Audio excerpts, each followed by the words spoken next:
First, Gracia artists. More like farts. Great fartists. RDRR. Alright, do we want to just jump into it? No. Oh. Okay, let's wait here for like an hour then. Yeah. But no, I guess I'll mute you and we'll start the movie. Yes, yes? Mm-hmm.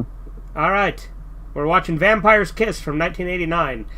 If the premise is the way Corbin described it, it sounds fantastic. Nicolas Cage harassing a woman by pretending to be a vampire, that sounds very fun. Alright, let's do this. We'll do it live. Fuck it, we'll do it live.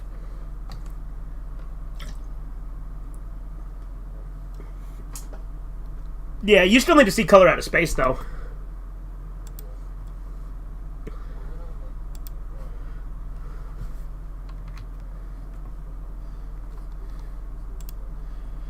I like the first Ghost Rider.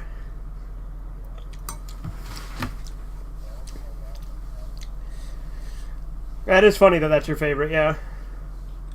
Vampire's Kiss. A kiss.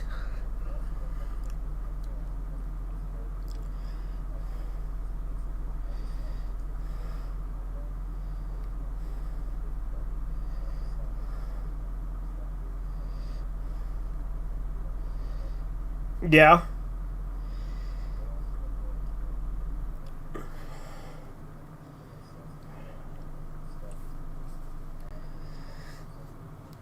Yeah, Ghost Rider does have a lot of interesting, like, mythology in it, doesn't it? What's up, Ree?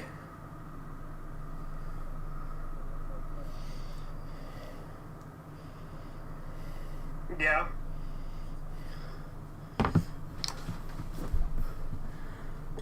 Yeah. Yeah, Nicolas Cage freakouts are great.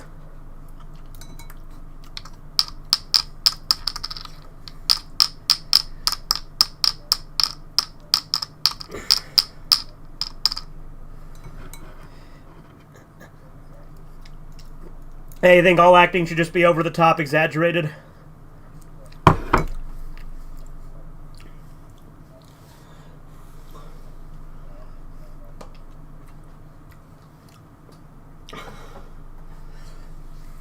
Yeah, nowadays everyone does method acting instead, which I think also has its place.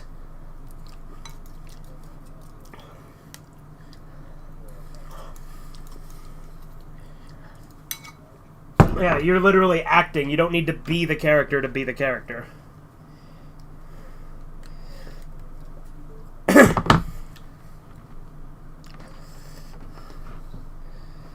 Yeah.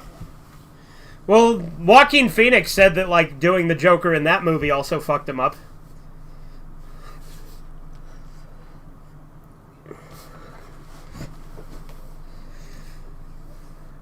Oh, was Heath Ledger doing that?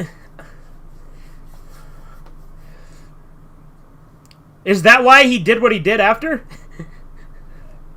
He drove himself over the edge.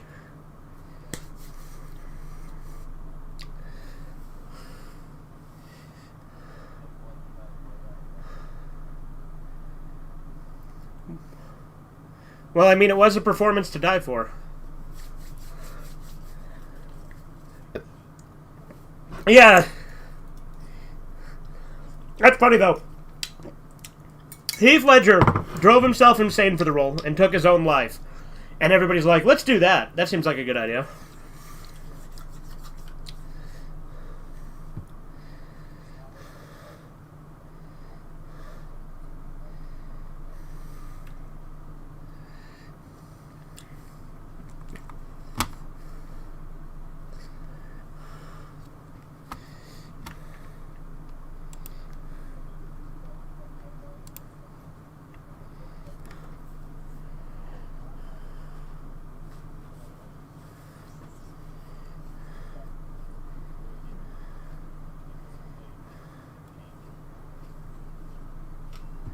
What movie?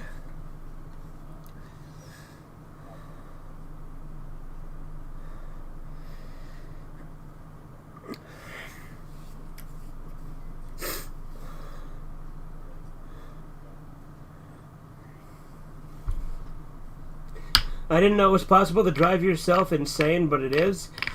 Well, yeah, he like isolated himself and shit, and like went nuts to like it's how Heath Ledger played the Joker.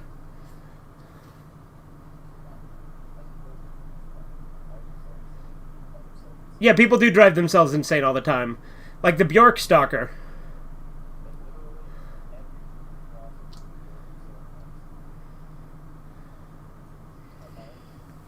All the German philosophers drove themselves nuts. Yeah.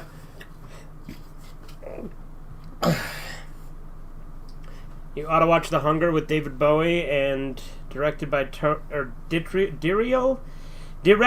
by Tony Scott. I don't know.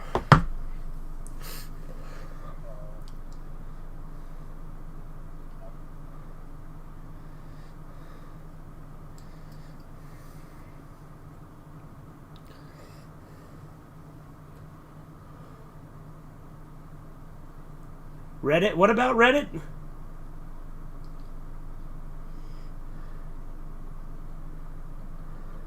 Nothing personnel, kid.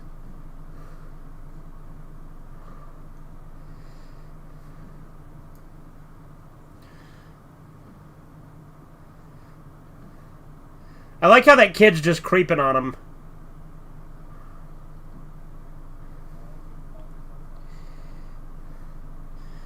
Yeah, his parents threw him out in the hall so they could do the deed.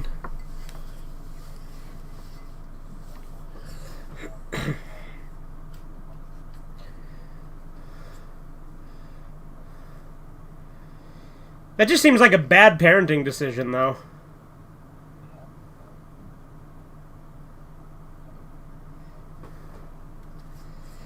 Like, hey, let's just throw our kid out in the hall of this apartment complex so that we can fuck.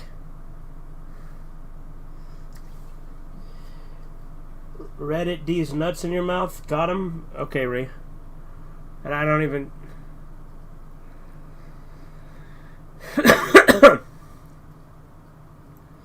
That chick has like no tits.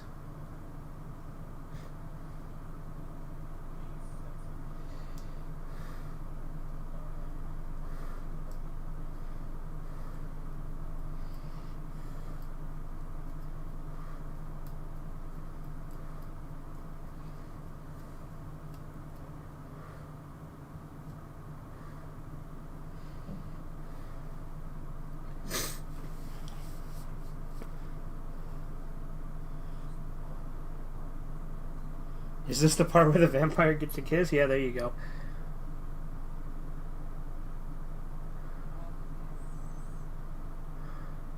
Dude, it's a bat!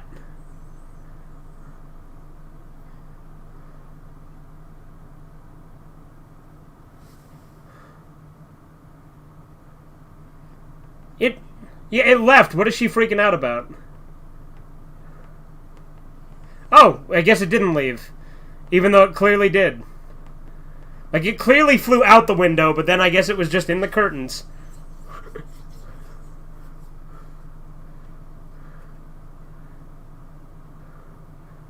Why is she laughing?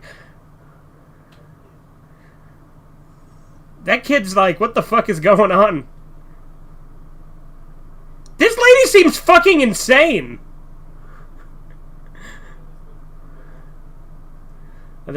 They're both drunk. Oh, okay.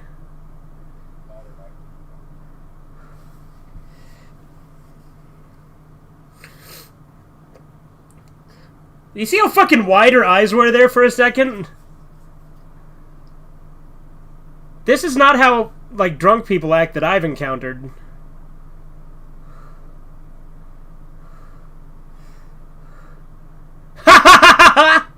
Just laughing.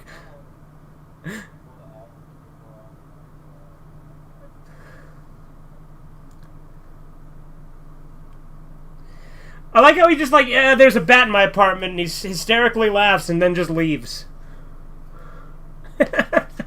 Like, what the fuck?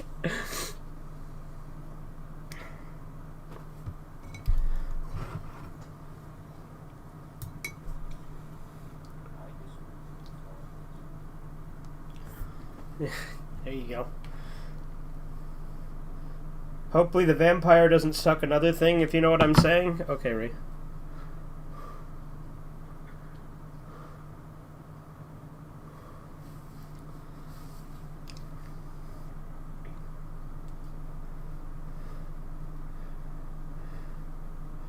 That dress she has is like old fashioned like pioneer clothes.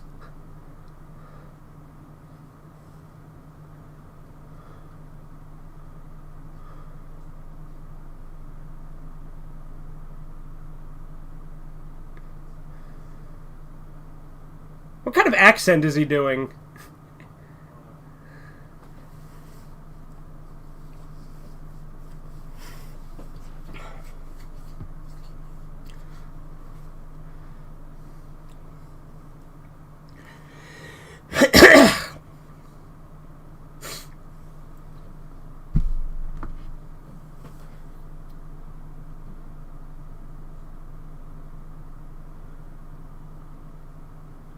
Get lost, you wouldn't recognize a goddamn vampire if one jumped up and bit you on the end of your fucking dick? Okay, Chisu. That almost sounds like something Andy would say. Dude, so fucking Andy in the comments on my my latest collection video I did of my game collection. I like how that guy was like aggressive about giving them the sodas. He didn't want to let them make out. But no, Andy in the comments was like, because like I showed Walking Dead Season 2 on PlayStation, right? And I'm like, yeah, the PS3 version has that extra scene that I know got patched out, so it's probably not on this one, but I bought it just in case, right? And then Ethan's like, that's not on the disc. It was only on the digital, and then it only got patched out. I'm like, okay. And then Andy's like, yeah, I don't know why he keeps insisting it's on there. And I'm like, I have literally never insisted that.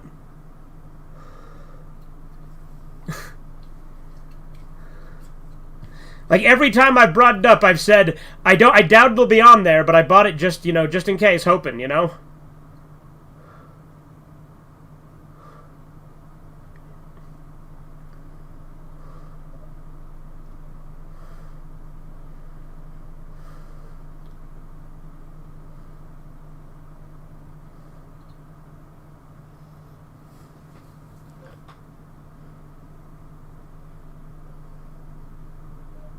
What? Yeah, he is disappointed the bat's not here. He's like, aw, my friend is gone. It's a sock.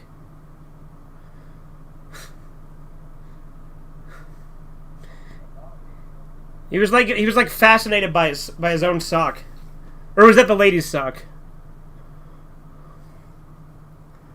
Either way, how much you want to bet he gave it a big old sniff.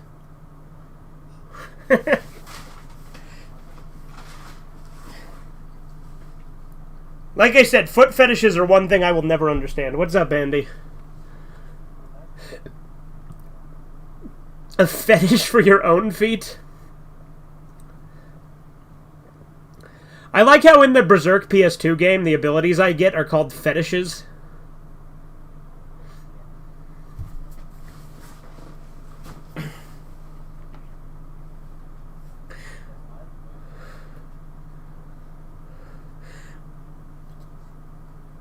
It's like he can't decide if he wants to do an accent or not, because his voice is really bizarre in this movie.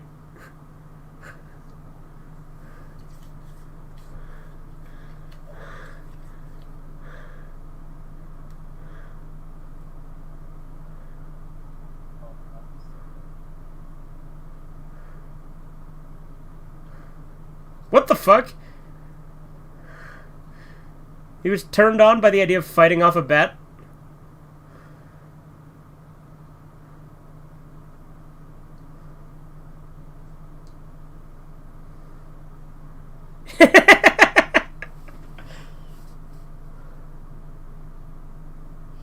He was fantasizing about the bat. He wanted to fuck the bat. He's like, oh, right, the girl, yeah.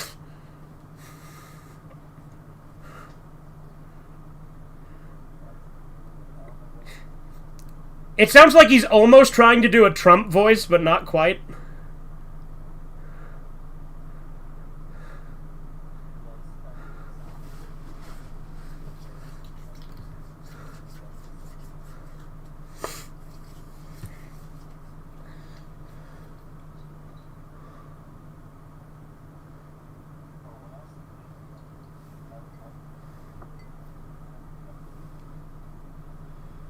I didn't catch any of that, Corbin.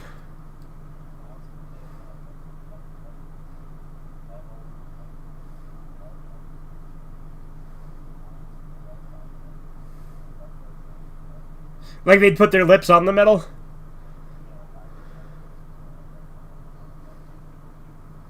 Well, yeah, but like they all did it, right?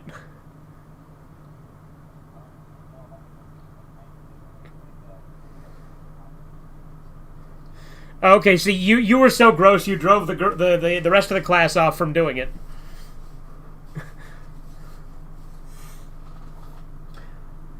I think this movie is where Nicolas Cage makes that iconic face. Yeah.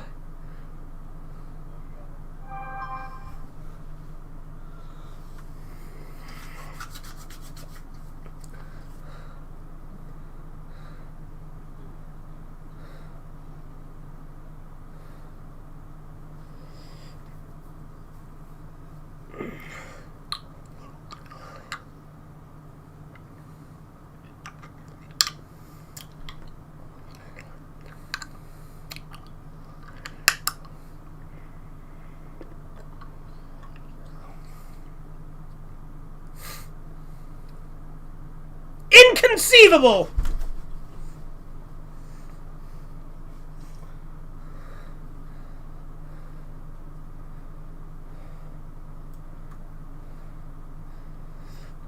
How do you think Nicolas Cage would do playing Patrick Bateman?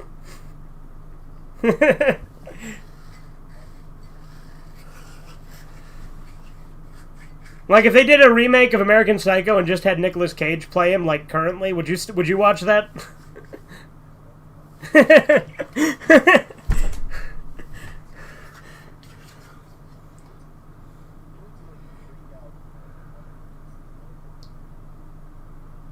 Why do you or do you not keep insisting the mic shooting is... I've never once insisted it is in the game, Andy. You need to learn to fucking listen. Get that cum out of your ears. I literally just went on about this before you showed up. I have never once insisted it is on the disc. I bought the disc saying, I bet you it's not on there, but it'd be really cool if it was. You need to learn to listen, Lou.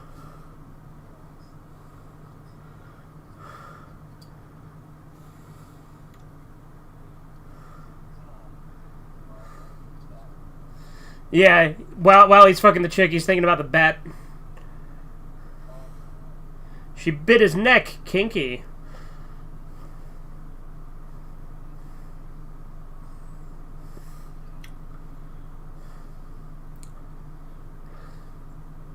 She is really going to town on his neck.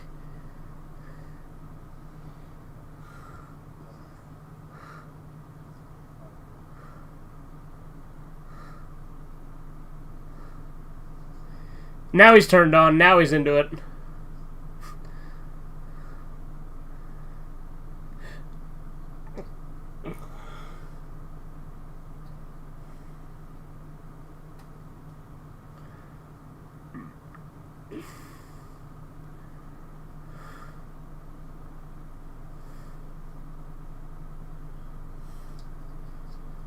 She's like, you know that bat you wanted to fuck? That was me.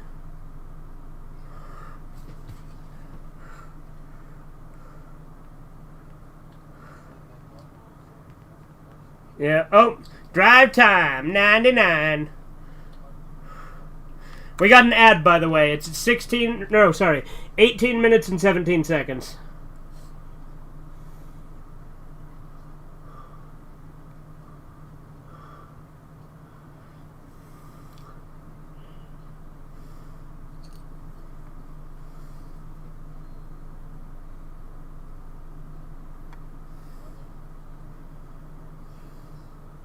Oh, we're back in the movie. 18 minutes and 19 seconds, hitting play in 3, 2, 1. Do you think women wearing jeans is good or bad? Is that what you asked?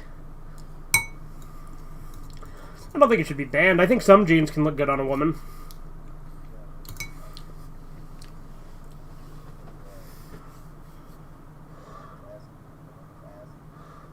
Yeah.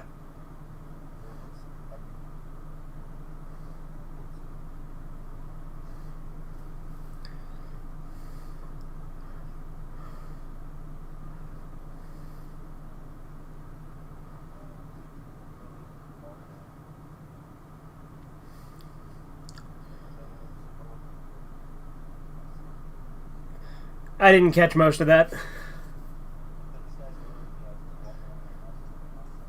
Yeah, this guy's literally you because you walk around your house singing nonsense to yourself. Depends on the type of shirt they're wearing. I don't know. I think. Yeah. Like he was trying to give the coffee to a person who wasn't there and just shook it.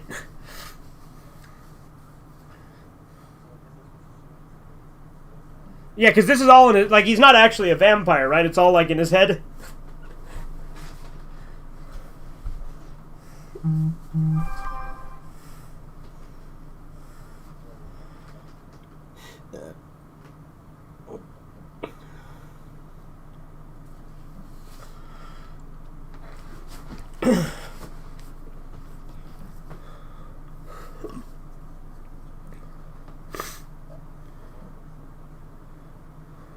Yeah. All that art in there was something else.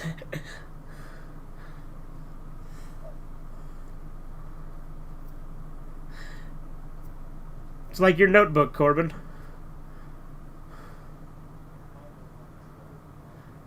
Your notebook is far more disturbing than anything on these walls.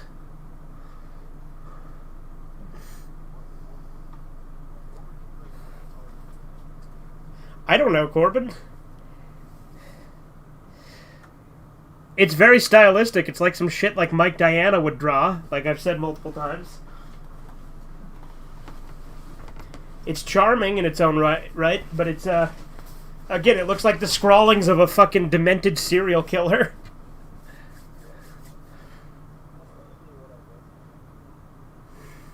You think in your past life you were a horrible serial killer, Corbin?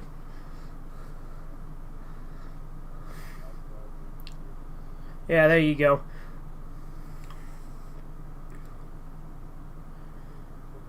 Yeah, well, fuck you too, sister.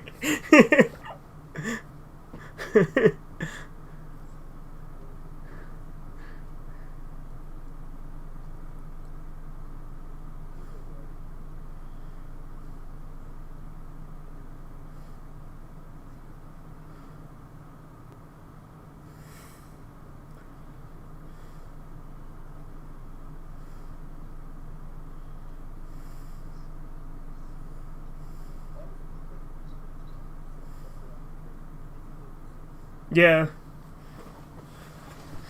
She just immediately assumed he hurt himself intentionally.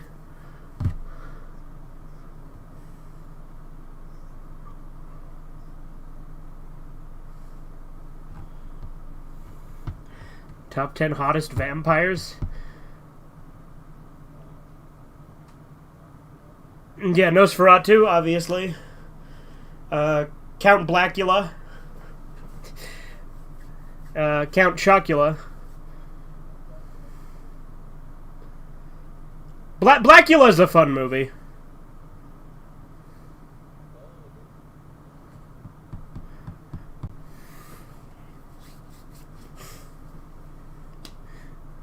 Do you think he was drunk?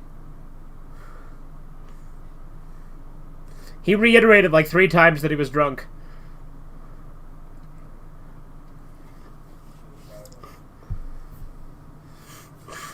He's like, I was a little drunk. I had something to drink. I was drunk.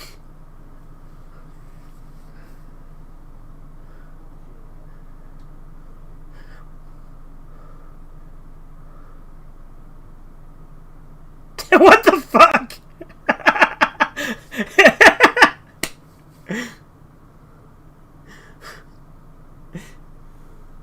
Adam Sandler's Dracula is pretty hot? Okay.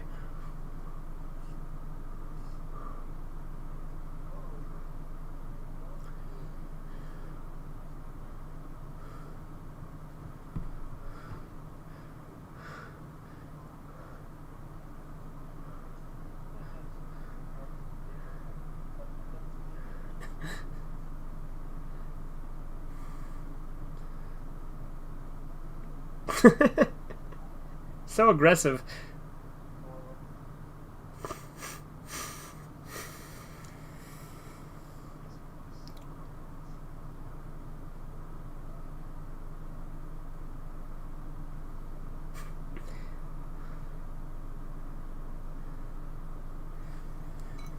A beater.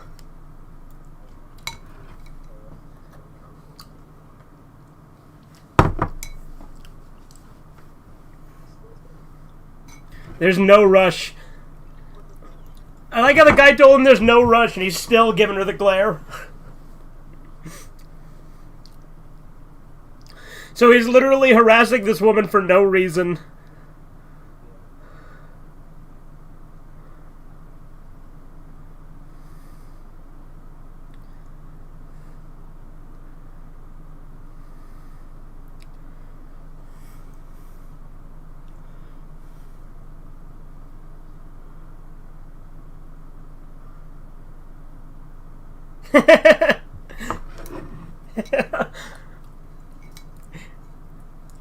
Again, he's lying just so he can fucking bully her.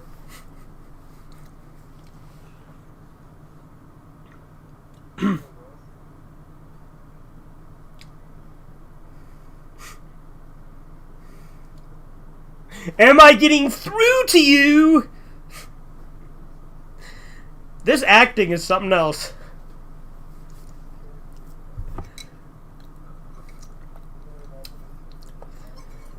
Indeed, the inner machinations of his mind are an enigma. The inner machinations of his mind are a ligma.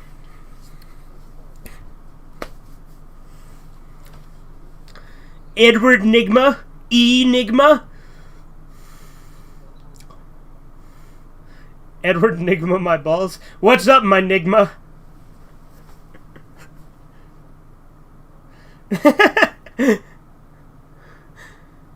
Is he just an asshole to everyone?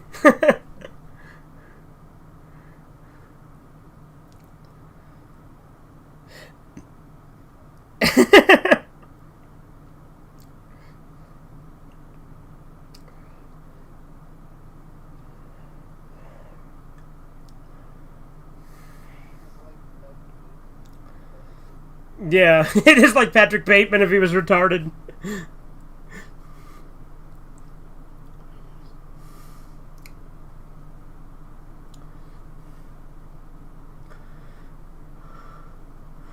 Like how there's two mimes dancing.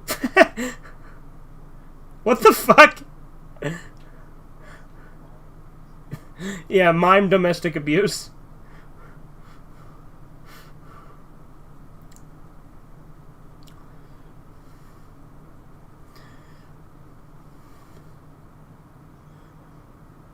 Was it Spider-Man or Superman that Nicolas Cage was supposed to play? Yeah, that's right, it was Superman.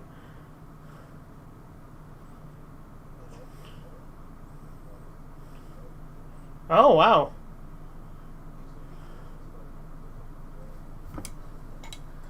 I think Toby was a better choice than Edward Norton.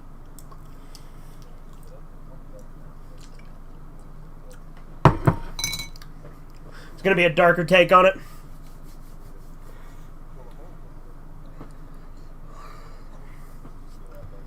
Was it? I don't hate that movie. I enjoyed it for what it was.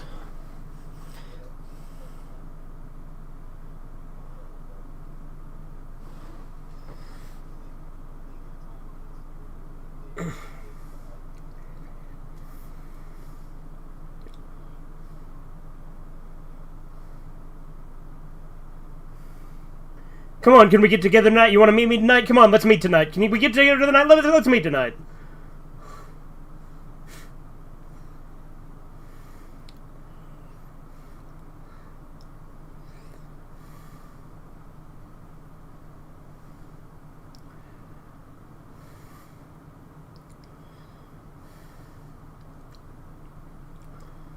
That guy sitting in the lobby reading the newspaper reminds me of the guy in Men in Black who's always sitting at the front.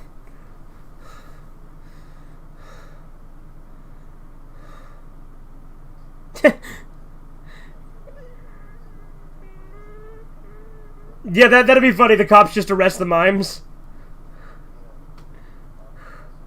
Yeah, the cops were mimes and they came up and they didn't actually have a car or handcuffs or anything, and then they just like mimed handcuffing him and drove him away in an invisible car.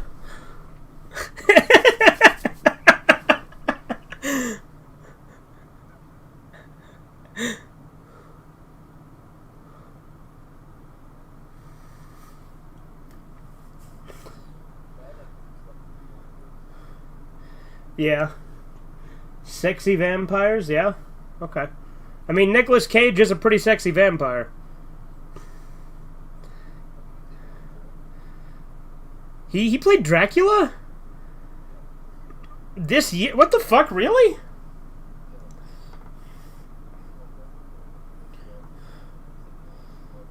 Huh.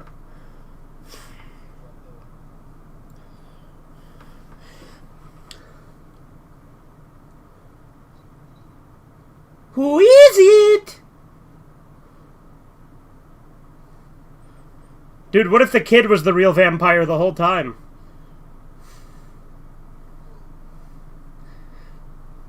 You ever seen that movie Interview with a Vampire?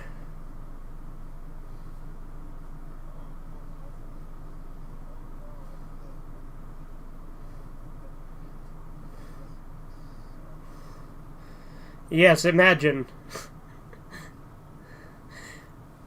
Remember when Onision, whatever, when it would talk about getting his dick sucked, he would just be like, "Will you suck me?" Onision, that's the way Onision would say it. He'd say, "You're going to suck me now."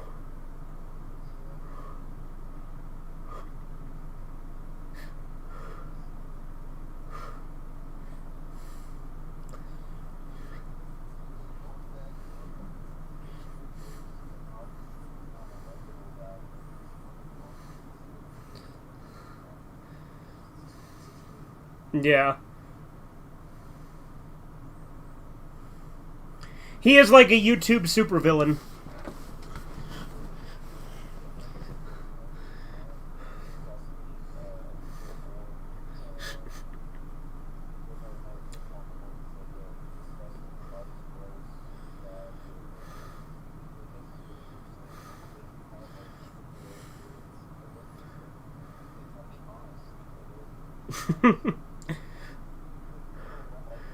Well, I remember there was like that when someone like killed themselves, Onision got mad and started shaming people when they sent like hopes and prayers and started telling them that they were bad people for sending hopes and prayers.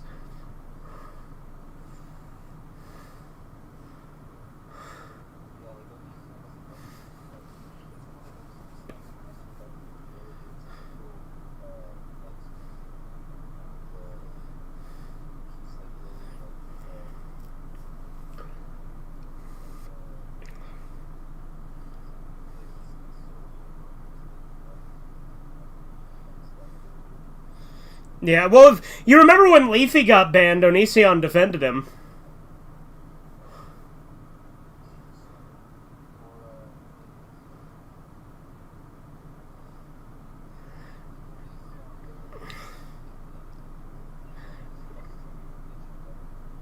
Yeah. Did Onision get arrested? I don't know. I wouldn't be surprised. We got another ad. Oh, look, is this an AIDS pill ad? Yeah, I don't think he ever got charged with anything. Yeah, like, he always, like, pushes the limit, what he can do legally, right?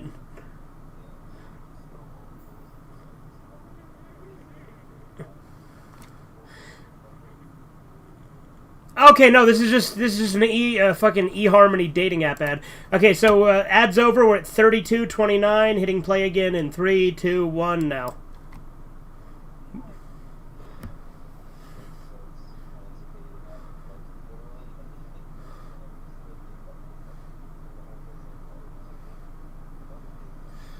Well, remember they showed us a bunch of gay couples in those fucking AIDS pill ads, obviously. Although Chris Hansen showed up at his doorstep. Yeah, Chris Hansen did show up at his doorstep. But he couldn't actually do anything to him.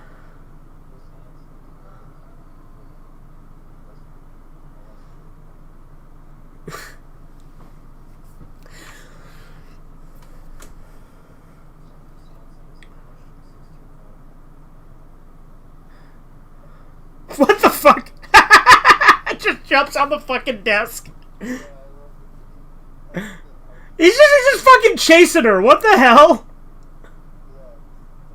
And everybody just like kind of looks at it and then just looks back and just gets back to work.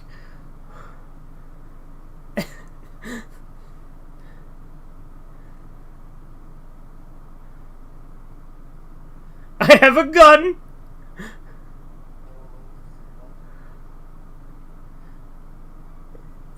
I like how the old lady's like, what's going on? And then just walks away. Like, she doesn't really care. She's just going through the motions.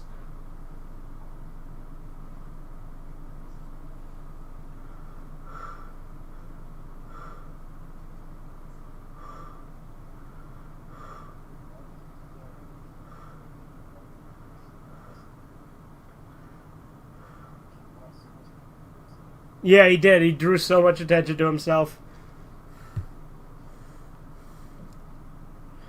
What do you care? You left her in there, you old bitch. Yeah, like, she's like, what's going on? And then just leaves.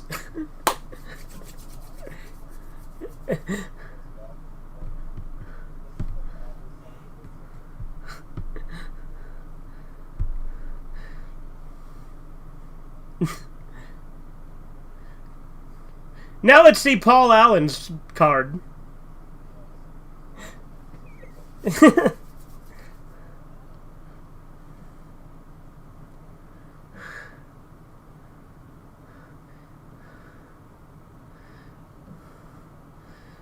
Now, this really does remind me of American Psycho with the way these guys are just sitting around like this.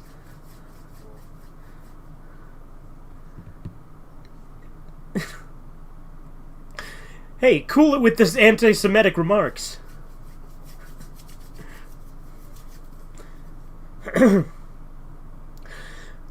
Now, maybe when we do the Lobster Boy American Psycho parody, I can throw in some references to this, too.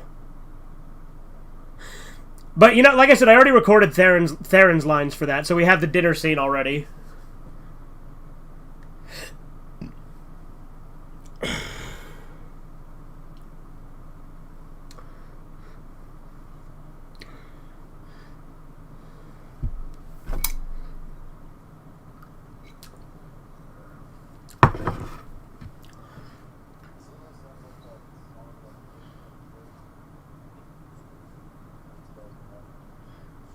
Yeah.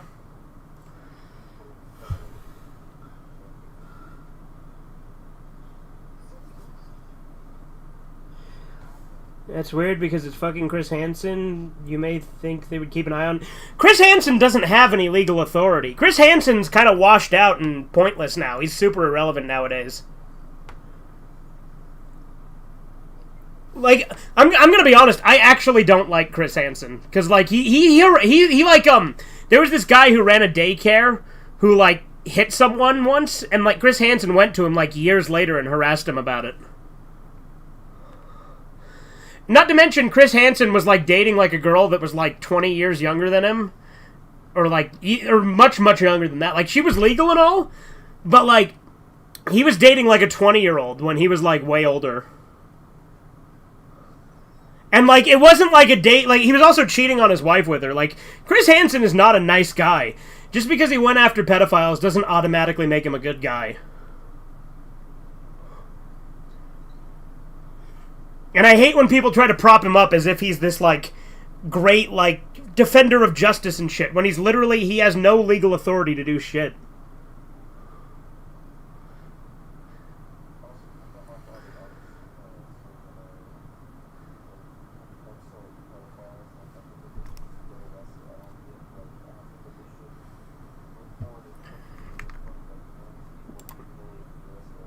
I agree.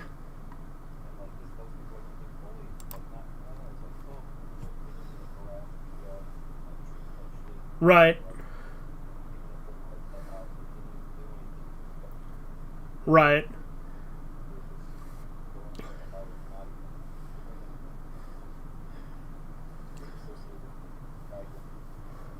Oh, also, like, not Chris Hansen, but one of the other guys behind To Catch a Predator is, like, a pain in the ass with like, copyright. Like, they started, like, copyright striking a bunch of people who were using clips of To Catch a Predator, and they were using them in fair use. But, like, Chris Hansen's, like, business partner started, like, copyright striking people, and Chris Hansen did nothing to stop it, and was, like, when people asked him about it, he just pretended, like, not to know what they were talking about.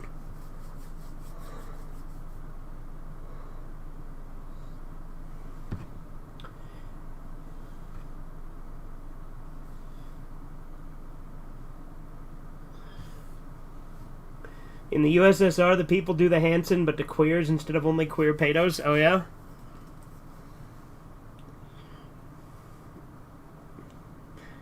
Used to be a huge fan of Chris Hansen, even though he's really overrated. I mean, look, like I said, To Catch a Predator was an entertaining show. Okay. This is the scene where he does the face?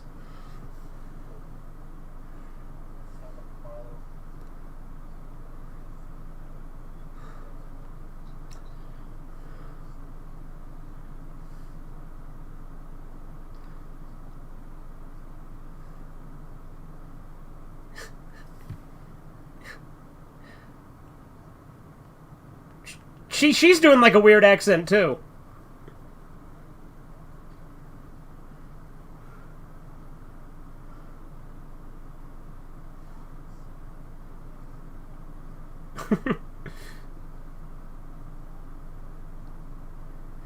I like how it's just such a foreign concept to him.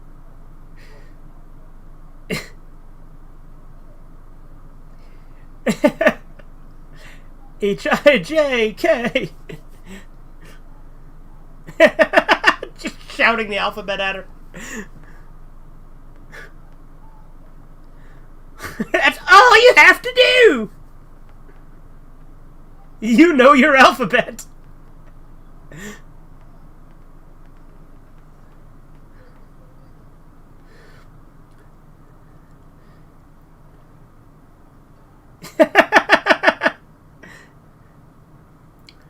This is very Patrick Bateman-y, too.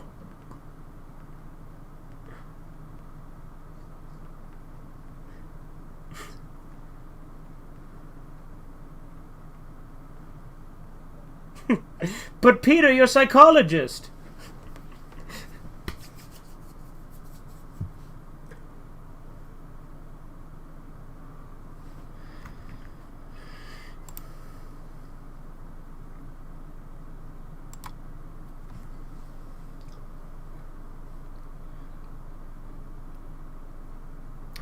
Oh, you guys also know in the first season of To Catch a Predator, he just let him go.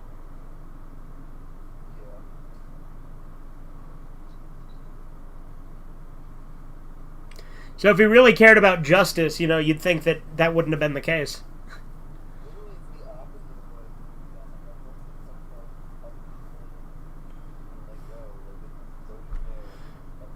Yeah, it wasn't until the second season that he actually made a deal with the police to actually bring people in.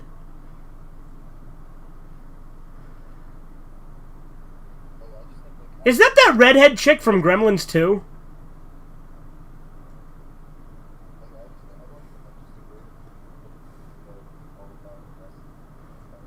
Yeah.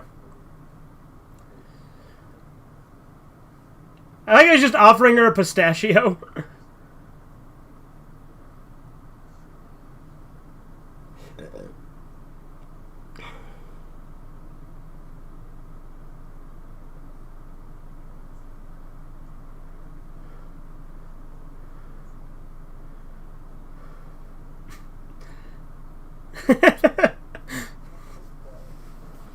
This character's great.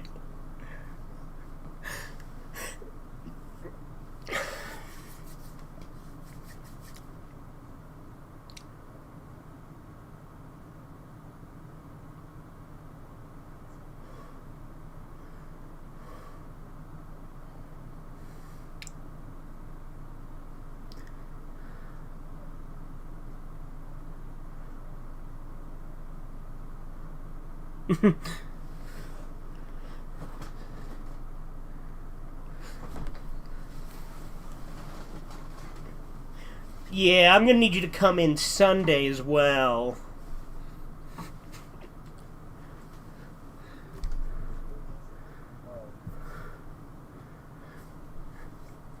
I like how he's just tormenting her about this when no, like, again, there's literally no rush for him to get that file.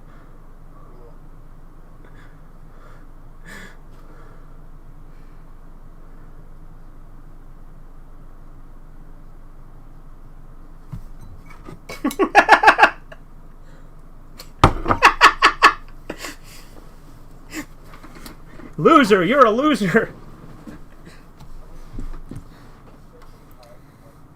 Yeah.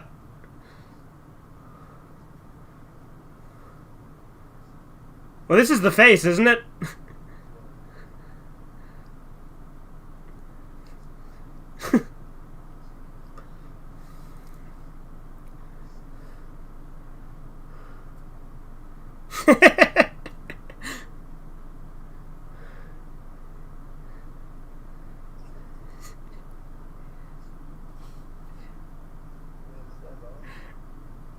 What an awful boss to have.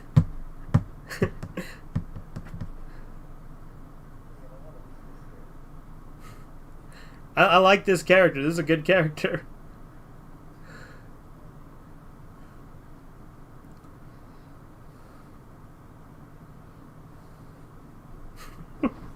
That's right. Get back to work, bitch.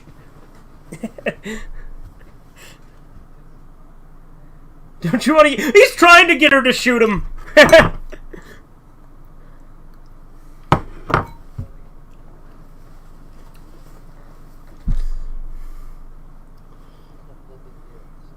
Oh, baguette.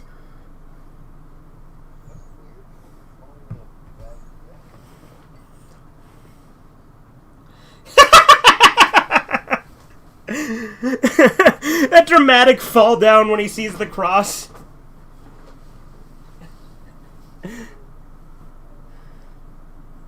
King of the Hill? It's a good show. And yeah, I was referencing it, yeah.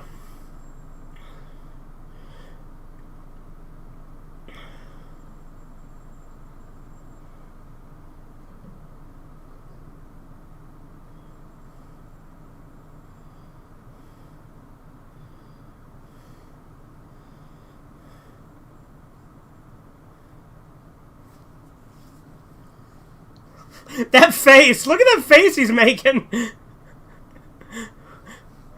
Like, it looks like he's creaming himself with that face.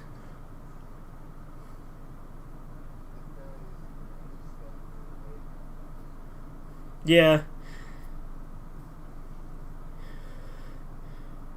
He's probably been dining on some bear meat.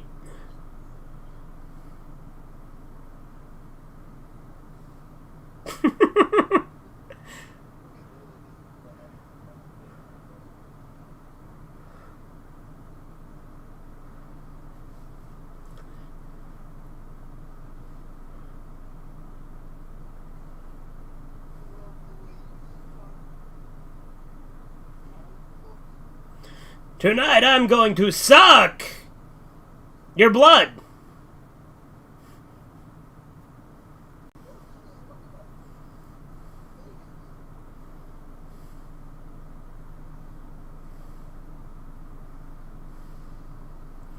You think he's just been clawing at his own neck the whole time?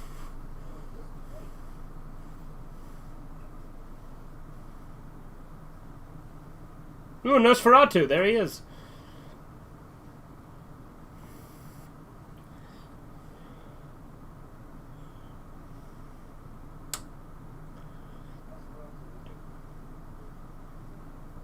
Yeah. You know, the version I have of Nosferatu uses the actual Dracula character names instead of the original names of the movie. Because you know, Nosferatu is actually it's just an adaptation of Dracula. They just didn't have the rights to the name at the time, and it wasn't public domain yet.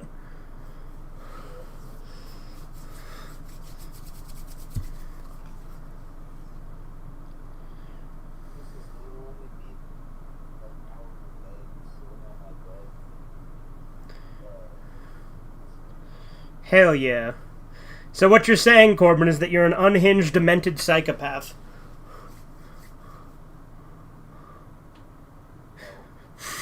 I like how your Literally Me characters are always fucking insane. It's better than Sugar Booger, though. When he's like, oh, this is literally me.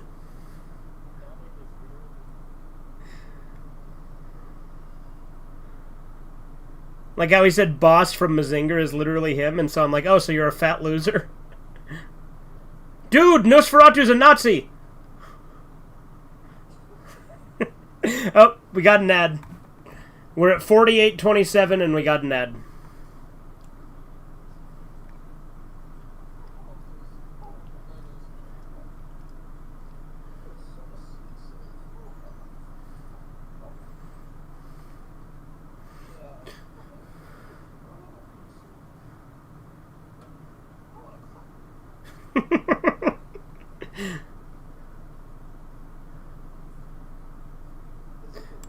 Yeah, we're at 48-28. We're hitting play in 3, 2, 1 now.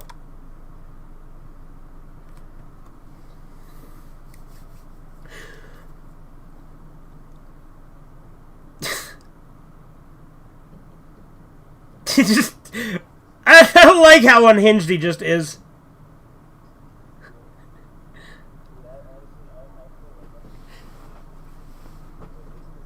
You relate way more to the character than you'd like.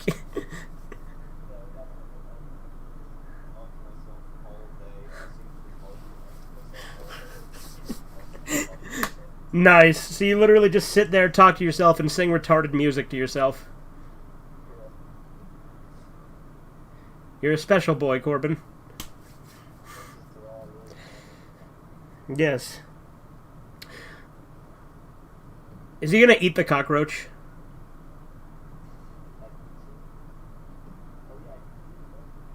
Like, do you think Nicolas Cage actually ate a cockroach? Oh, gross. Like, that was real. Oh, God.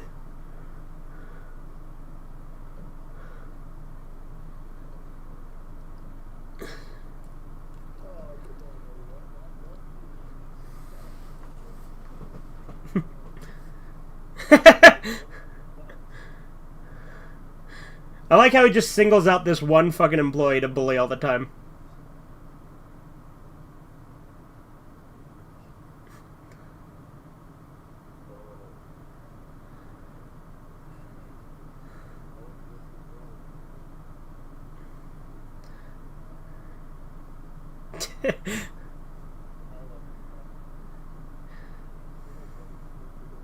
Yeah, he's gonna go into her house and tie her up and whip her. With his cock. Yeah, like she literally did nothing to him and he's just going and bullying the shit out of her.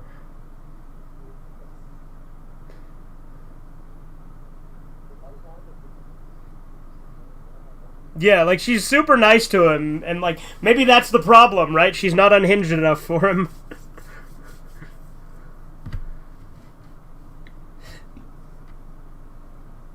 In Fear Factor, they ate cockroaches and started pooping. Okay, Chisu.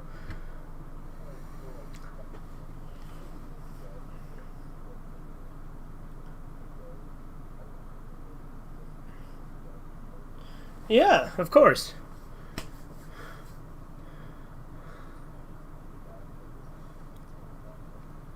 Of course. I like how he's just going through the Rolodex to find her address.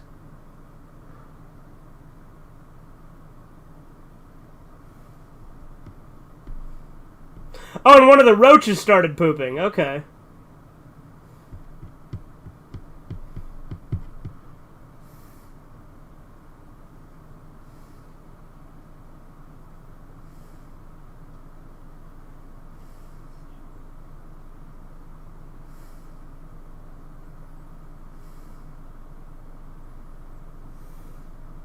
Thoughts on Dawson's Creek? I have never seen it. He's just gonna kick in her door and be like, "Surprise, motherfucker!"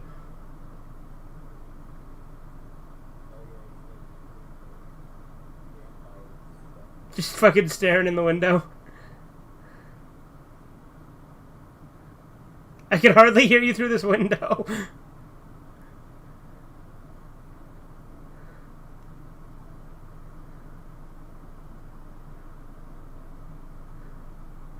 I'm here to call a truce, man. Look.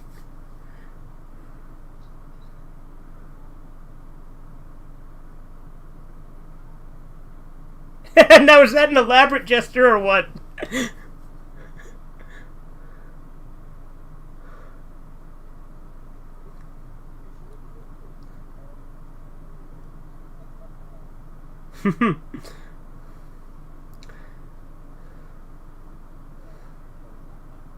Two nipples. Three nipples. Oh, hell no. I'm out of here.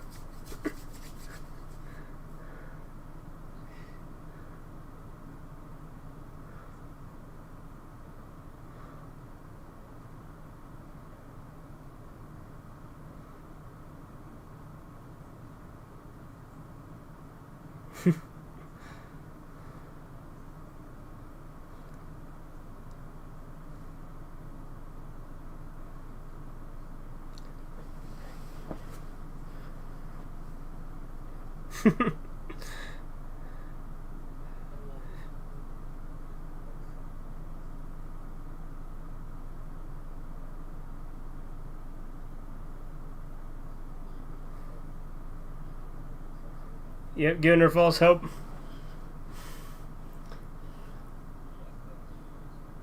Yes, it is.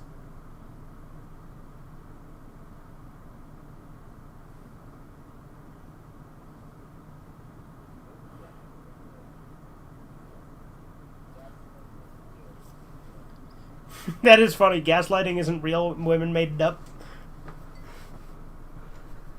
You've never seen Dawson's Creek or Grey's Anatomy? You're probably a Mr. Chrissy supporter? Yeah, there you go.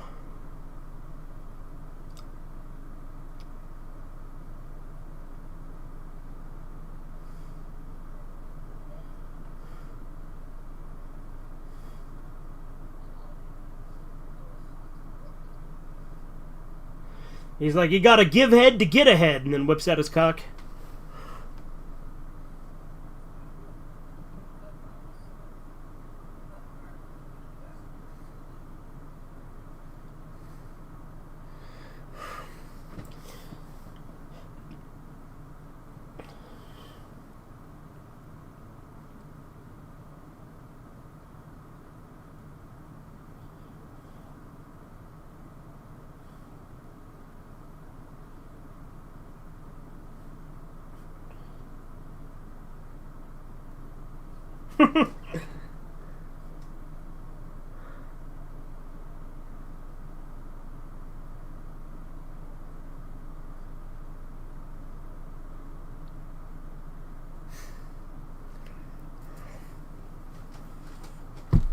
It never just goes the way he talks.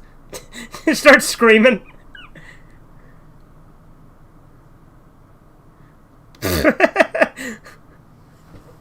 Nicolas Cage is something else.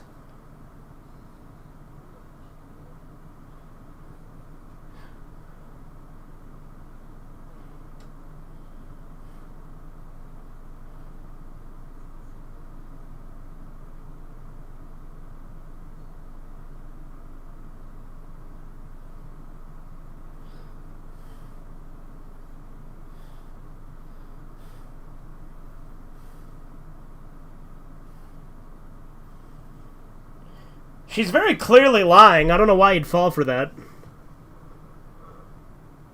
Oh, maybe she does have a brother there.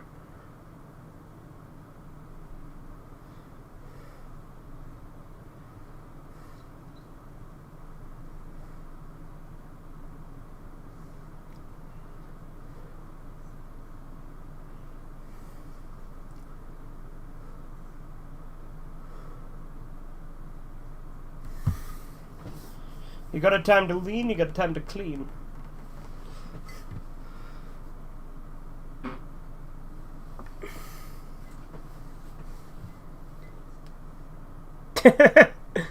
I don't recall fucking asking.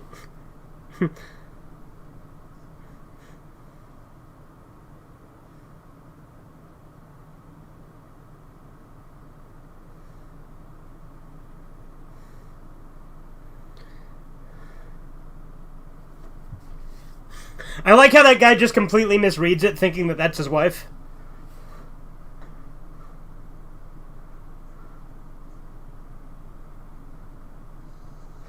Yeah, he gave her a gun with no bullets.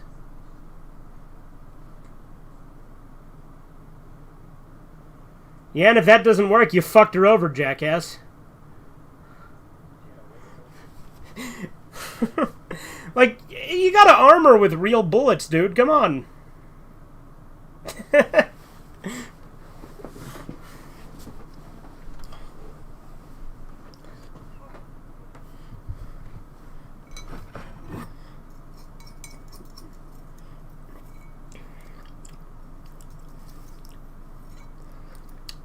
Blanks are nothing.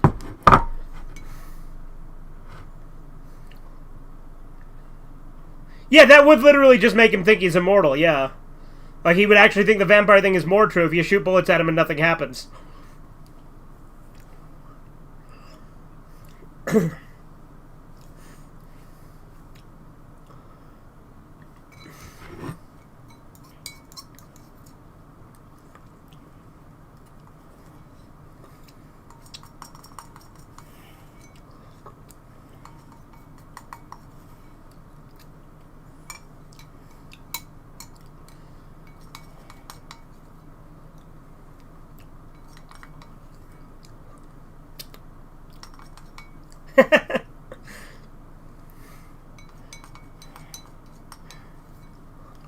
Be funny if he, like, didn't give him enough money.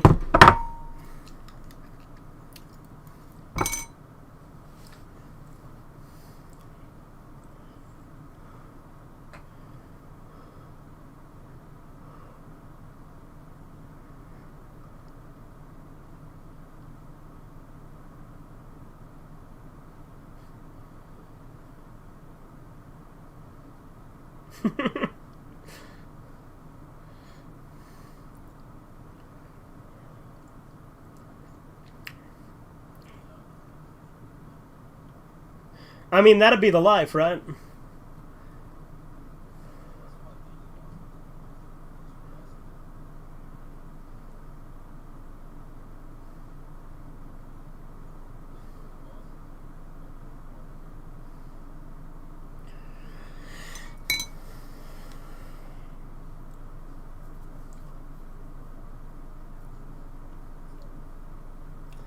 Yeah. Dude, he is flipping his fucking lid.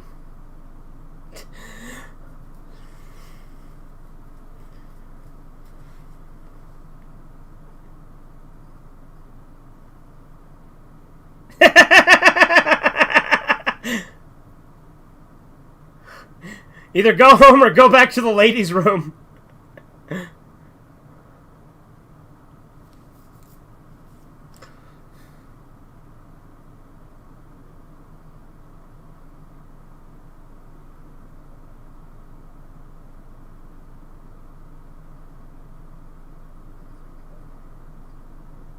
Yeah. That fucking breathing thing he did was so fake. Well,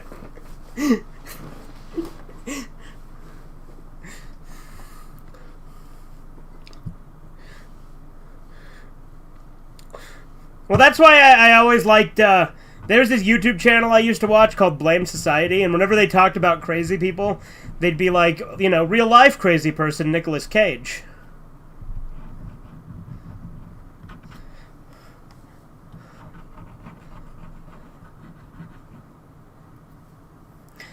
Well, hasn't he done, like, a bunch of crazy shit?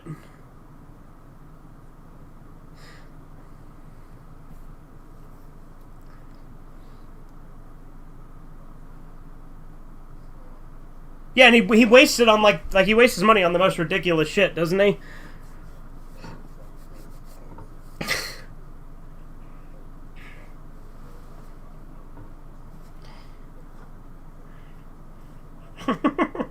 So just buys fish tanks, mansions, artifacts, all sorts of shit.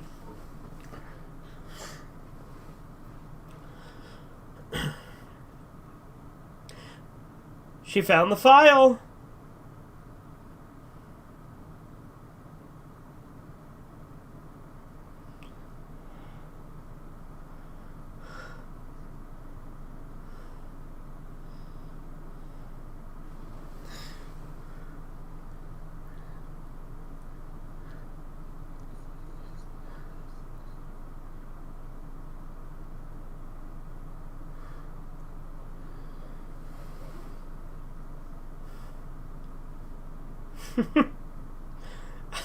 I like how he's seeing the cab driver and his wife there.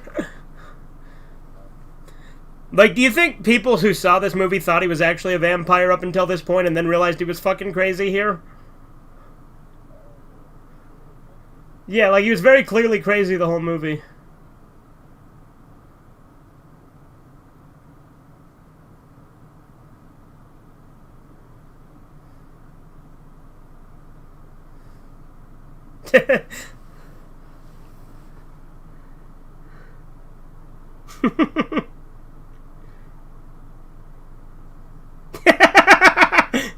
Too late, too late.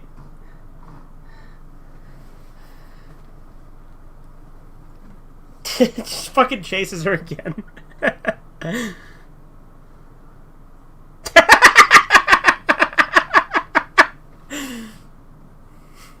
This movie is a masterpiece.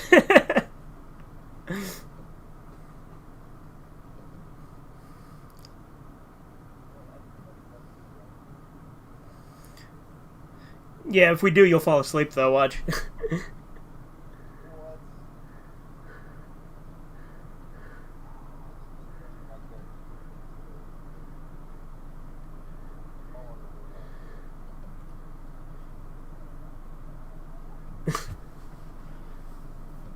Shoot me or I'll fire you.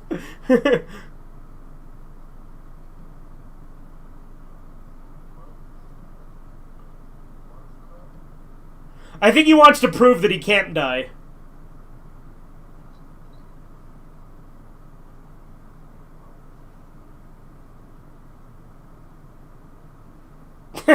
Just smacks himself in the face.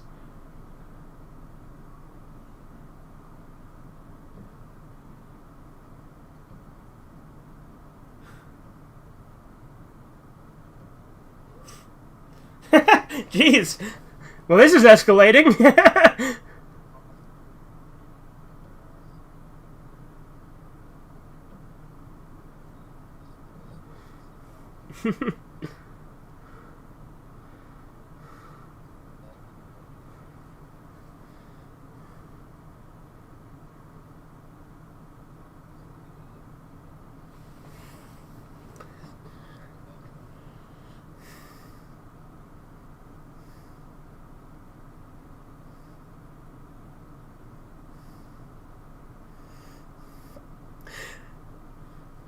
Or maybe because he thinks he's a vampire, he thinks that he needs to take himself out because, you know, he's an abomination or something. I don't know if he killed her.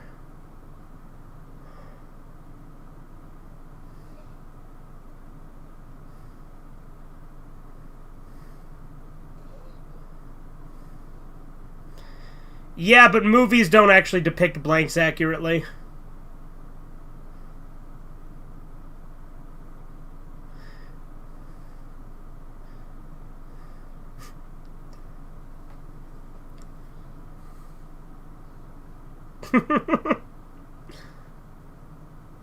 He's literally saying boo-hoo.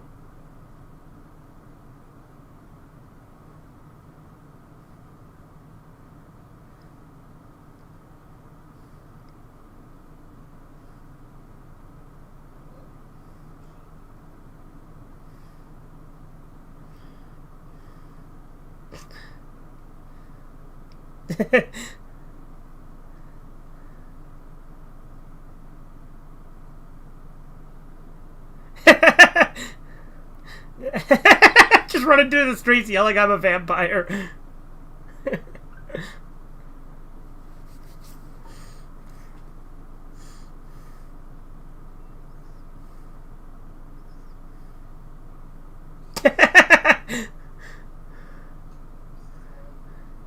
Yeah. Yeah, of course. This is reminding me of the fucking ending of The Room where he tears his room apart.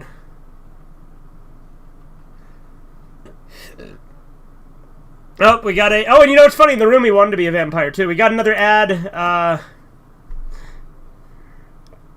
We're at 1 hour, 7 minutes, and 18 seconds. So I will let you know.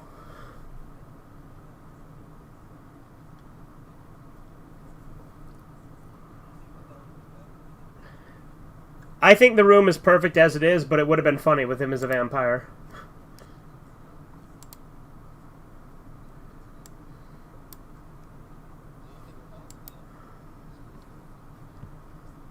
Yeah, the ending wouldn't be as good if he was a vampire, you're right.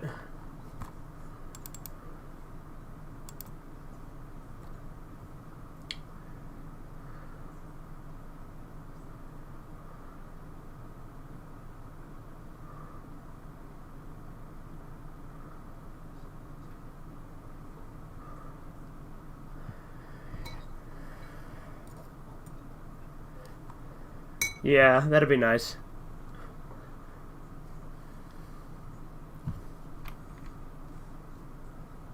Alright, the ad is almost over.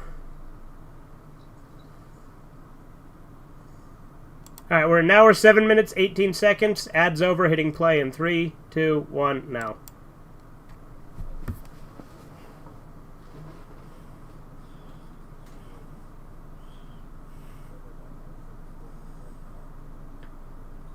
Yeah.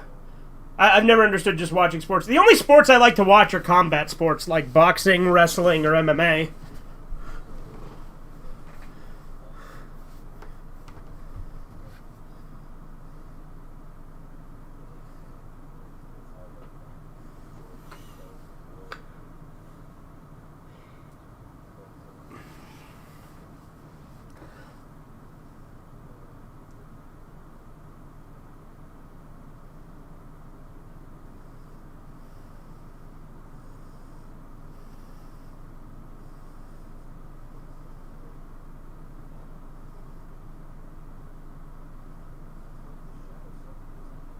His shadow self and his anima? Yeah, okay. See, Corbin, you can always find fucking psychology and shit when you're watching these.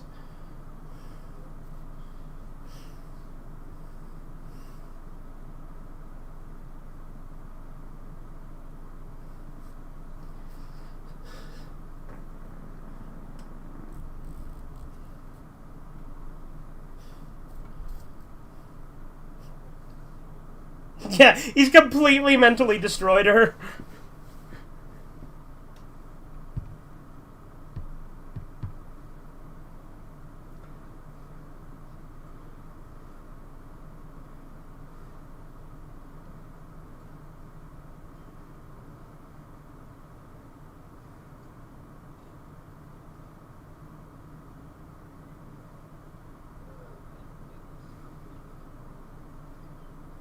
Yes.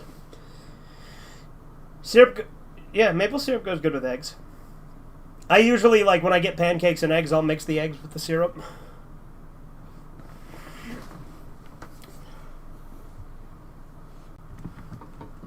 Corbin doesn't look for Gnosticism. Gnosticism comes to him. Yeah.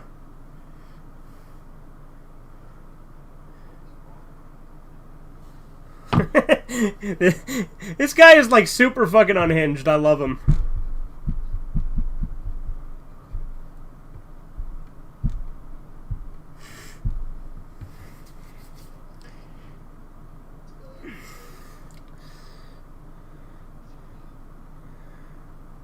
Yeah, maybe her brother needs to go in and help her get unstuck.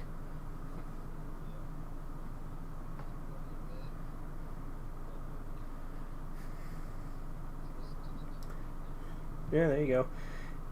Eggs and mustard or barbecue sauce? I have never had either of those with eggs. Actually, no, that's not true, because deviled eggs have mustard mixed into them. I like deviled eggs.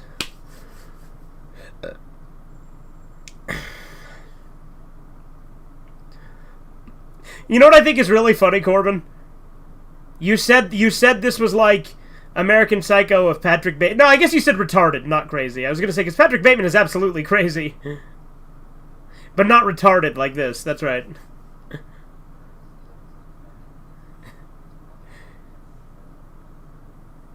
If he what? If he ate bear meat, yeah.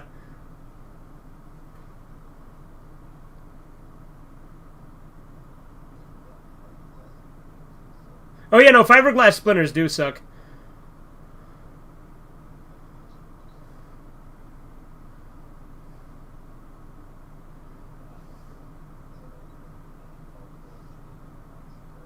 Yeah, that sounds awful.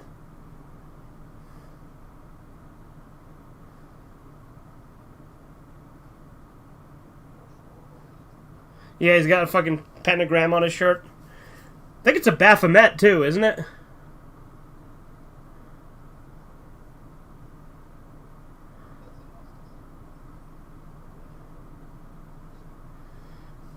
I like how he bought, like, the cheapest fucking, like, kid vampire teeth.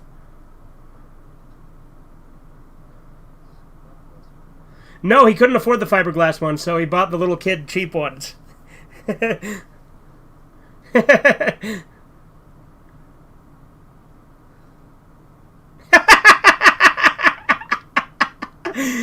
Oh, this movie is great.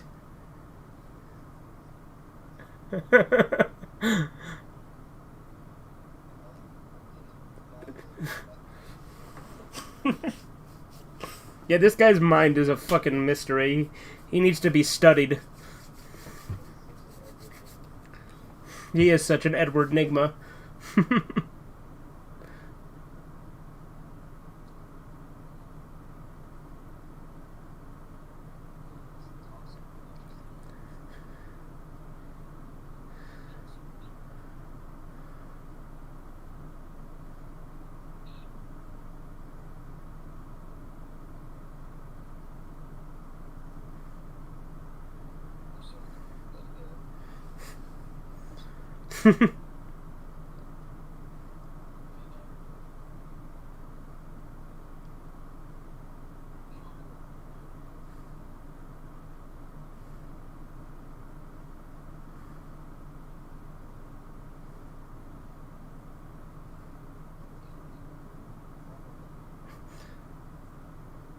Wait, is that the chick's brother?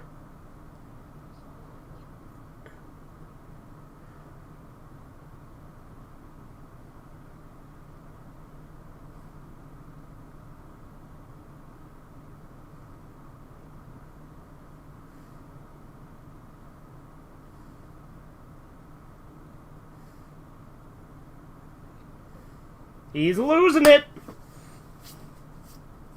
Just chasing pigeons.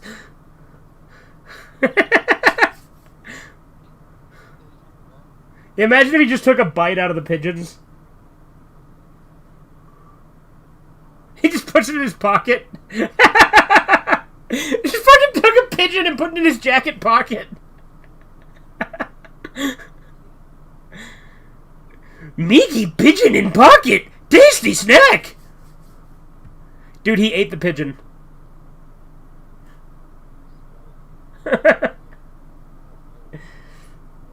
Oh, yeah.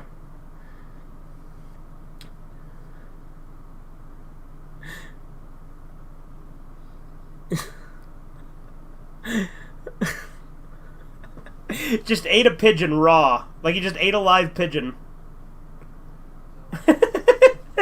Like, does he think this is what vampires do? Because they're not known for shit like this.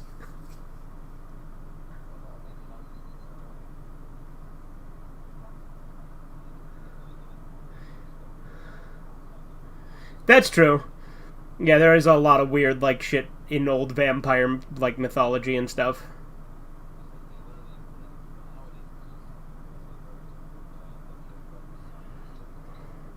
Yeah.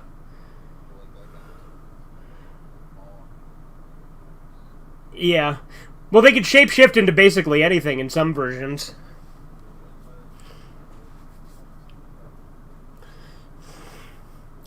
Yeah, I guess there really are a bunch of different, like, interpretations of vampires. Like, do you know about Chinese vampires where they're fucking, like, they eat bean curds and hop around on stilts? It's really fucking weird.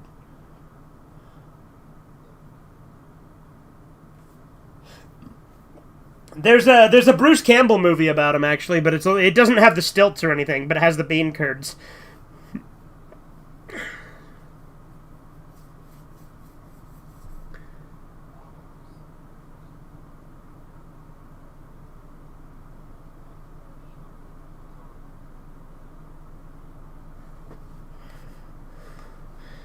I didn't catch what you said, Corbin. Oh, yeah, there you go. It's just making shit up, putting fictional buildings in the background. Chaozu is based on those things?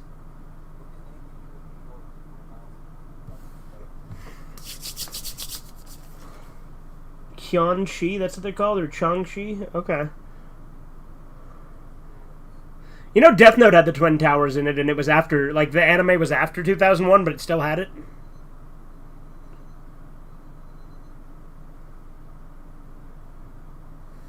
I like how he just slept under the couch to try and simulate a coffin.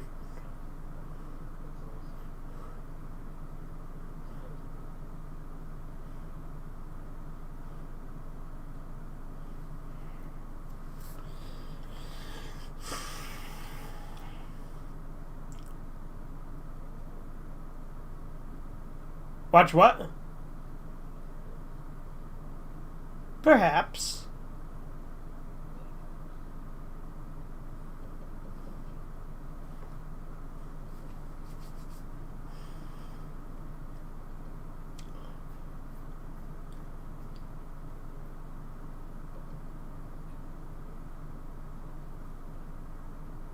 That just fucking hits the bouncer and goes in. Yeah, I mean, that's what we call a power move, right?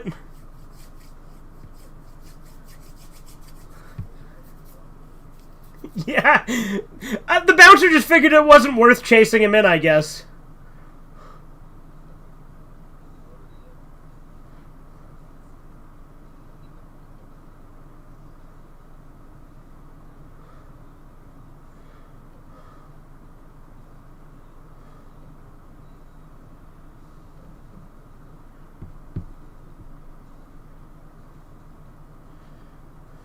That face.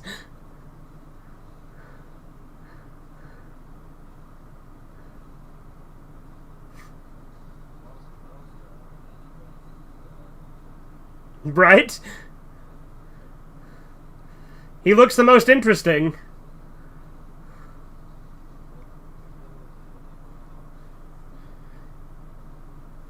He's like hunting the women like they're his prey.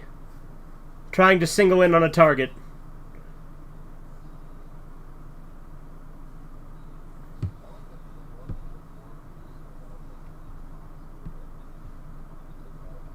Yeah. Old horror movies were based.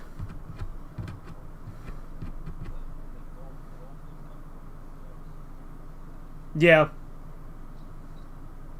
That chick's doing cocaine.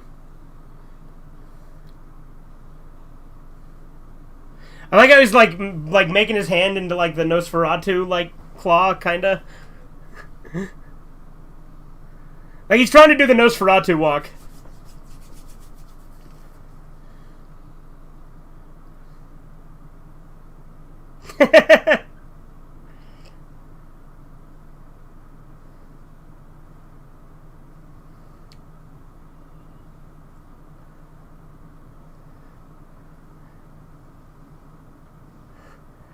I like how she's just fucking rolling with it.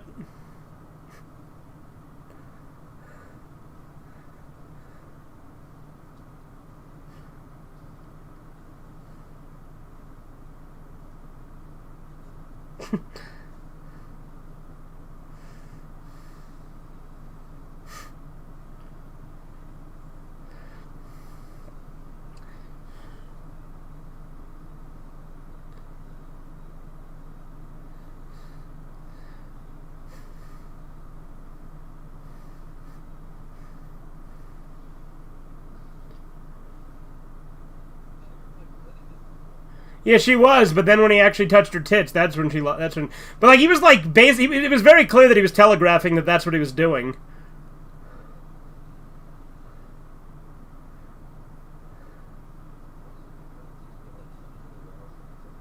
I mean, that's kind of true though, you know.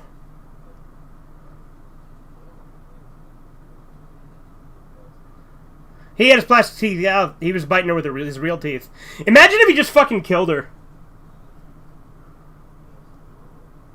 Yeah, she's still alive. It'd hurt like a bitch, though.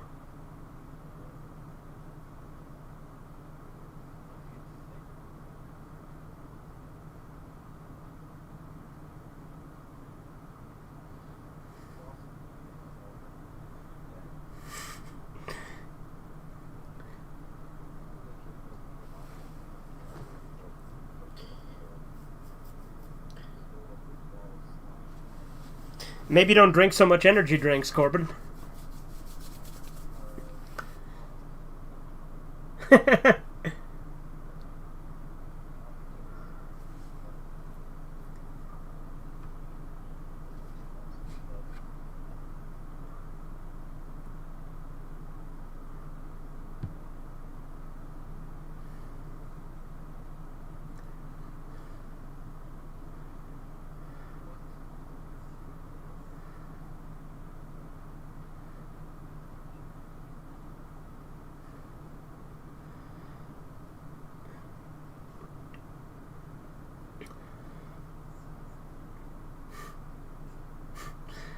Just like the mime.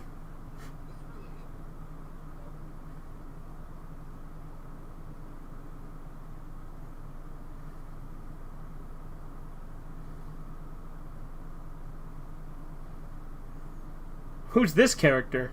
They're gonna both turn into bats and fly away?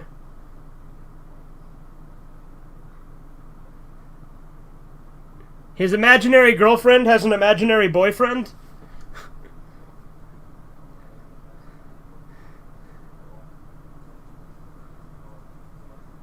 He just got imaginary cucked.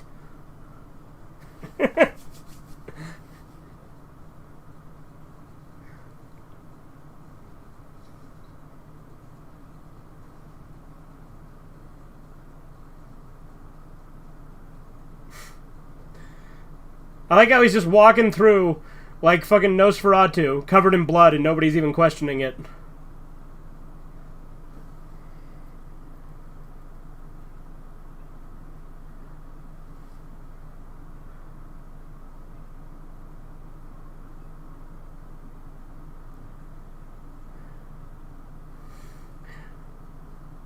Wait, so it was a real chick he was just fantasizing about?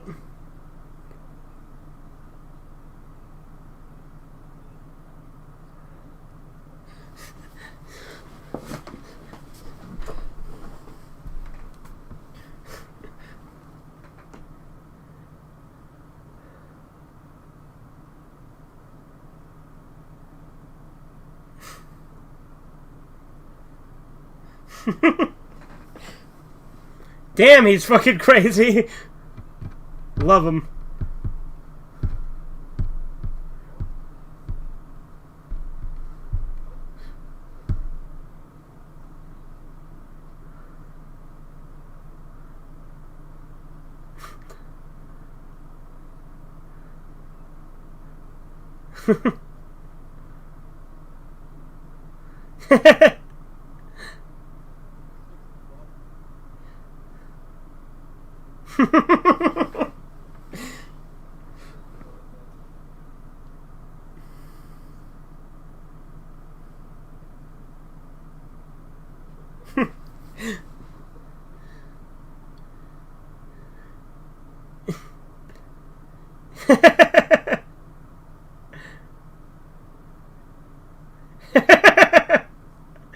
What would you think coming across a guy like this?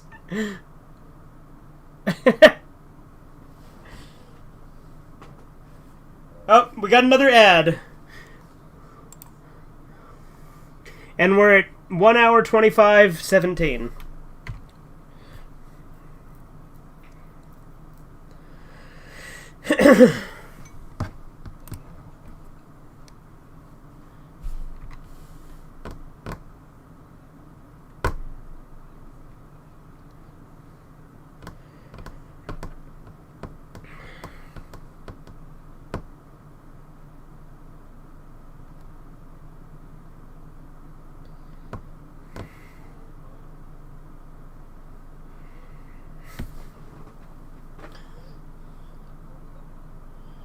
Yeah, it is your dad. Look at that.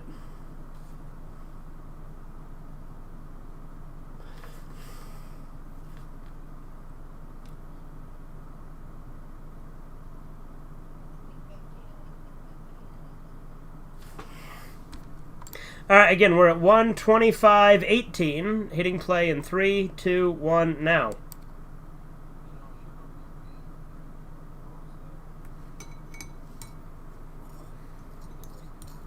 No, that would be horrible.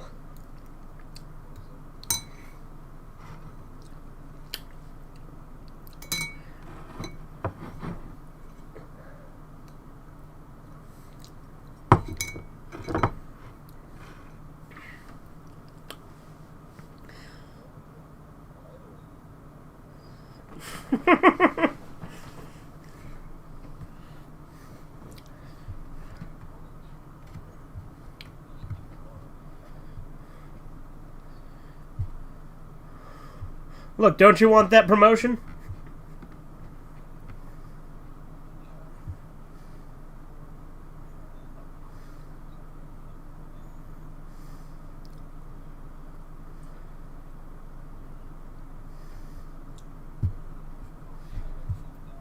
Yeah, looks like. She's gonna go. She's gonna go violate him in revenge.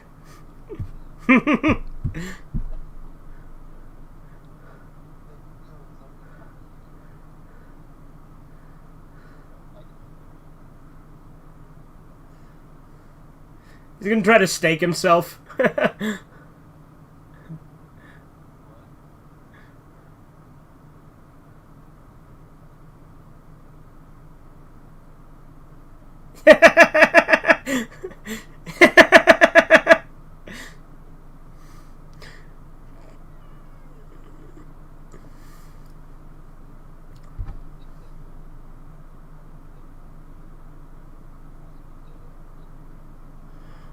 Well, like I said, he wants to wipe himself out because he's an abomination, right?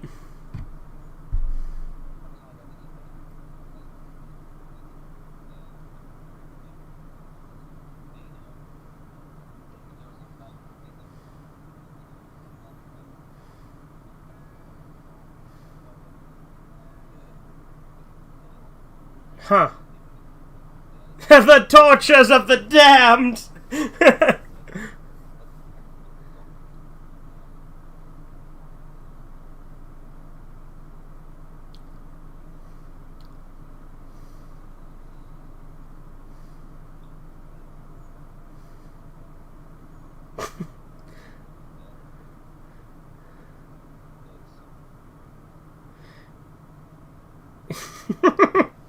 Just imagine walking down the street and you see Nicolas Cage, his mouth covered in blood, carrying a broken fence post, screaming.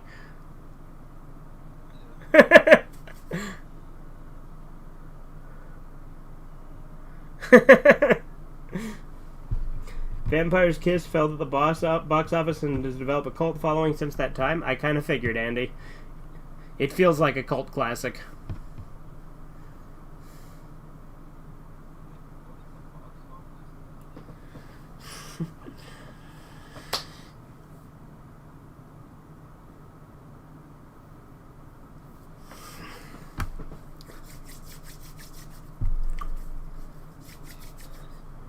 Yeah, I think that's the goal. I think if you don't see him yourself, you're stupid. Look at him; he's right there.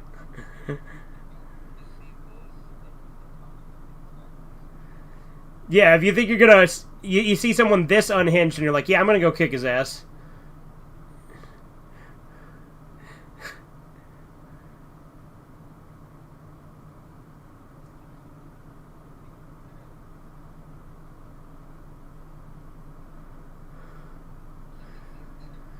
Yeah, so is she not real too?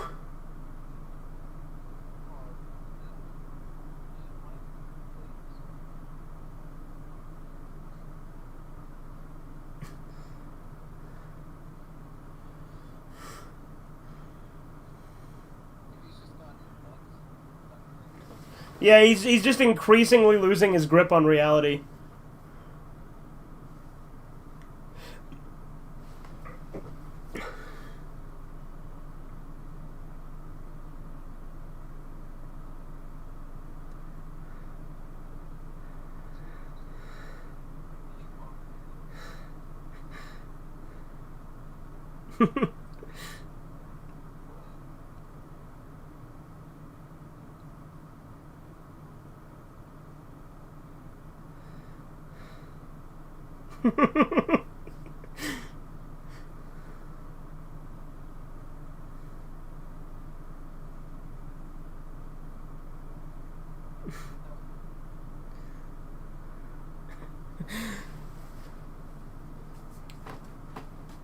Honestly, this is one of the most unhinged characters in a movie I've seen, and I love it.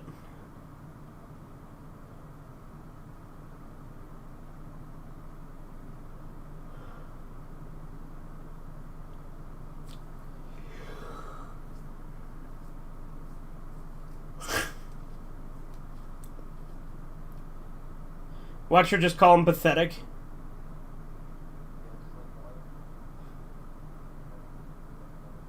Yeah, all of his fucking like his the women he fantasizes about actually all hate him.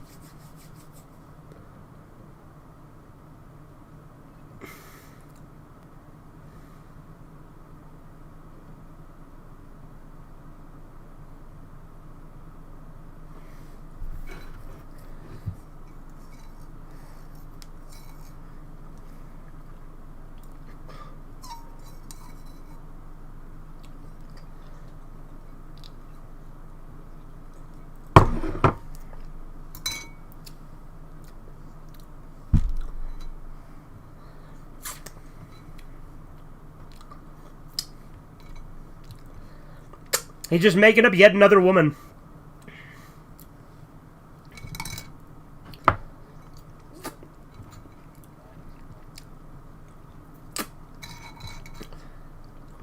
I like how he's imagining his therapist is like a matchmaker for him now. Yeah. Yeah, they're literally not allowed to talk about their other patients.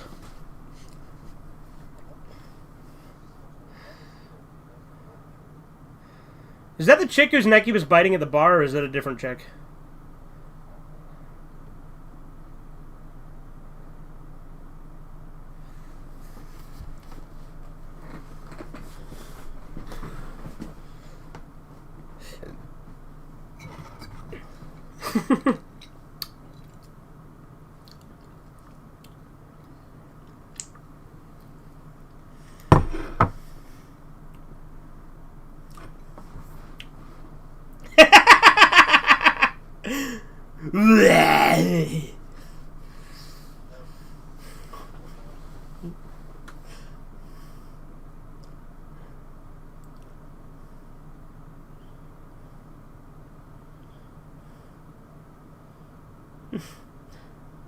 I mean, when you make her up in your mind, it's pretty easy for her to have the same thoughts as you.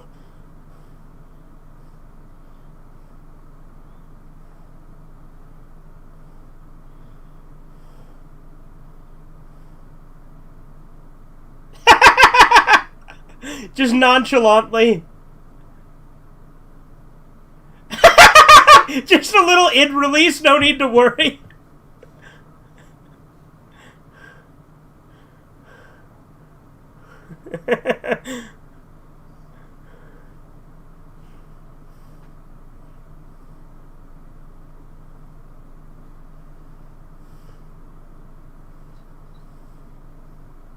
Oh, so she did die. Or maybe she didn't, he just thinks she did.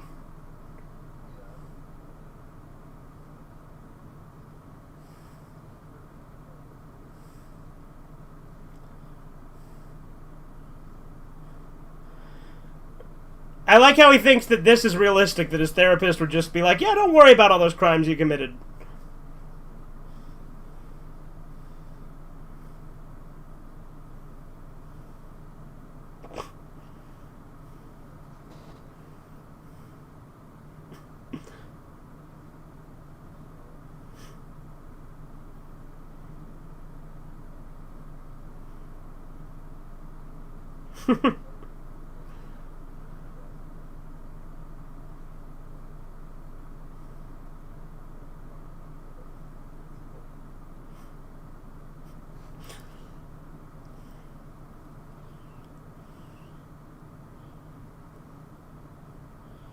See, the more he talks, the more I think he is just trying to sound like Trump.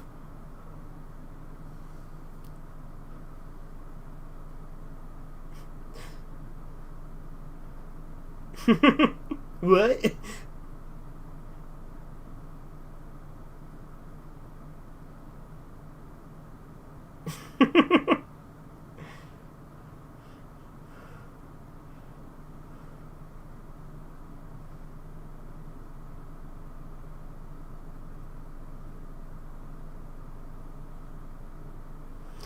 Now again, if I saw a guy like this, I would not be like, this is kicking his ass seems like a good idea.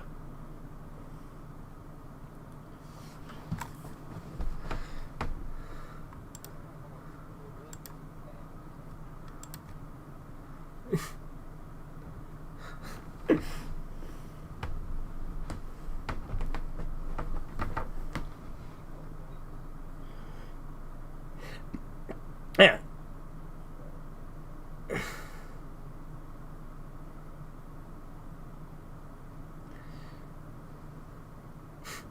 I like how he's like wrecked his fucking apartment.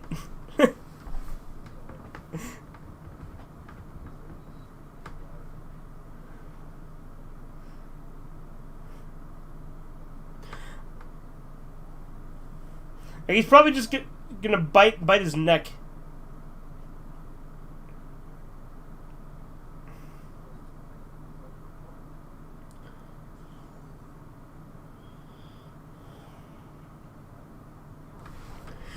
Yeah, now you're gonna get arrested for breaking into the apartment.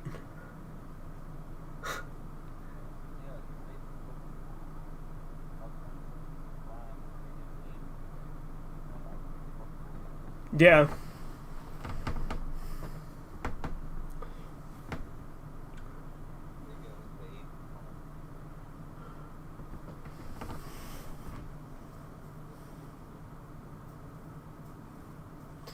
Yeah, that's one of those apartment complexes that you need a key for the front door.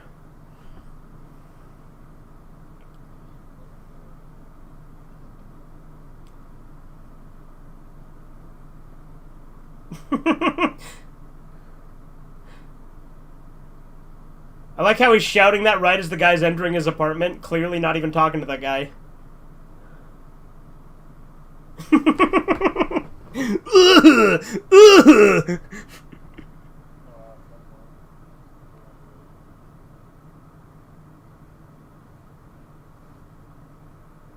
Underwear.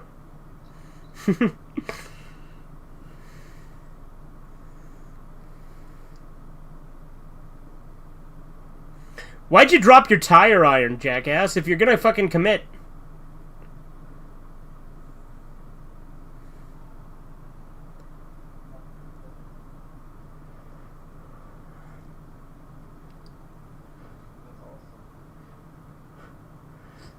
He staked him. Yeah. Literally gave him what he wanted.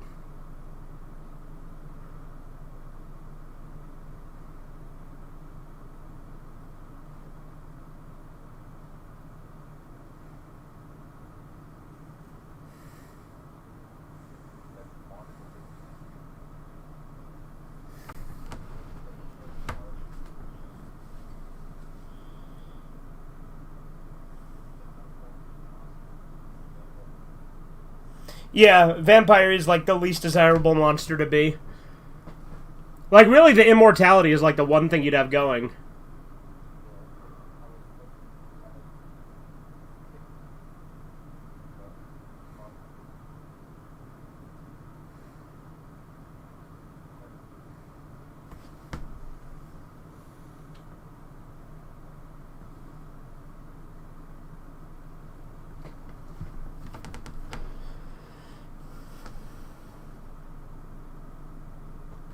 Alright, well, that's Vampire's Kiss.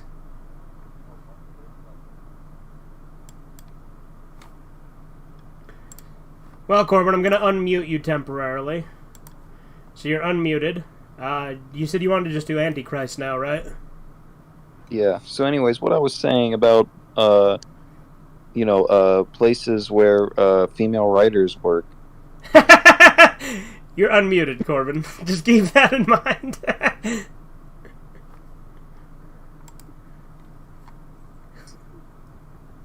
It never goes away.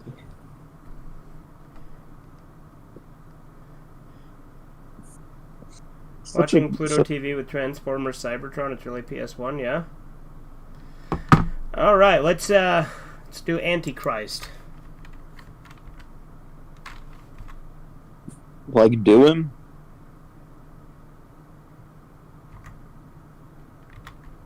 Like, so you don't want to serve him, you want to do him, too. Corbin, there are several movies called Antichrist. What year did this one come out? The first one. The first one? It's 2009? Yeah, you're right. There he was. All right. So I got an ad. What should we do? Move. This has Willem Dafoe in it. Mm-hmm. That's his name from now on, Willem Dafoe. Yeah. All right, I've remuted you, and I'm going to hit play again.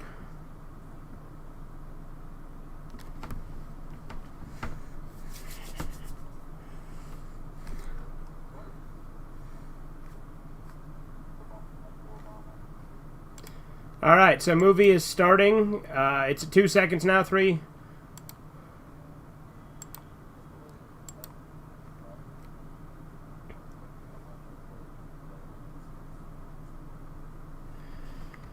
All I heard was right-wing conspiracy theories. What was the rest of that?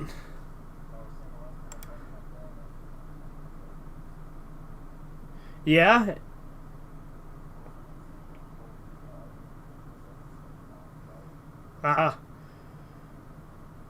Well, I find that the vast majority of quote-unquote conspiracy theories actually tend to be true.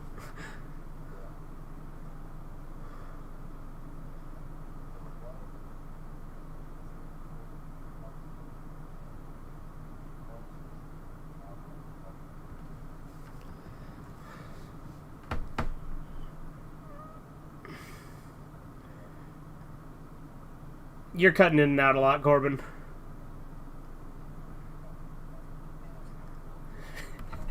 I like how did you say car at the end of that? Oh, hard, okay.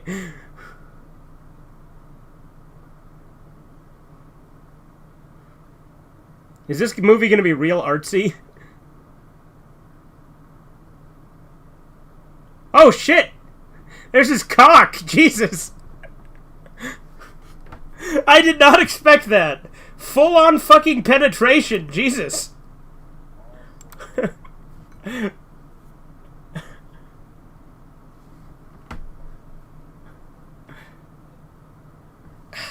Corbin, you started cutting out again. I can hear that!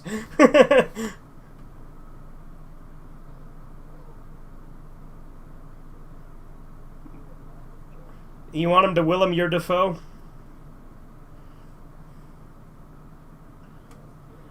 Oh yeah, it's pretty gay. That's why I was wondering why he said it.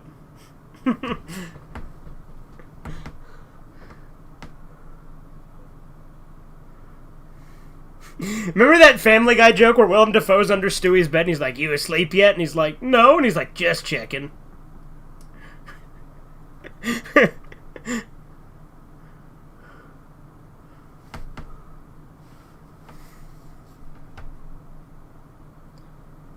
Wait, have you seen this movie before, Corbin?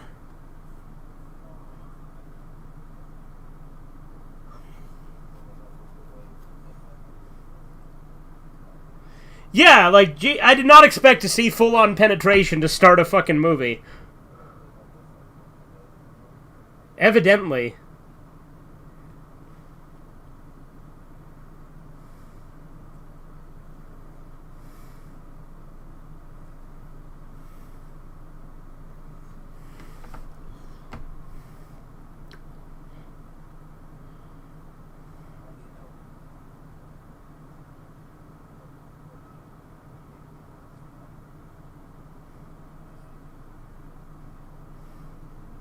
They become what?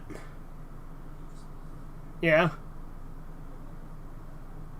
Yeah, they have to act like every fucking thing they feel emotionally has to be crippling.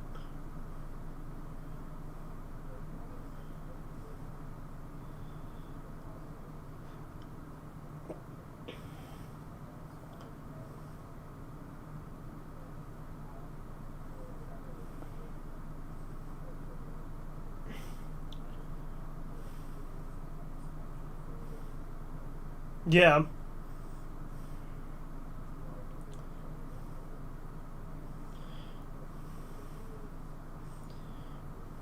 No, like, they can't handle a lot of things men can.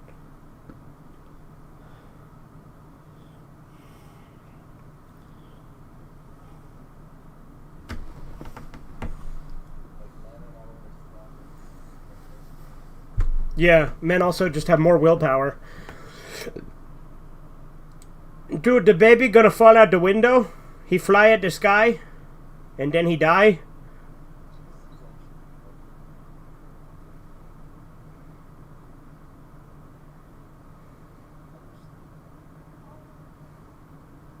Wish that I could fly way up in the sky like a bird so high. Oh, I might just try.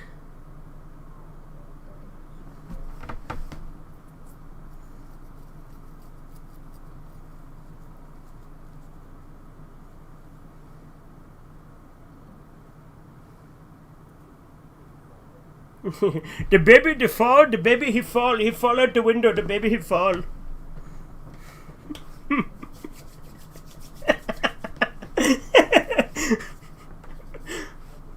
Yeah, this is like, yeah, a horrible thing to happen. It's really sad, but you know. But the weird, like, French music and shit, it's like the tone,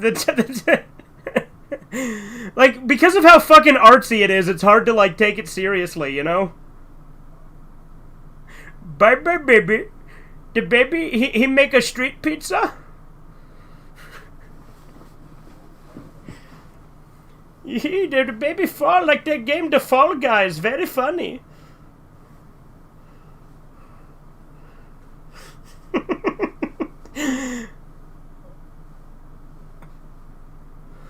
It's really fucking artsy, isn't it? This... She came and he went. That's good. Chapter 1, Grief, Antichrist.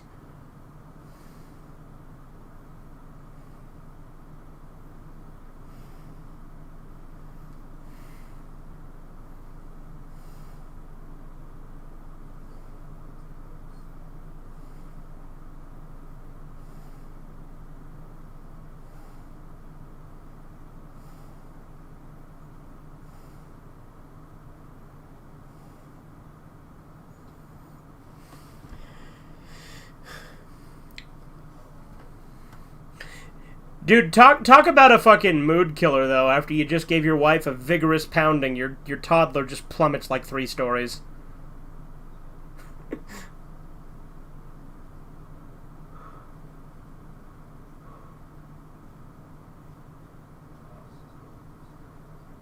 Yeah.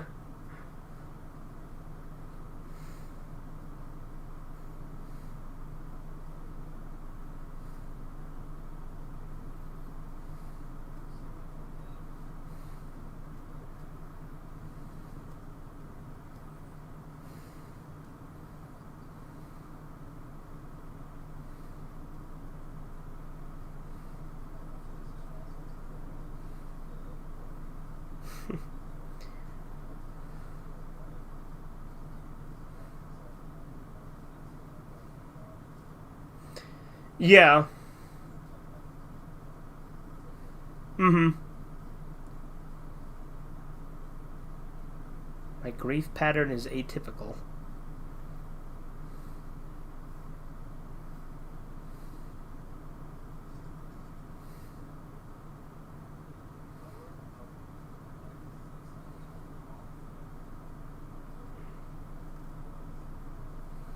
Yeah. Yeah, exactly. You like if you're grieving, grieve. Don't fucking medicate. Try to medicate your way out of it.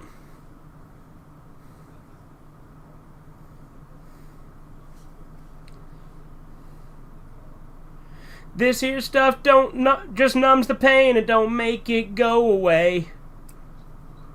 Yeah. Yeah.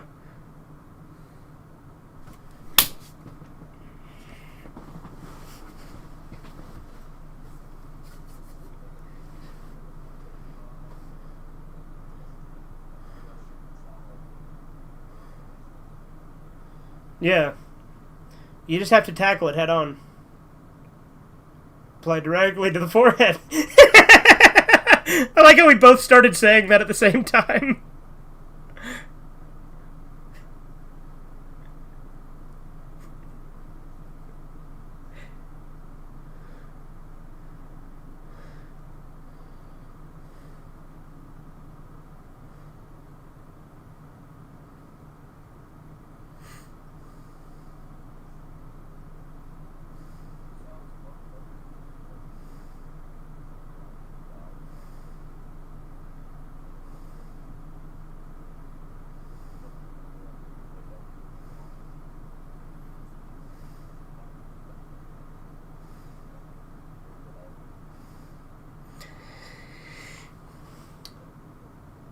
Yeah, Corbin, this is probably why people call you a psychopath.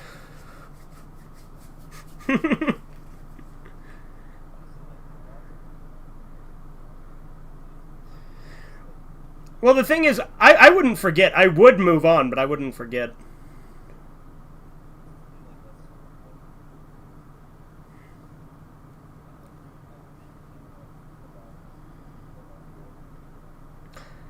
I mean, I think you can and move on, but again, I've never actually experienced it because I've never had a kid die. You know.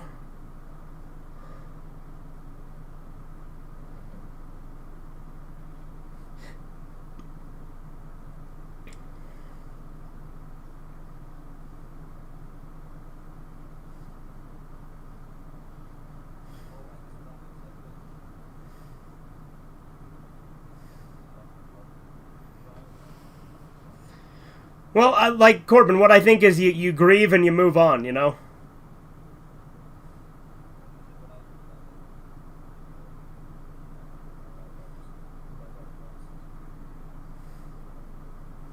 Yeah.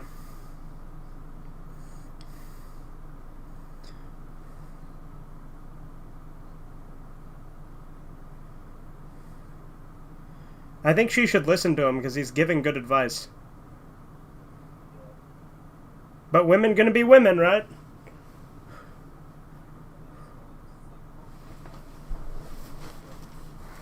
Yeah, that's right. Yeah. Oh, my doctor said no. You're a drug dealer. Get it right.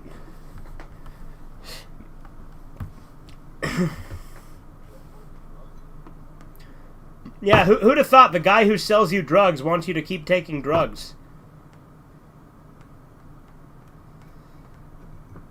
We dress it up and call it a doctor because it's fancier and makes people feel more dignified, but it literally is just drug dealing.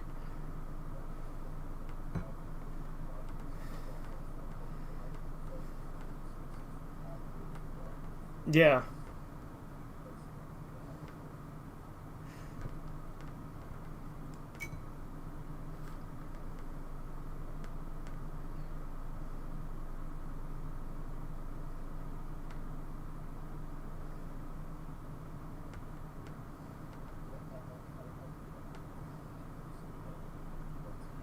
Yeah, it is better to get used to pain than to numb it.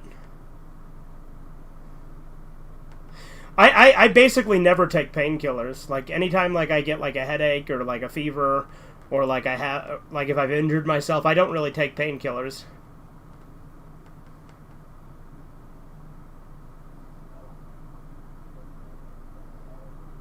Oh yeah, dude, Corbin, I never go to the fucking doctor. I do go to the dentist. I do go to the dentist every 6 months, but I don't go to the doctor.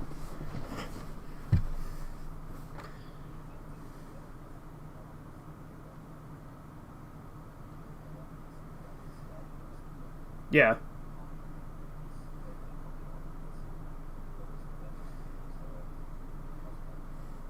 Yeah, well, I do go to the dentist, like I said, every 6 months for a checkup.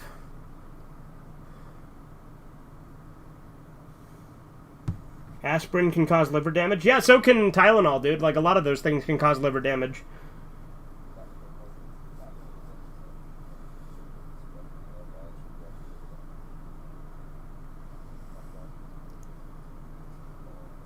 Yeah, I've had my wisdom teeth removed.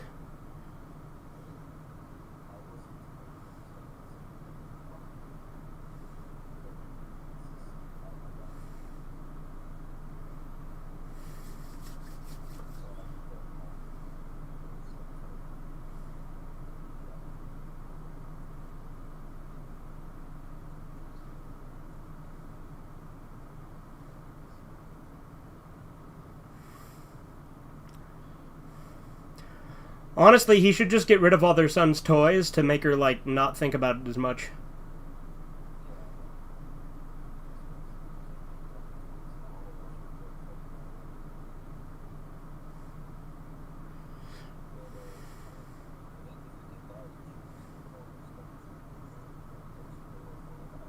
Yeah.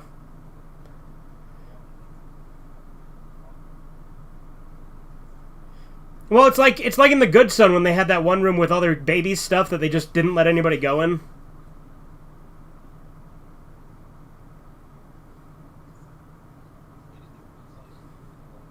Yeah, have you not seen it? Yeah, it's good.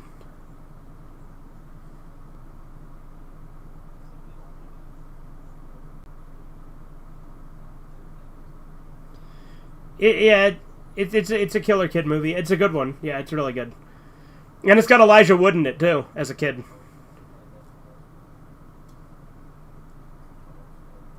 Yeah.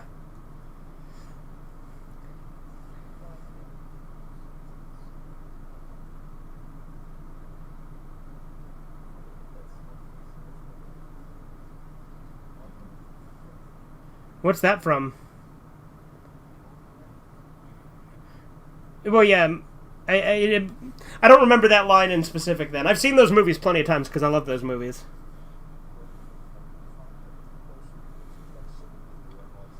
Yeah, when you take pain stoppers, you stop the pain, but not the damage.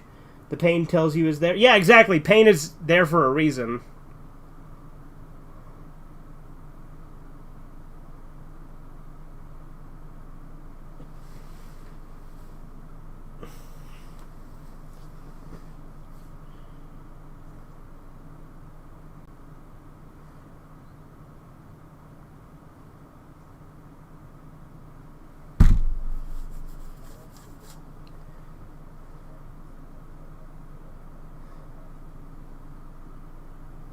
Yeah, you might be a sociopath, Corbin.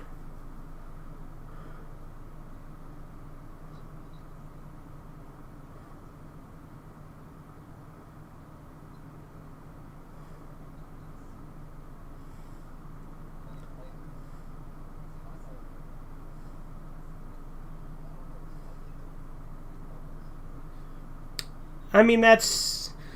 it depends, like, it's all semantics, right? Like, it...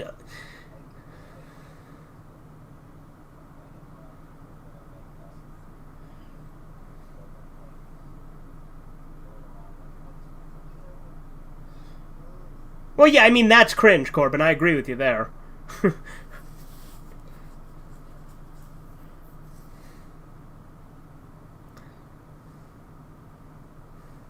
But I do definitely have emotional attachments to people.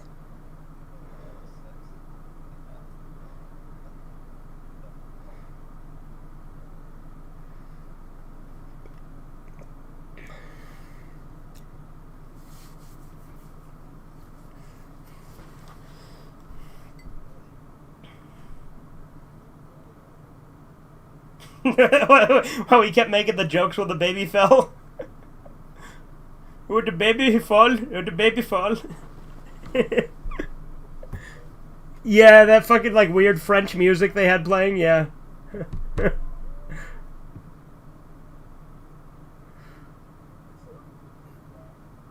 Well, it was definitely an interesting artistic choice, right? The baby fall. He's falling out the window. He hit the fucking ground.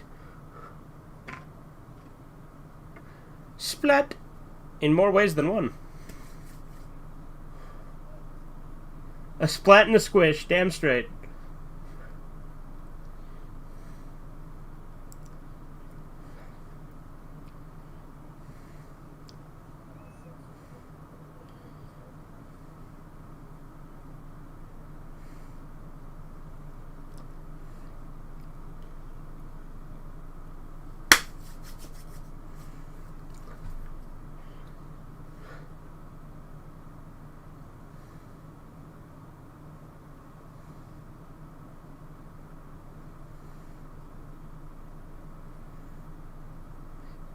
Smack her around, snap her out of it.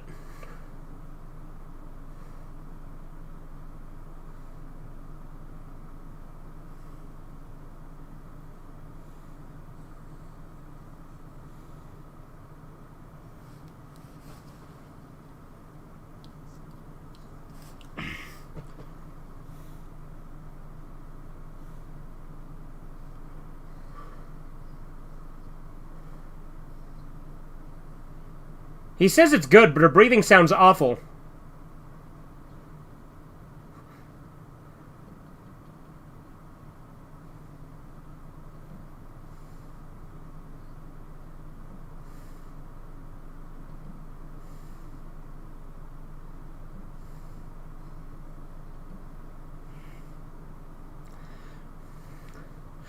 I like how, like, level-headed he is about handling it, though.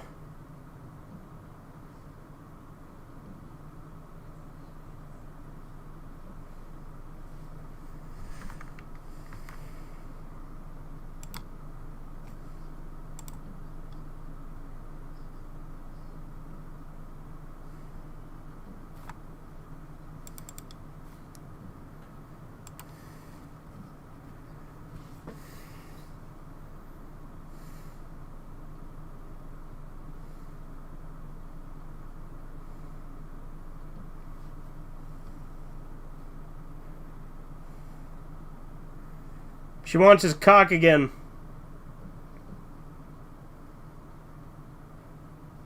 The way she's pouncing on him is like a fucking inhuman monster.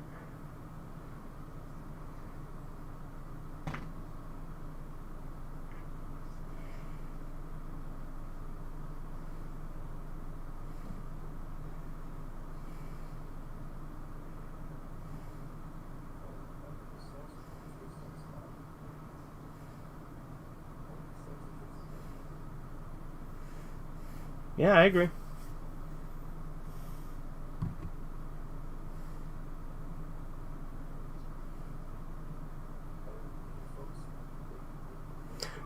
I mean, that's what she wanted. That's why she was jumping on him and pouncing on him like a goblin.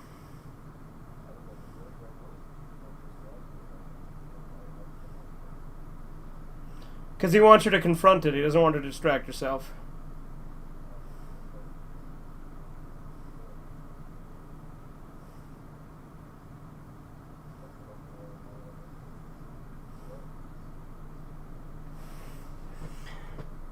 I mean, Willem Dafoe's massive cock is the best drug, am I right?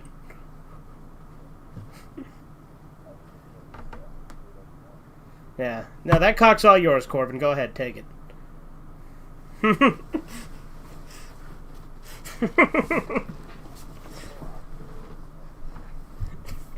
I'll show you in and out, Spider-Man!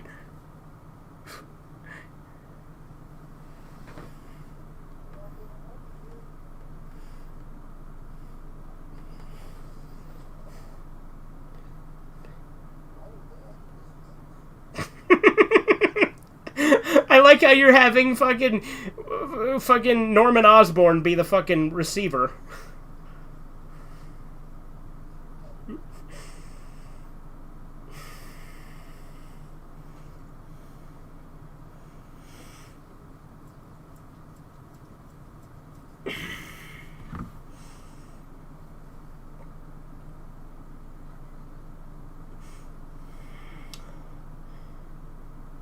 In what way is any of this related to the movie, Jisoo? And I'm not reading this. Jesus Christ, it's like 6 fucking messages. When it was like 2, I was like maybe, but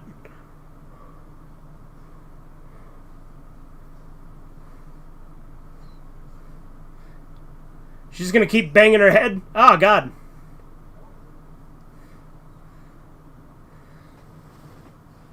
He's like, all right. You can have the cock. Just stop hurting yourself.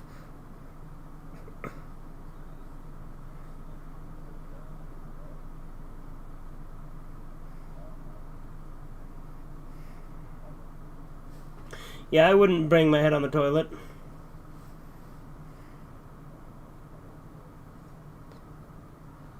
No, seriously, he is just like, all right, you can have the cock, just stop hurting yourself. That's literally what it is. I was right.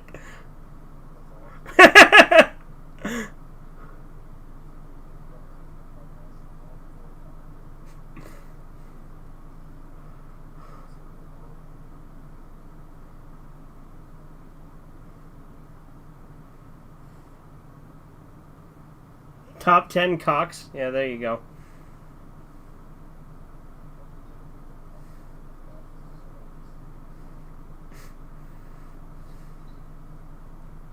Don't you hate it when your cum toilet bashes her head on your toilet? Yeah, there you go.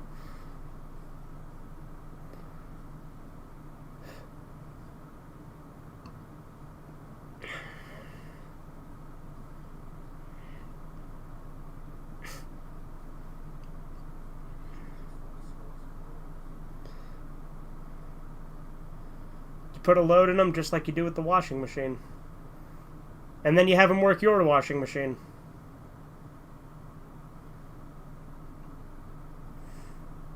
Remember that Family Guy joke, my dishwasher broke? And then, like, at the end, he does the joke again. It's like, my vacuum broke. And it's like, weren't you here last week?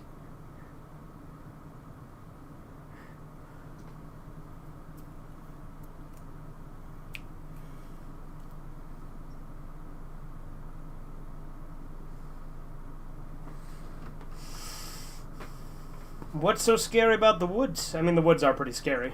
Well,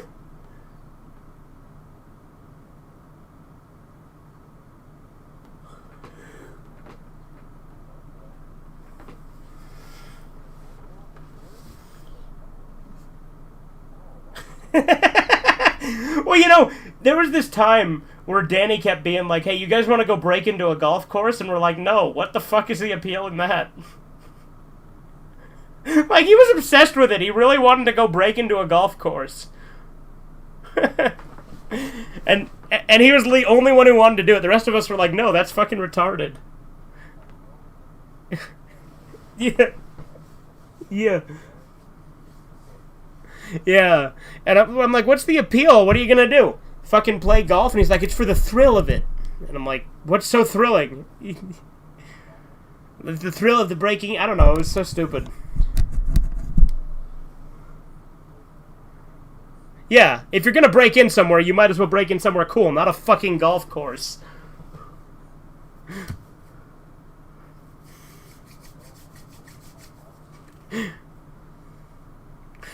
What do you think of those fucking, like, short videos where it's, like, got, like, the fucking, you know, what are you gonna do if we break into your house? There's like a bunch of videos like that where it's like sometimes it's like midgets, other times it's like fat guys or fat women.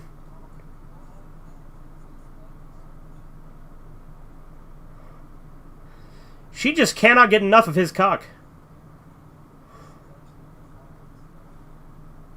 Yeah. Dude, it's working. Oh, she bit his nipple. Bitch. Smack her around. Teach her a lesson.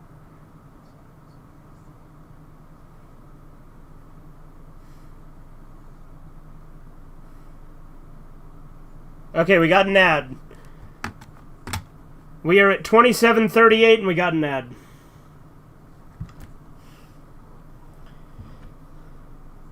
Specsavers ad of fishing. One guy mistakes boat keys for lure, loses them in lake. Oh, movie's back on. That's as much as you get, Chisu.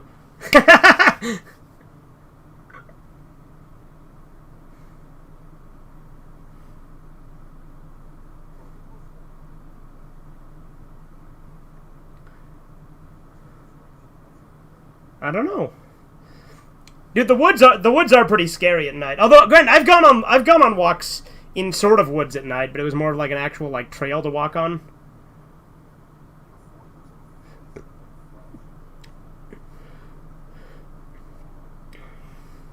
Well, I'm not gonna lie, I know next to nothing about this movie, so I don't know if it's actually gonna have like demonic shit or if the name is like symbolic or something.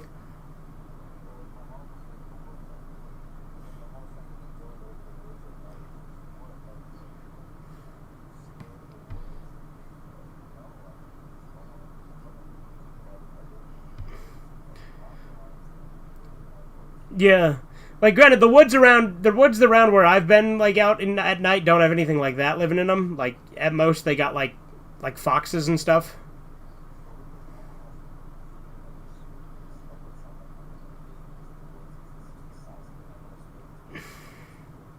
Yeah. If you go out in the woods tonight, you'll be in for a surprise. You'll die, that's the surprise.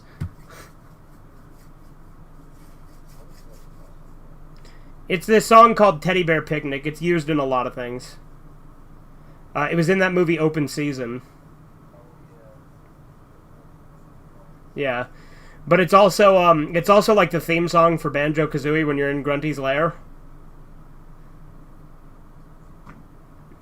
And there's like the version of it that the deer sings in Open Season where he's like, once there was a magical elf who lived in a rainbow tree.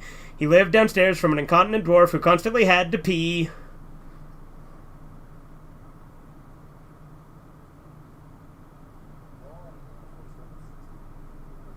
Yeah. I like the first Open Season movie. I don't know if I've seen any of the others.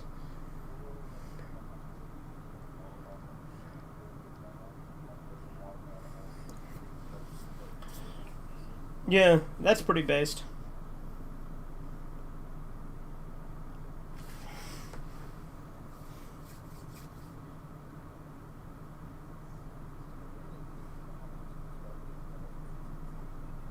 Well, the hunter's the good guy in Open Season, right? Just like Gaston.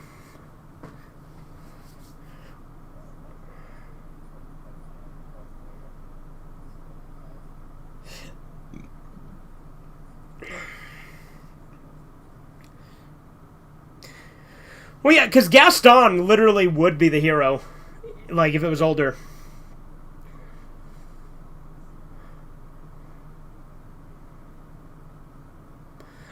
I wonder how the original Beauty and the Beast, like fable goes.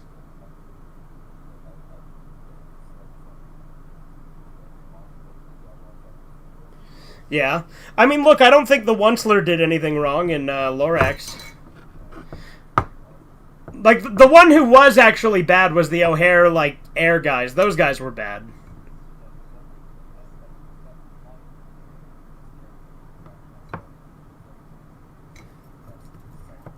Yeah. Well, yeah, exactly. You steal the air and sell it.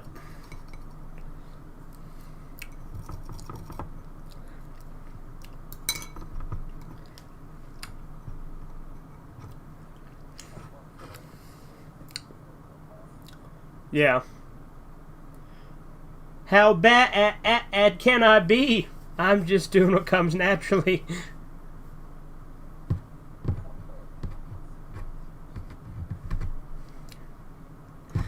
It's funny how people act like Cat in the Hat is the worst Dr. Seuss movie when I think it's easily the best. But yeah, Cat in the Hat and the Grinch were both great.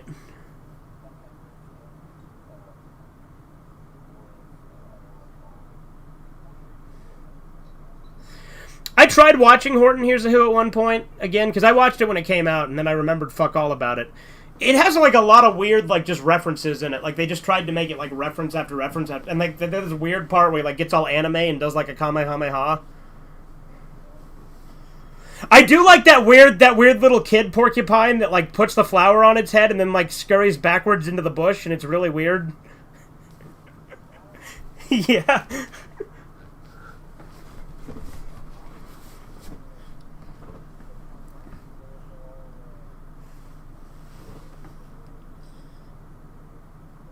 Yeah, and then he's like, "That's nice, Patty," and then she just goes, "Bah," and just disappears.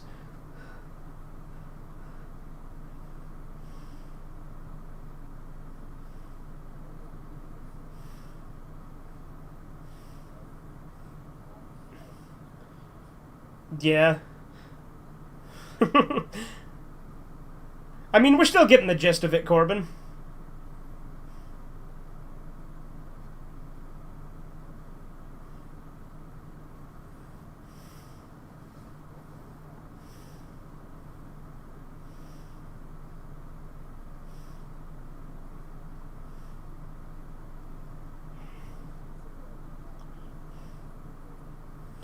Oh, I don't remember his name, but I know who you're talking about. Like the main guy from 50/50. Dude, there's that scene in 50/50 where he like tells the girl to get the fuck off his porch. It made me really happy. Well, because like I was worried he was gonna take her back because she was back like apologizing and shit, and he was like looking at her and talking to her, and then he's like, "Get the fuck off my porch." Yeah, we should. It's a good movie. It's one of the few times I actually like Seth Rogen in a movie.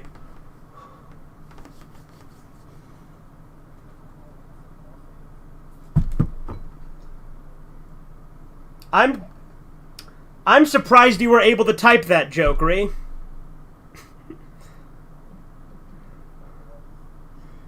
I He said that that's the song he sings when he sells ropes to trannies. How bad can I possibly be?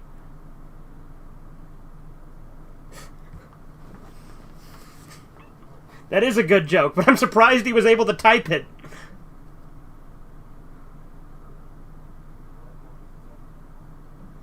Redid the funny.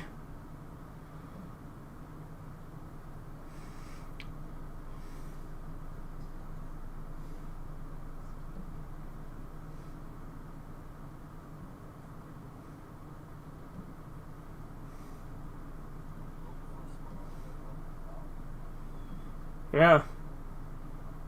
It's true.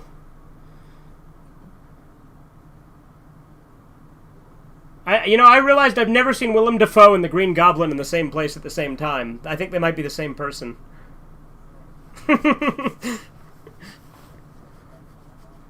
Yeah, mind equals blown.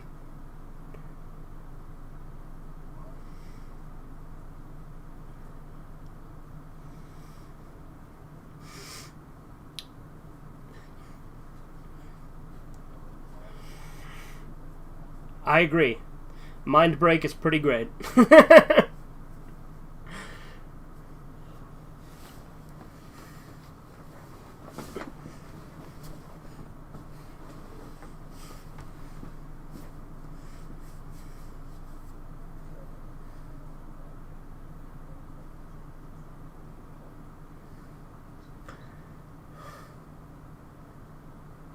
That's not necessarily what that means, though, Corbin. No, mind break is like...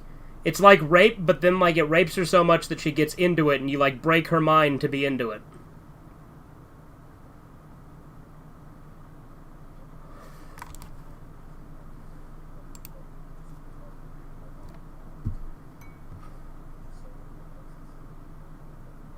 Okay, well, yeah, no, when you say it like that, yeah.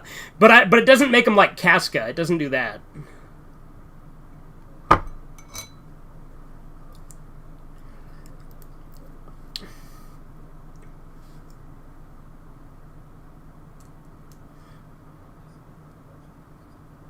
The hell is up with the back of that deer? Oh, it is giving birth. You're right.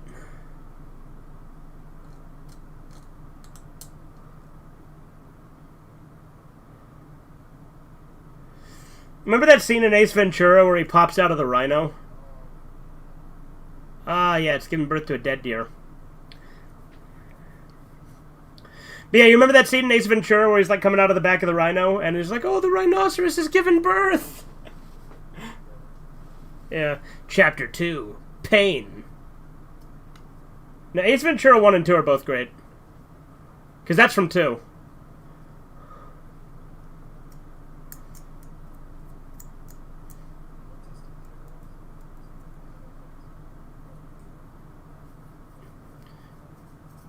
Yeah.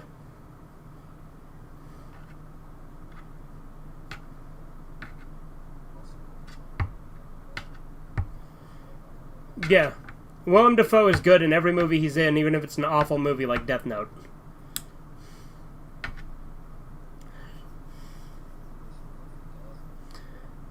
Yeah, casting Willem Dafoe as Ryuk was like the one thing they did right. It's still funny to me that you used to defend that movie, though.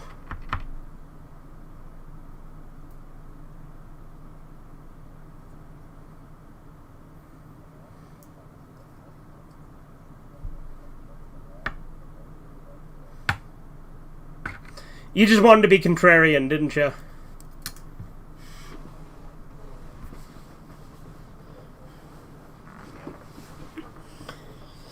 But there's already 4 good Death Note movies from Japan.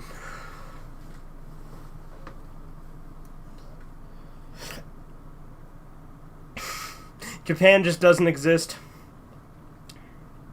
Like Australia or India.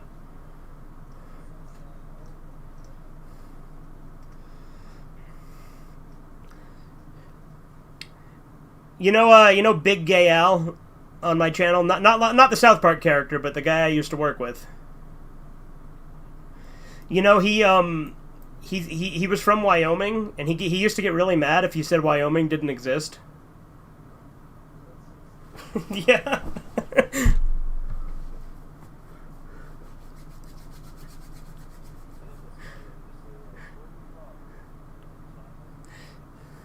Yeah. Well, you know, Nick Rekieta, like, refuses to acknowledge that either India or Australia exist. He says they're both made up. They're, like, jokes, and anyone who claims they're from there is actually, like, a government agent pretending to be from there.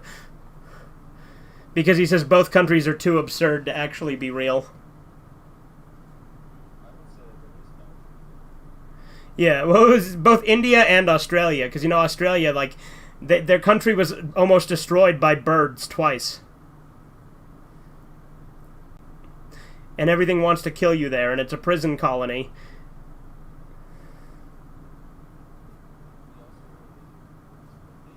Oh yeah, India's on a whole other level.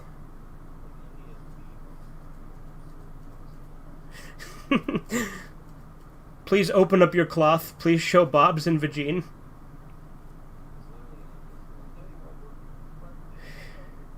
You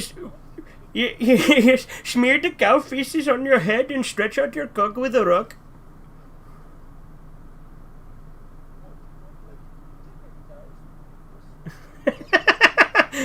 It's funny though, because I do eat a lot of Indian food, because I fucking love curry.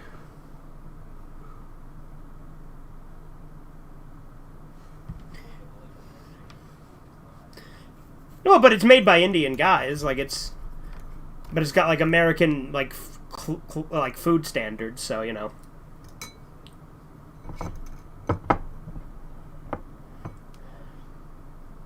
Yeah, but I love curry. And in World War II, President Rasputin burned a hole through the crust and sunk Australia. Well, there you go. That sounds right. Seems pretty legit.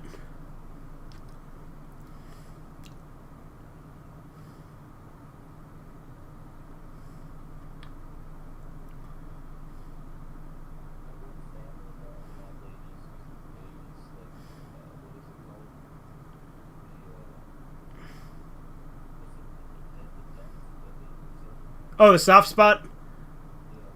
Like, yeah, she used... Yeah, well, I think it was like Britney Spears or like Christina Aguilera or somebody. It was some like celebrity. And they had her like push in the soft spot and use it as an ashtray and then drop the baby.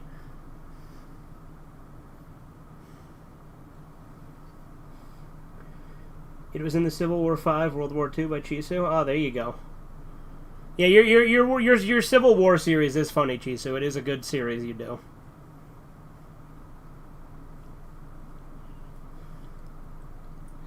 I like how Chisu also referred to himself in the third person there. He's like, it was in Civil War V, World War II by Chisu. Remember when Willem Dafoe was in the Mr. Bean movie where he goes to France?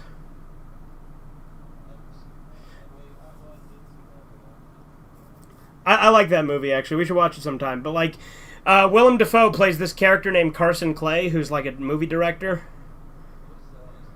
Looks like barnacles or something. Like... Yeah, is it like stickers? Like weed stickers? Because if so, that's got to be itchy as fuck, right? Or are those parasites? Yeah. Oh god, it's parasites, dude. Ooh.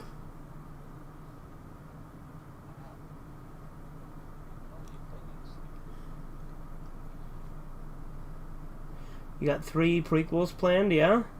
Okay.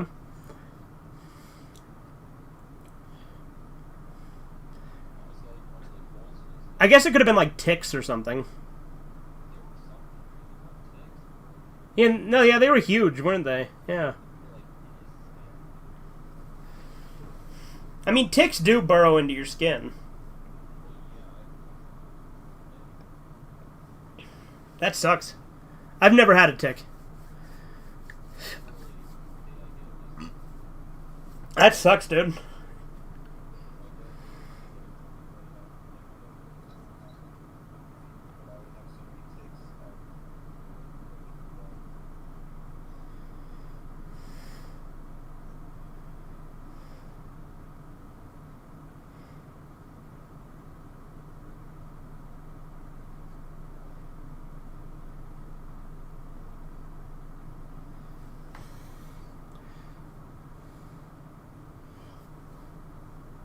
The Tick with Arthur, an American made.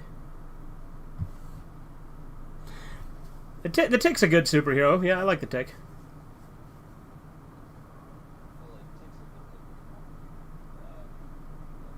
Yeah, that's right.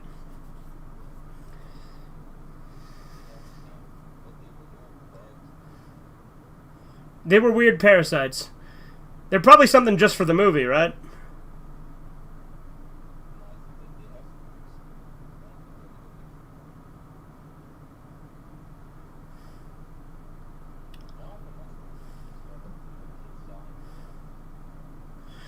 No. So we're both going into this essentially blind.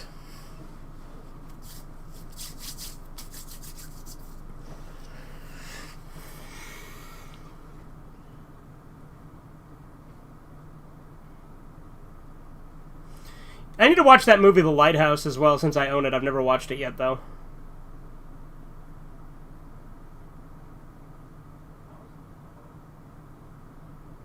What's that?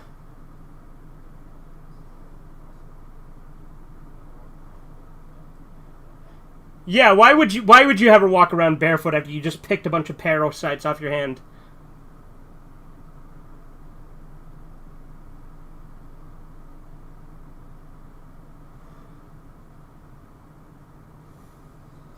Ever seen Adam Sandler movie The Waterboy? I have not seen The Waterboy.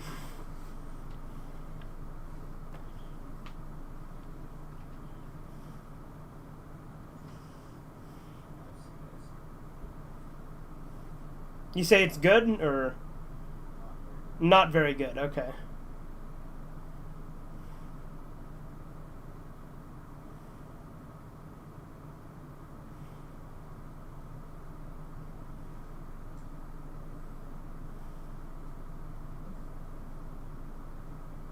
That baby bird just fell. Ah, you see, because it's like their baby fell.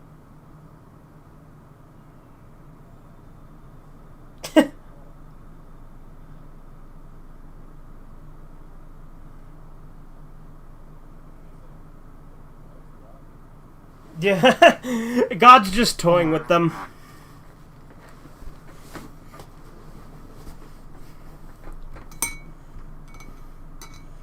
Deadwood Dick, the true life story of a man damaged by a botched circumcision. There you go. So it's a movie about David Reimer.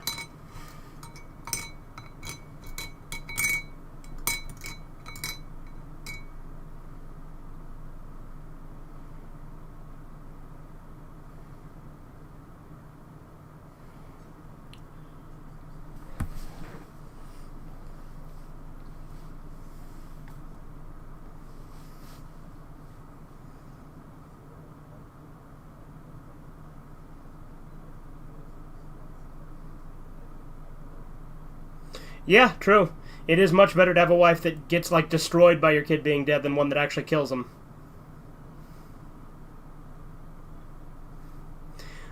Well, and look, if all she wants is your cock to cope with it, I mean, that's an absolute win, am I right?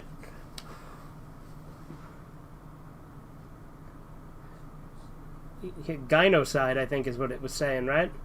So, woman genocide? Because that's what gyno means. Gyno means woman. Well, you noticed that the trees were, like, getting distorted there for a second, right?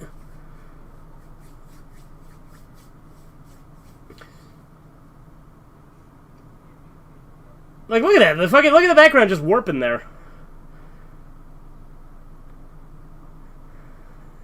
No. Well, this has got to be some demonic shit, right?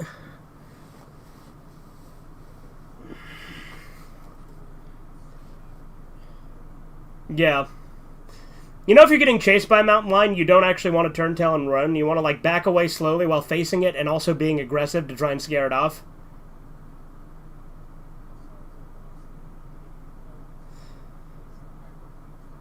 I know, I saw this video of this guy getting chased by a mountain lion, and, like, it's best to, like, throw a rock at it or something if you can find one.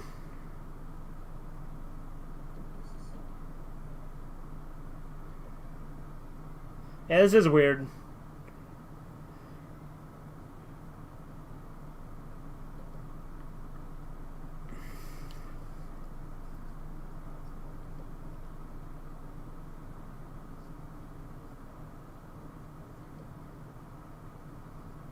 Oh, I get it. It's not supposed to make sense.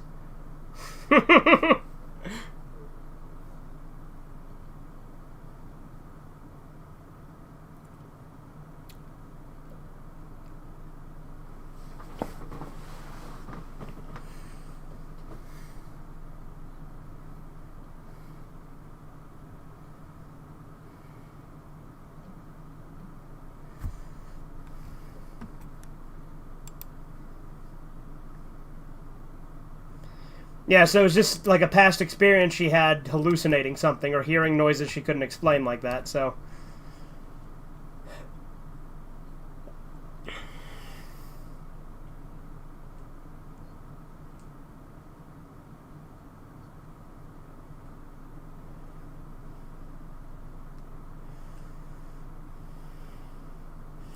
This place being called Eden has to be intentional too, obviously.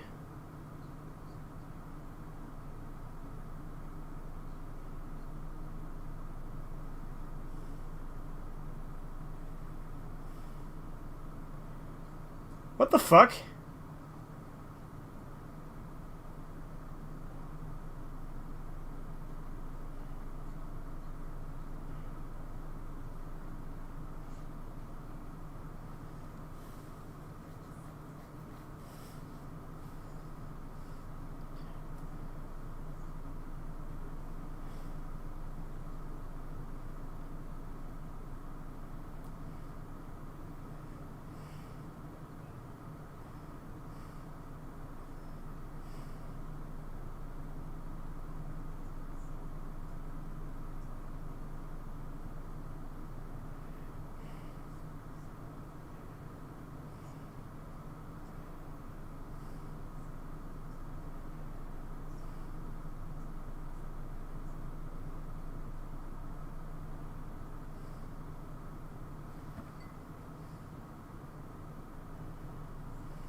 Be interesting to, like, just live under a tree that you constantly hear acorns falling on the roof.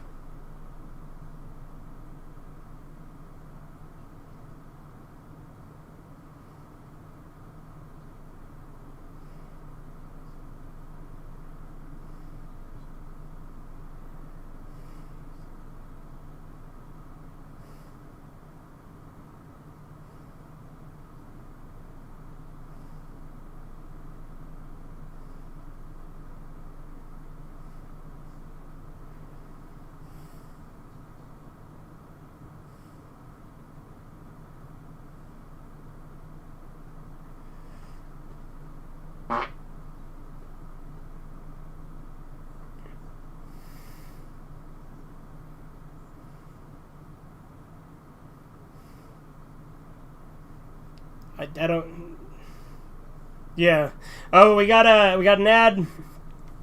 We're at 53:38.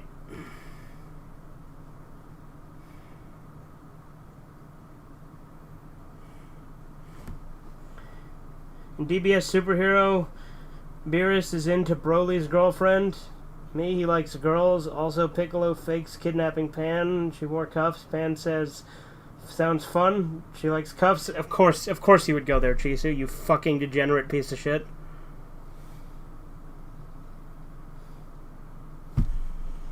She doesn't go Super Saiyan. She doesn't go SSJ. She goes SM. Yeah, Chisu. It's real cool to say that about Pan when she's a fucking toddler. Real cool. That's just real cool to say. Very cool.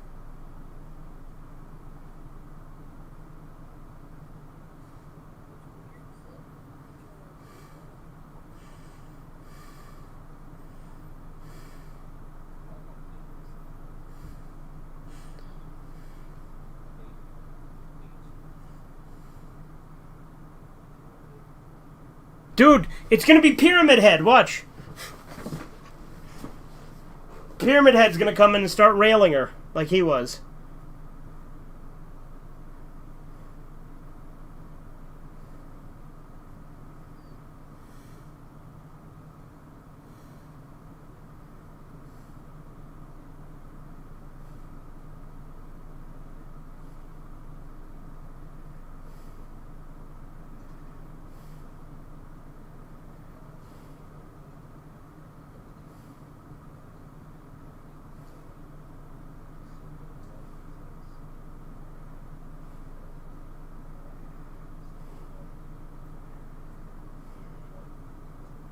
Yeah.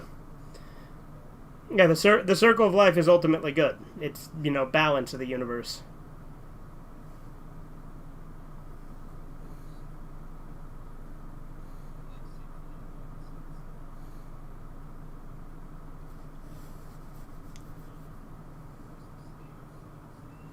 Yeah. Like, nature isn't inherently satanic, it's just nature. It's what nature is.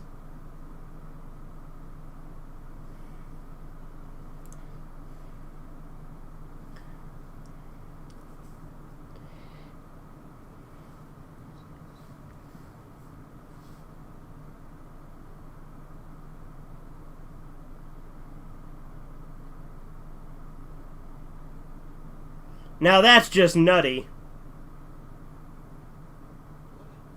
Yeah.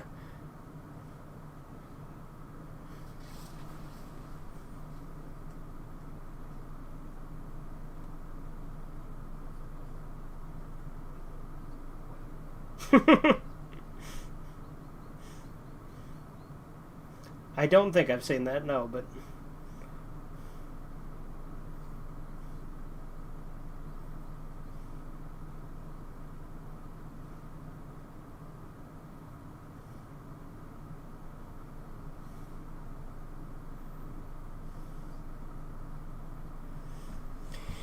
Theron has this commie friend that always asks, how'd you sleep? Because he wants to, throw people off, but I would always just answer.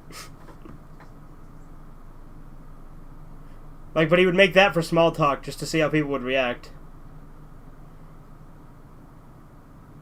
He's getting married tomorrow, actually. Theron's going to his wedding. Like I said, he's a commie, so I don't really associate with him, but he is Theron's friend.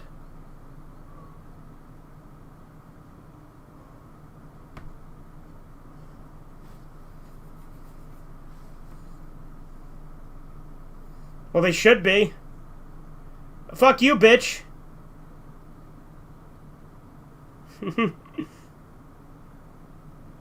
Shitting on Freud? What is this slander?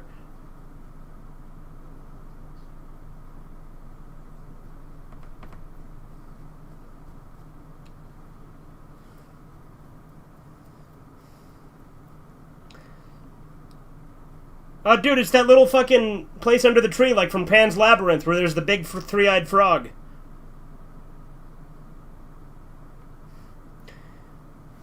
You know, Theron thought that Pan's Labyrinth was a kid's movie, and I'm like, no, it's absolutely not a kid's movie. Like, you've seen Pan's Labyrinth, right? It's a good movie. I fucking love that movie. I remember as a kid, I saw it as a kid, and it freaked me out. Like, it kind of like fucked me up, because there's a scene where the general beats this guy's son to death in front of him, and it's really brutal.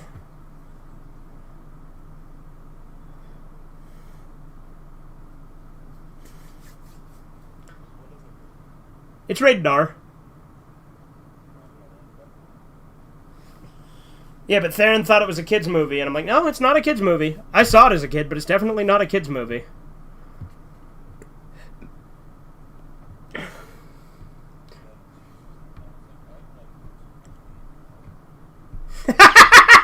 That's really good, Corbin. Chisu would like to explore Pan's Labyrinth, wouldn't he?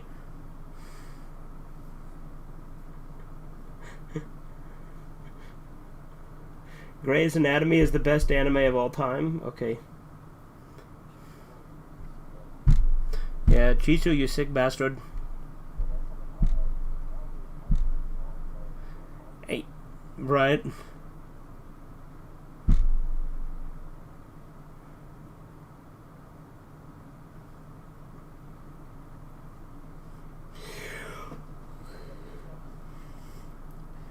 Well, remember how Chisu kept asking you to make gay shit?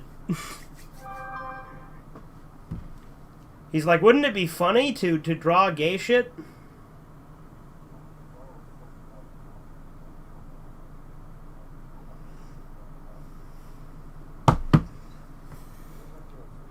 It's better than Core in the House, yeah. There you go. And wouldn't it be funny to draw the Hulk having sex with Obama? Wouldn't that be so funny? That'd be a real funny, real RDRR moment. You should draw it, though.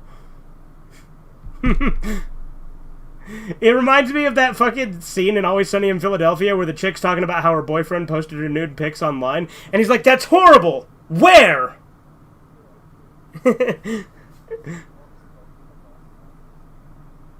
That dead fox.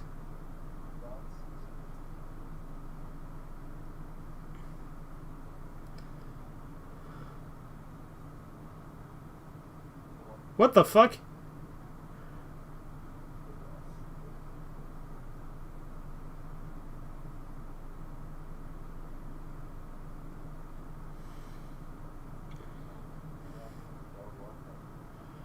Chapter 3, Despair, Gynocide.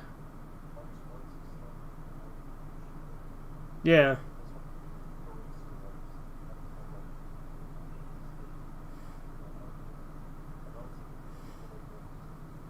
Yeah. No, artsy movies can be good if they're creepy. Yeah, I agree.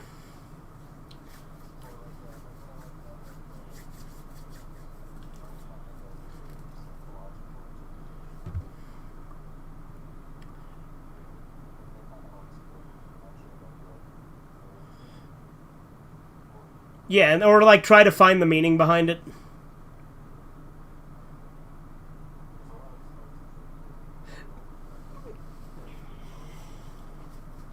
Yeah.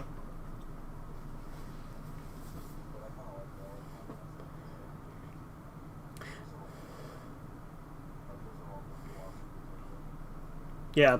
Well, and like I said, I like to think of, like, you know, psychology and philosophy to be very much linked. And so I like to kind of combine the two.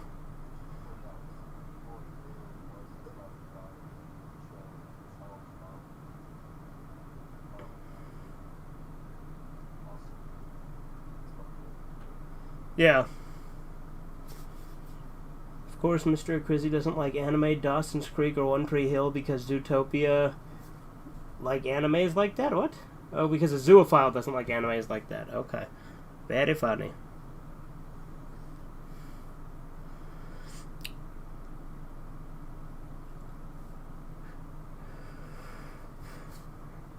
You just need to realize you're dead, you sick bastard. When will you realize that you're dead?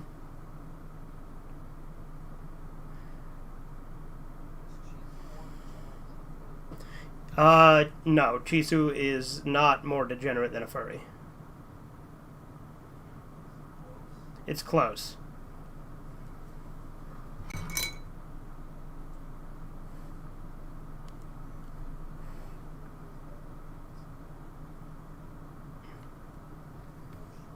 Ah. Yeah. The Inquisition. And the witch trials and burn the witch.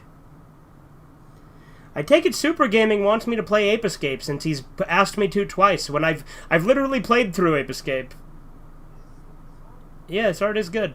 I've played through Ape Escape and Ape Escape 2 and Ape Escape 3 all on stream.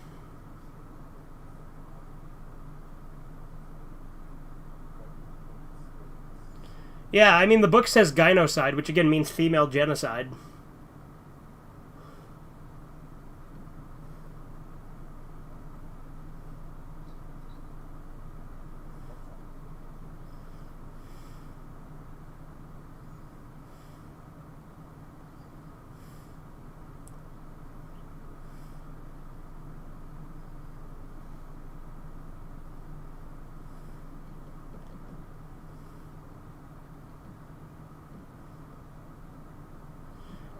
I like how the writing just gets illegible at the end.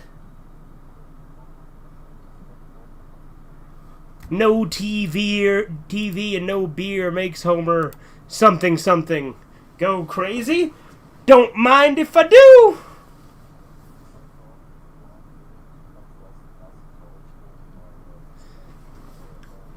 Oh yeah, same dude. What I have a journal that I keep that if I write in for too long, my hand starts cramping up and my handwriting just gets worse and worse.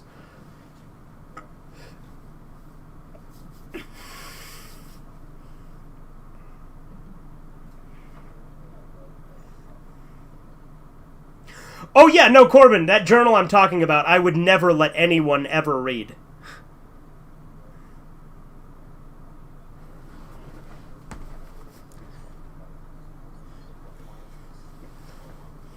Yeah, pretty much.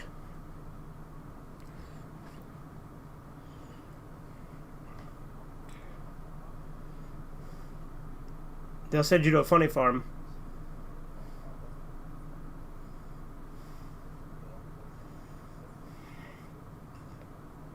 Yeah, it is like a 50s term.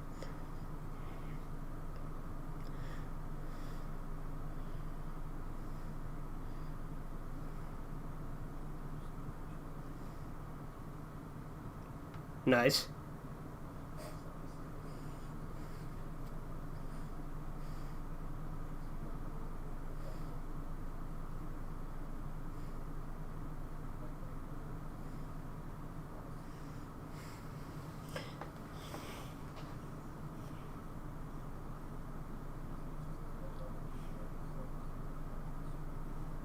The Ubermensch.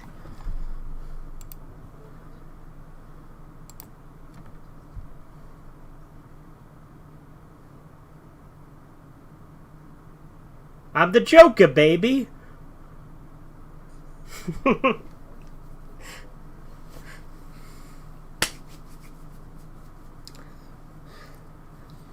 power within. The power within.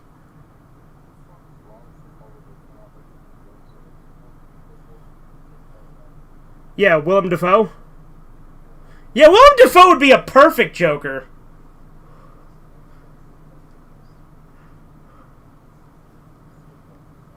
Yeah, he absolutely would take it.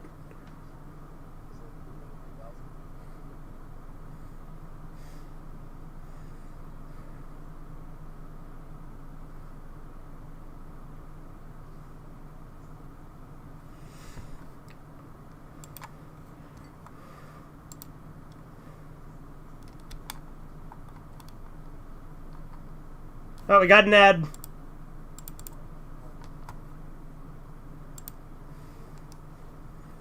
Yeah.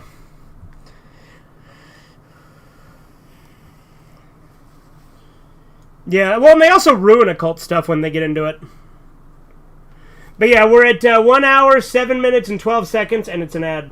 Who would win in a fight, the Green Goblin or the Joker? Depends on the versions of both, I guess.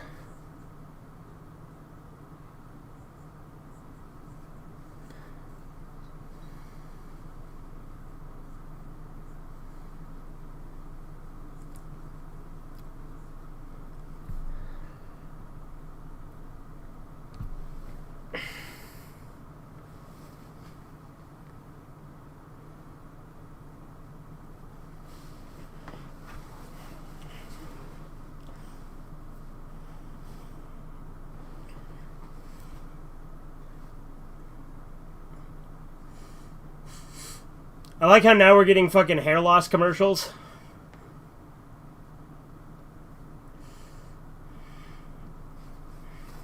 Theron needs that, because Theron's hair is awful.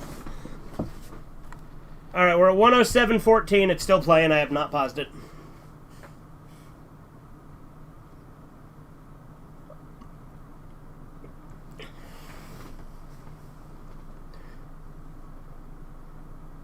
Wait, this movie's gonna be about female nature?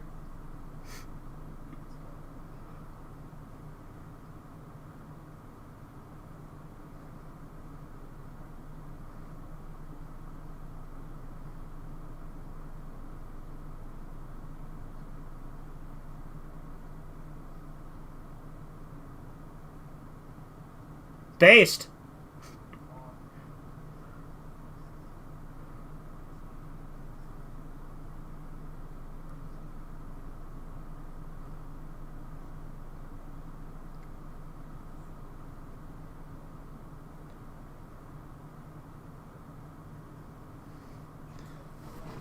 Yeah, she got the correct interpretation this time.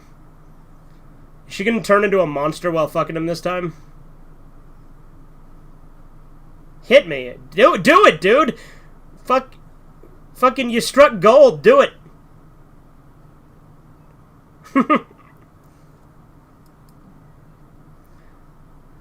Just give her what she wants, man. Come on.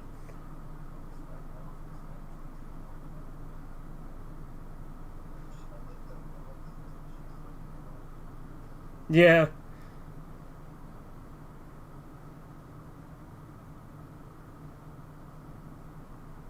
Smack her around. It's all she wants.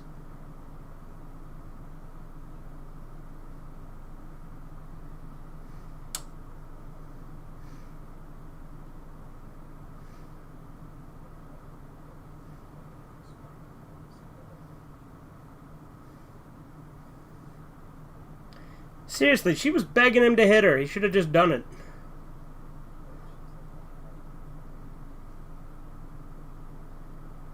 This is when the tree from Evil Dead gets her, right?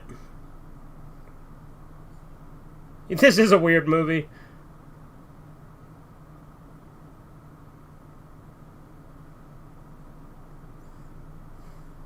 She is going to town on herself.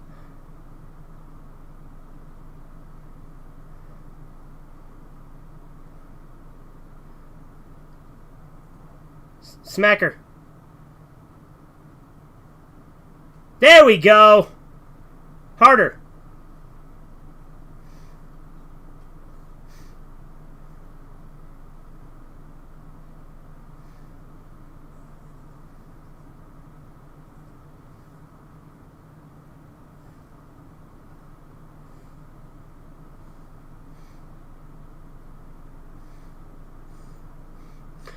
I like how this is basically pornographic in a lot of scenes.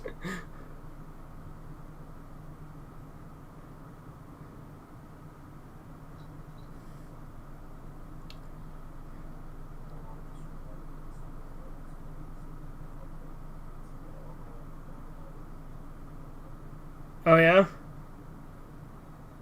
Okay.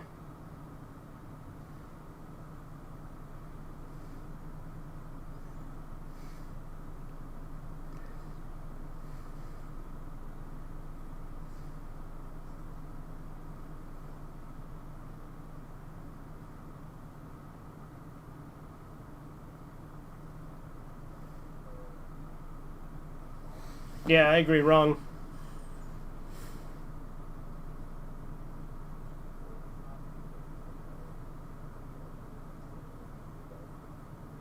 Yeah.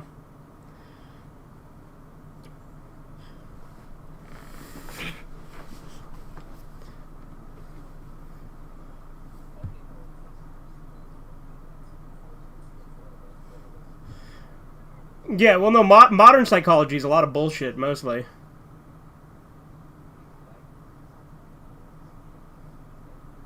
Yeah.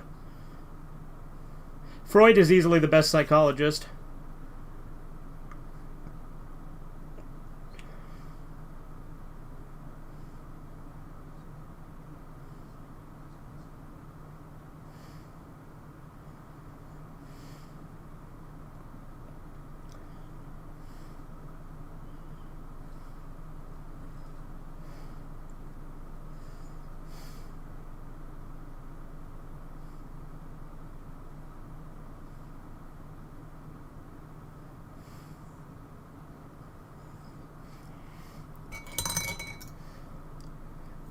Why did you bring that with you?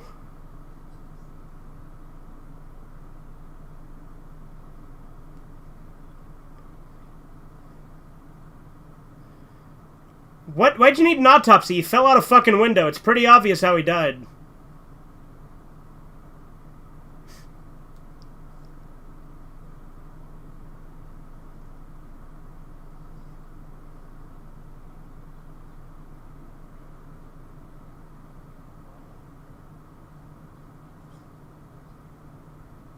Huh. Dude, is it a demon baby?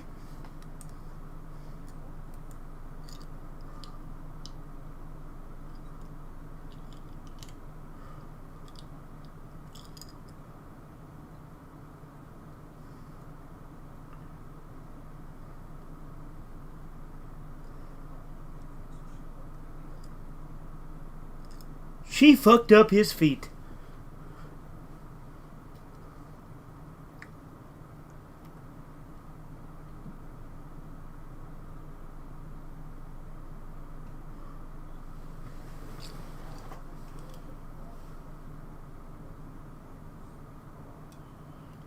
I don't know. Maybe he had deformed feet, and that's why she put him on wrong, because that's how they would fit properly.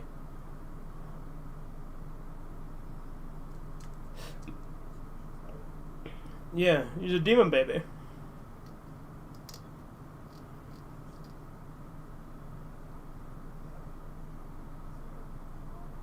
Yup.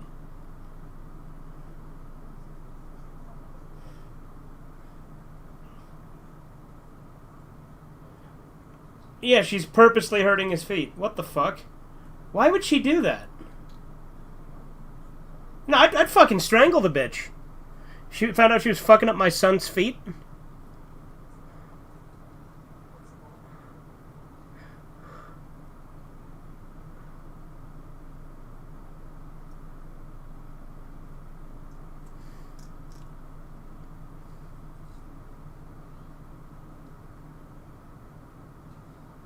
What the hell?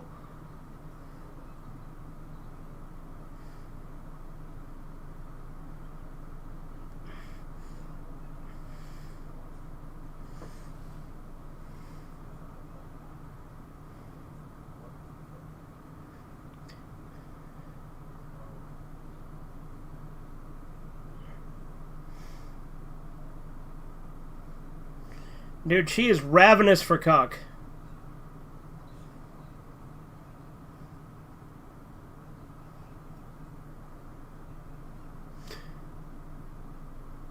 What a weird thing to say while she's... Ooh!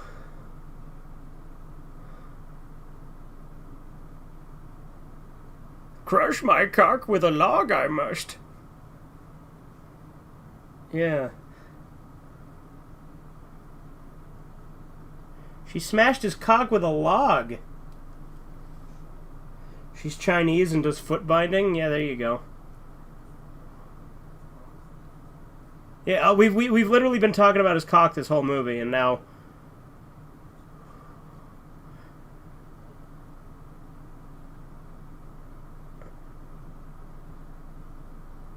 After smashing his cock, she's gonna put it inside her again, right? No, she's jerking it off. So I guess she smashed his balls, but not his cock? Oh God! Bloody discharge. Oh God.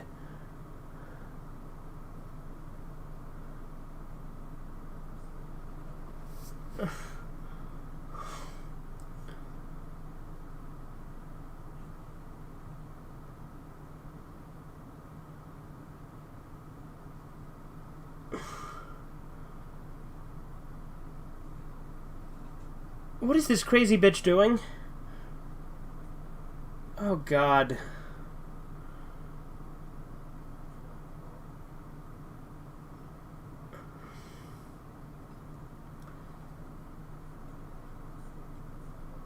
Yeah. Oh no, she's gonna grind it down. Oh God.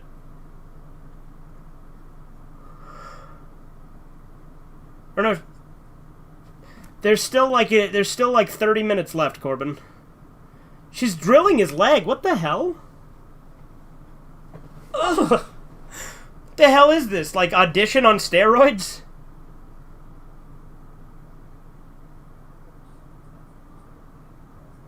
Yeah, obviously. Oh God. What? Why? What is her logic?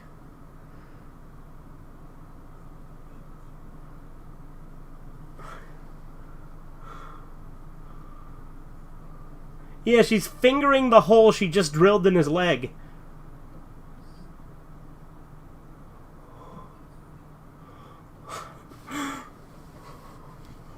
Yeah.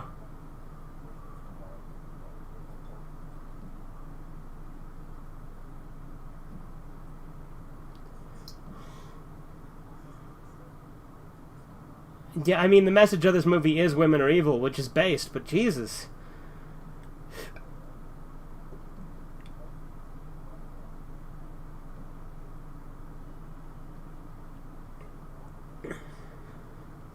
Yeah.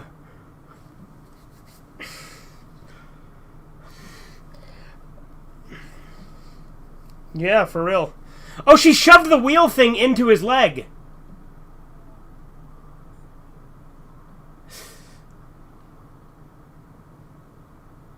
It's a violent porno? I mean, it literally is, Chisu.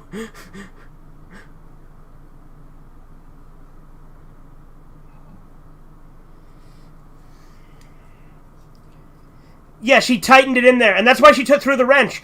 Because she fucking bolted it all in him. What a bitch! Oh my God, he should have brutally murdered her when he had the chance. Yeah, like, he's been nothing but helpful to her, and she's been just an evil, sadistic bitch.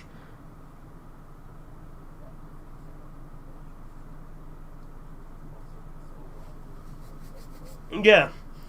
She needs to be put down.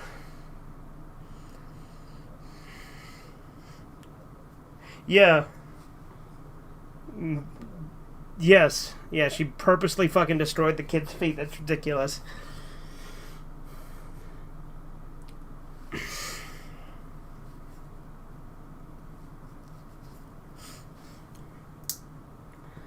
Homemade. No, I wasn't either. Because this movie was pretty tame up until that. Yeah, other than the kid dying. Yeah, I did too.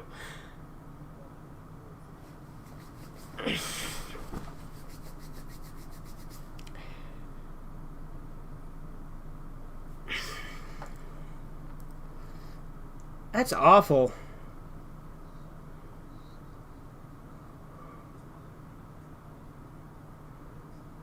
Yeah, really.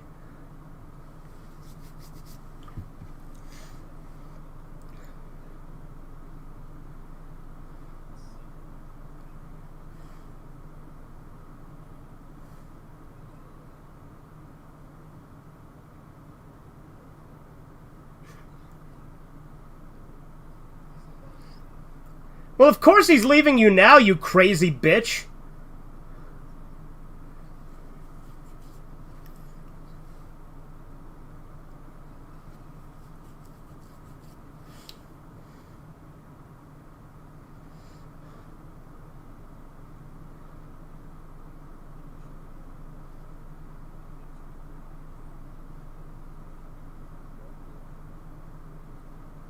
Yeah.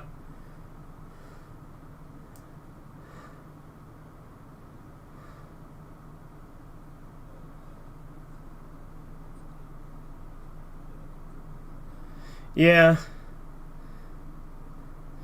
There's probably something horrible in there.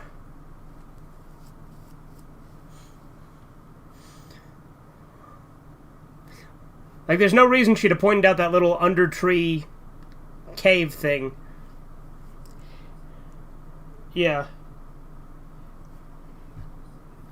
Yeah. Well, like, it's almost like that's, like, where she wants him to go, right?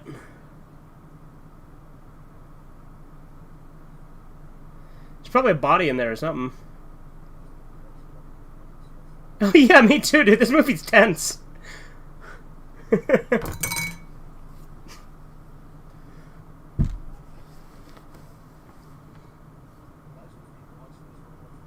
Yeah, if we'd have watched this right after Passion of Christ, that would have been something.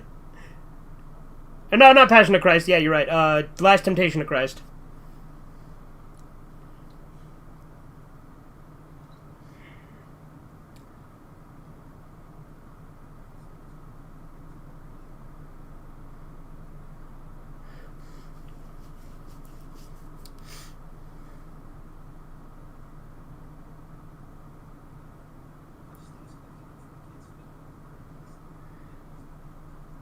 Yeah, like a second. Like, we find out she fucking intentionally fucking broke the kid's feet. Yeah, it just goes fucking balls to the wall immediately after that.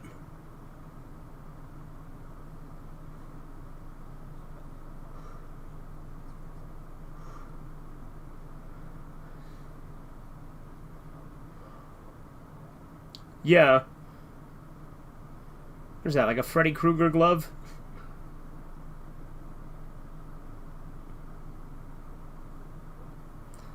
Oh, is that some sort of animal? Is that a demon?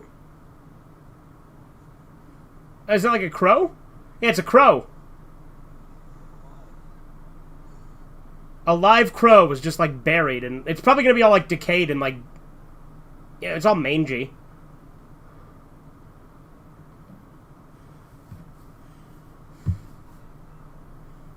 You sick bastard!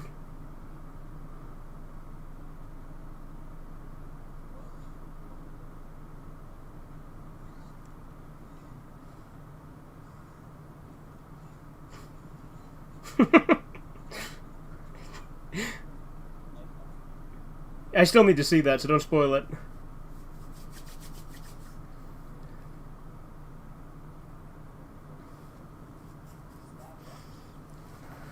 Oh, okay.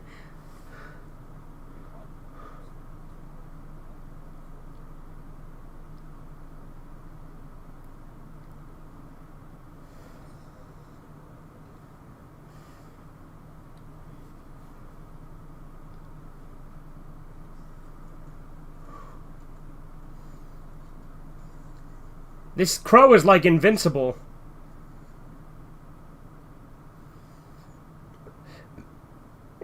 If I don't know why she'd follow the crow either.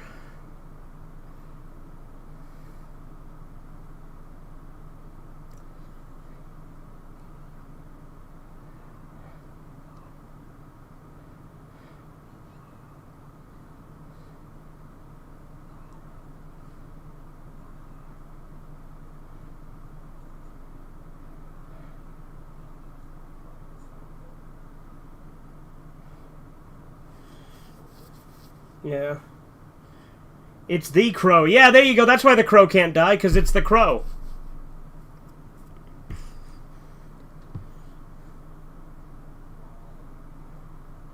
Oh!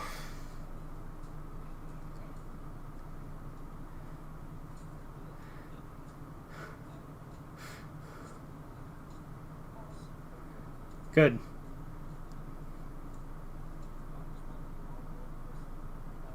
Yeah, no. Yeah, seriously, fuck this bitch. Yeah. Right? This is the most stress you've felt on for this is the most stressed about Willem Dafoe's safety that you've ever been.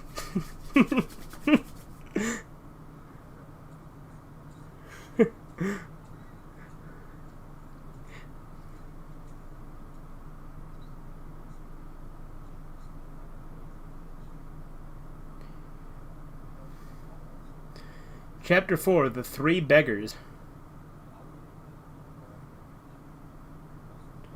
Right, yeah, busted balls and a fucking, like, weight on your leg. Well, not on your leg, fucking in your leg.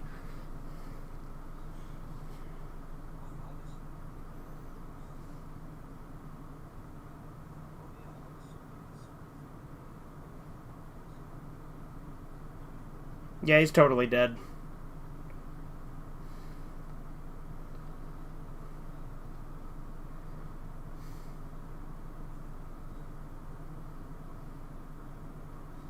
Yeah, he is alive. Yeah, he's alive.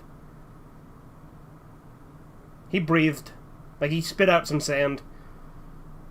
Or dirt, I mean.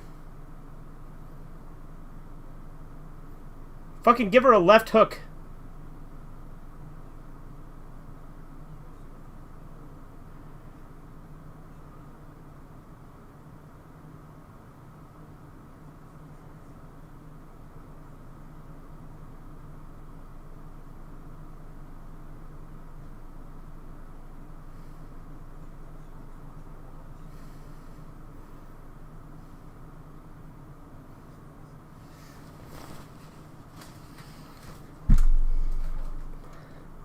Don't you understand? My baby died.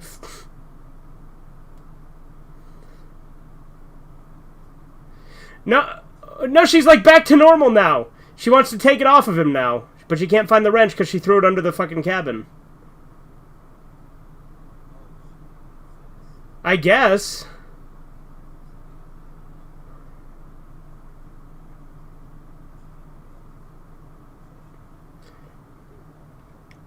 Yeah, no, I don't know.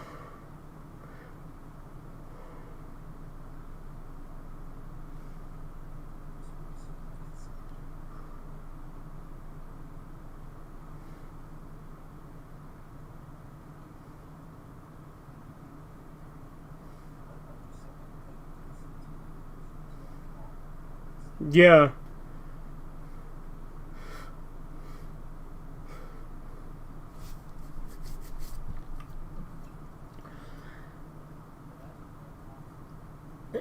Yeah, if you'd have fallen asleep through this one, and then you, like, didn't see any of this crazy shit.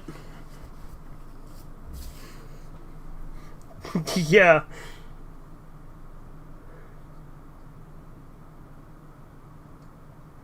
Not yet.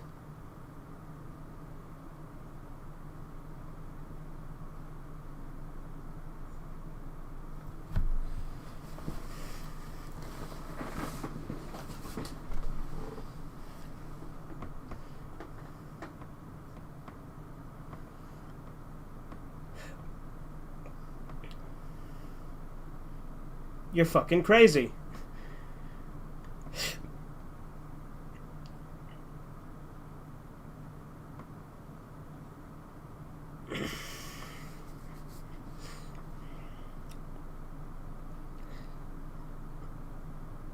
Just start hitting her.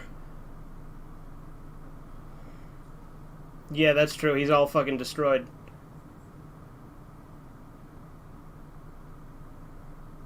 True. A crying woman is a scheming woman. That's a good line.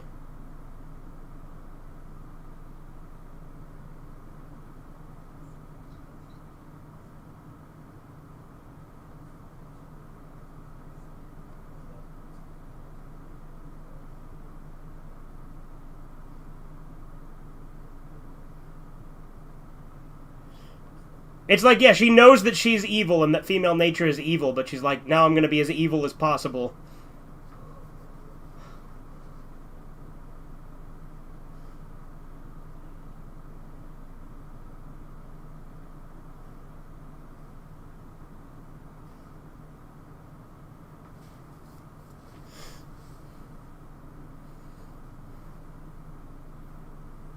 Oh, is she gonna try to fuck him again with his damaged cock?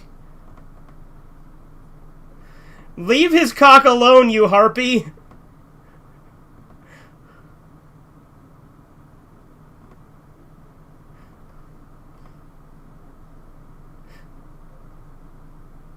Dude, you leave his cock alone, bitch. I'm serious.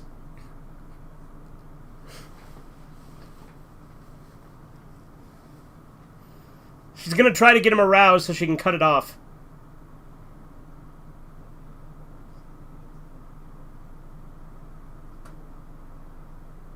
Yes.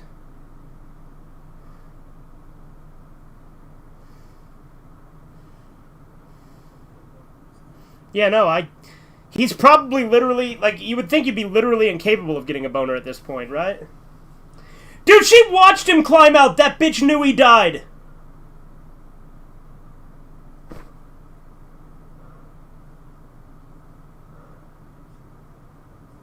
Yeah, she wanted to come while watching her son die.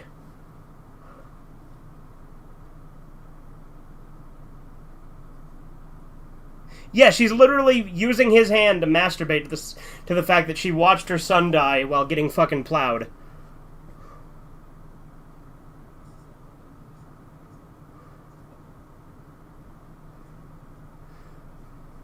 Yeah. No, they've been good with twists. Oh, is she gonna cut her clitoris off? Oh my god. I'm squirming. I am squirming at this. I'm not gonna lie. Jesus. Oh god! Oh! Ugh. She cut off her clitoris. Yeah, good. Seriously. She deserved it, but... those special effects were good. That's all I'm saying. It did look like she really cut her clitoris off.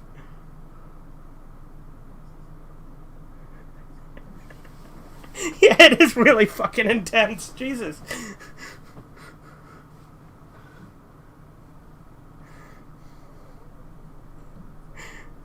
No, I didn't either. This is, like, honestly, the fucking, like, way this is making me squirm, the only thing that made me squirm more than this was the third act of a Serbian film. In all honesty, I might be too, to be perfectly honest. This is comparable. Yeah, I do gotta review this movie for sure.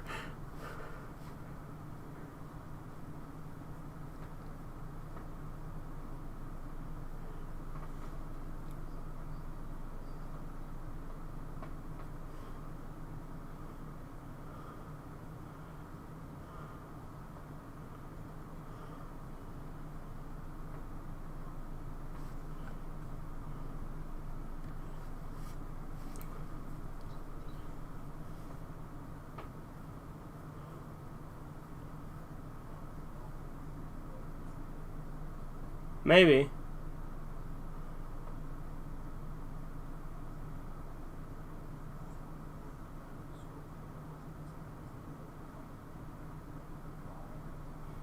Yeah.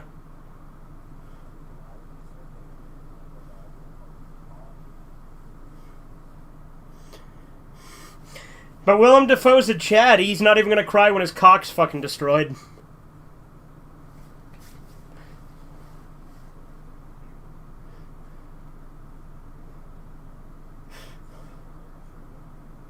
Yeah, I guess the animals are the three beggars.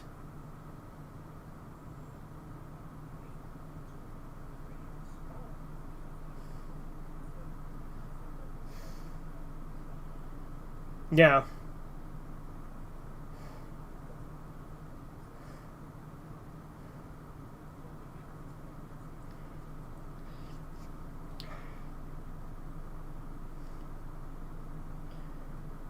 Honestly, I gotta say, this is probably the most intense a fucking movie has made me feel, at least in a long time.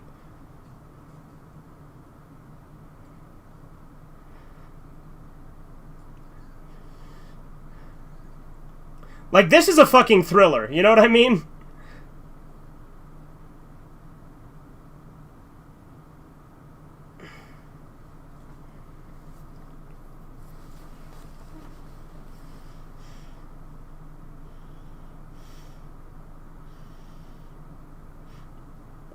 I hope to God he just bludgeons her with the wrench.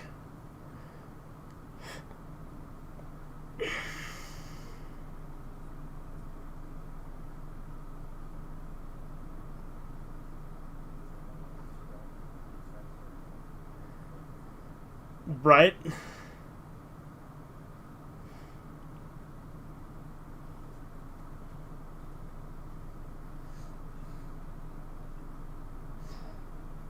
No, he's probably not gonna win, because she's clearly, like, knows what he's doing.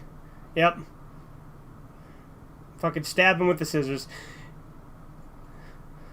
Dude, this man is going through hell.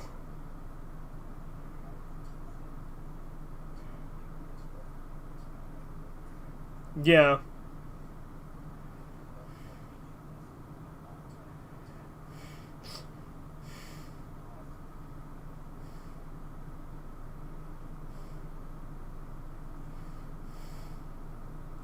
Oh, God. Ugh.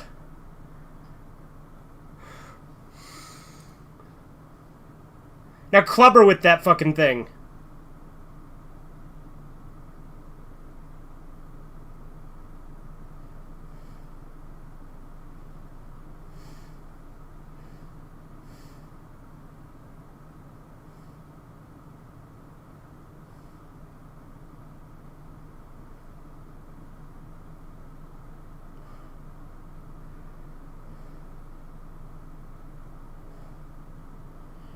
You think that when it shows that, like, gray version of them, it's like the shadow self?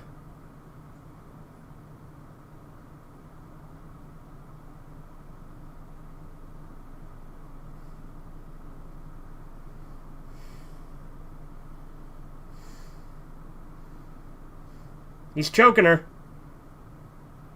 Which is good. Finish her!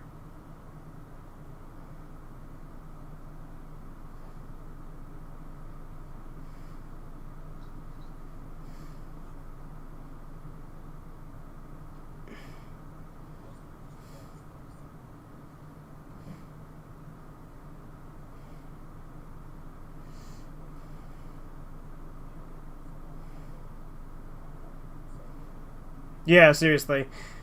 If she just dies here and he lives, then that's like the biggest relief ever.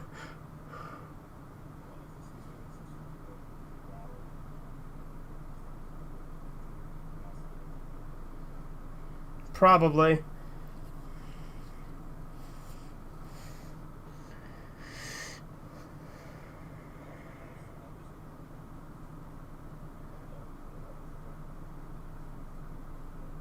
Right? Hell yeah, he set her on fire. Yeah. Yeah, at this point you'd swear off women.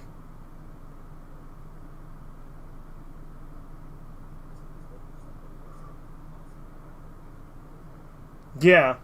It is the worst thing that could possibly happen in a relationship.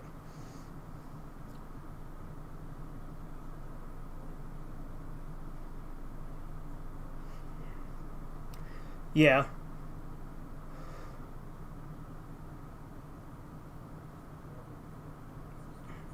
Epilogue.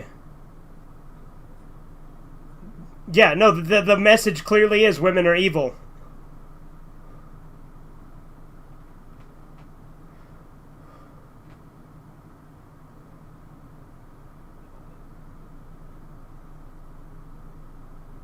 What's that? Yeah, the song does work now again.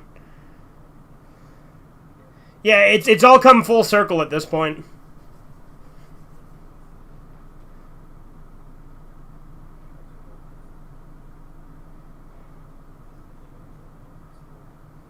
Yeah, this is really good.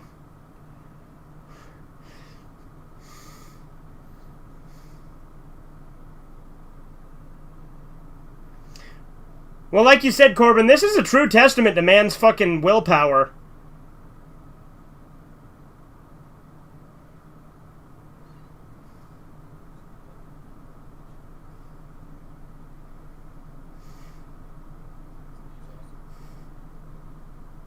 That's pretty based. Oh yeah, didn't you send me a bunch of lines from one of Nietzsche's books that was all about women?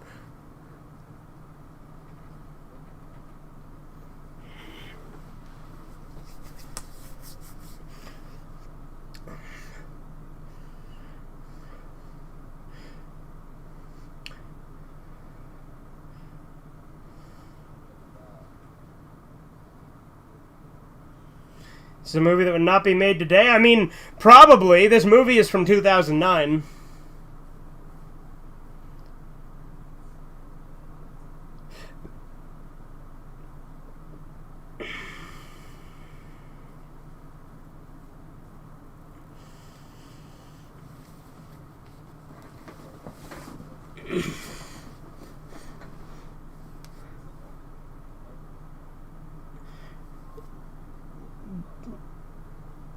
Right? All these women that like were like in her drawings, right? Their faces are blurred.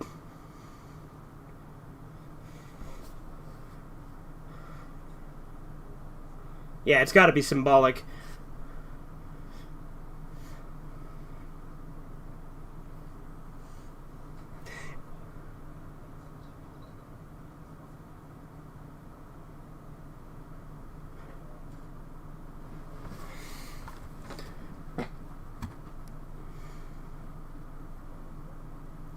Yeah, seriously, what a fucking movie. Video explaining what the fuck the point is. Yeah, you think we should? Oh wait, let's see if there's something. See if there's any like anything in the like any post-credit scene or anything. Like it. No, I think it's just credits.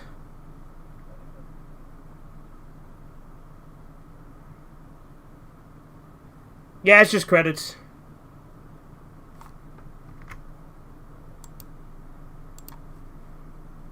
That was a hell of a fucking movie. Wake up.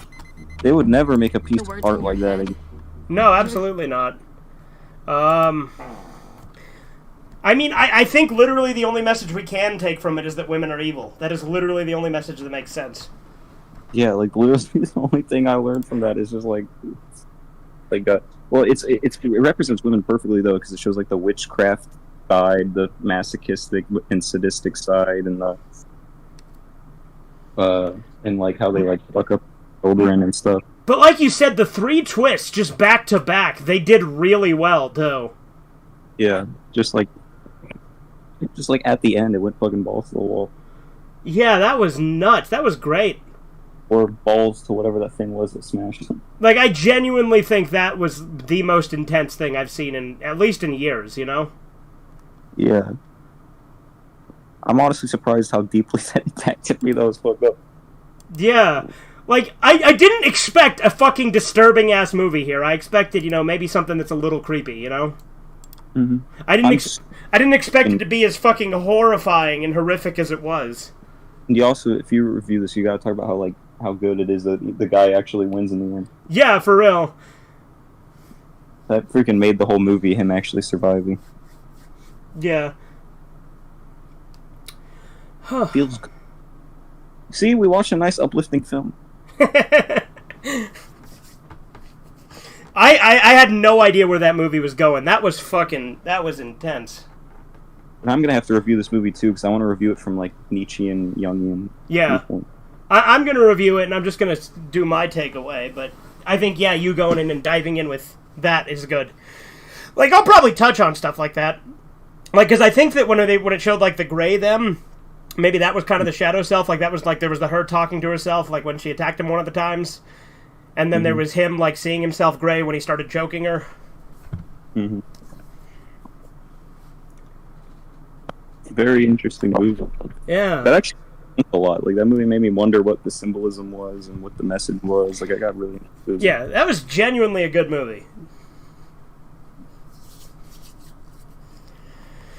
All right. Well, you think that wraps things up? In a neat little package. Indeed. I need to watch a video though explaining some shit. You really want me to pull up a video explaining it? Yeah, I'm freaking. I want to know what the hell the artist is trying to say, because it can't just be women are evil. Like, there's something fucking. Alright. I mean, there's a disturbing breakdown video that Spooky Rice did, but I doubt that's going to break down the symbolism. Yeah. There's a movie review. There's Willem Dafoe talking about it. Well, I want to. Sure, I'll listen to Willem Dafoe talk about it. Alright, yeah, let's see what he has to say. Hold on, let me just pull it up.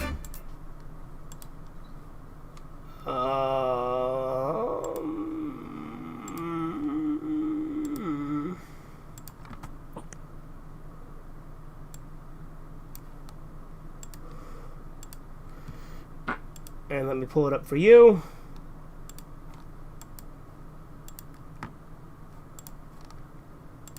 Jesus, like, before you end the stream, finish my long movie idea. Alright. Feel the seat underneath you. Alright, so this is just Feel clips of the yourself movie so sinking far. down, letting you. Just in case copyright, I'm going to skim Well, it till lovely he to starts meet talking. you. We're here talking Antichrist. You can hear it, right? Mm-hmm. Okay. It's quite a dark film, and it's caused quite a lot of controversy. When you agreed to do the film, did you know what you kind of let yourself into? Sure, because it's strong material, and Lars von Trier has a track record of either people loving him or hating him. Supposed to happen. Again, I'm going to skip through the scenes of the movie just in case for copyright. Established to film, such very graphic and radical scenes. It's sometimes when what you're required to do is extreme. I want to say something strange, like it's easier because you have no choice. You can't second guess it. Satan's church. Satan, Jesus. Nature. Very demanding of us. So we had each other, sort of to hang on to. But where we went was really between us, and to see a trust, that leap of faith happen, it encourages you. It's uplifting. It gives you energy.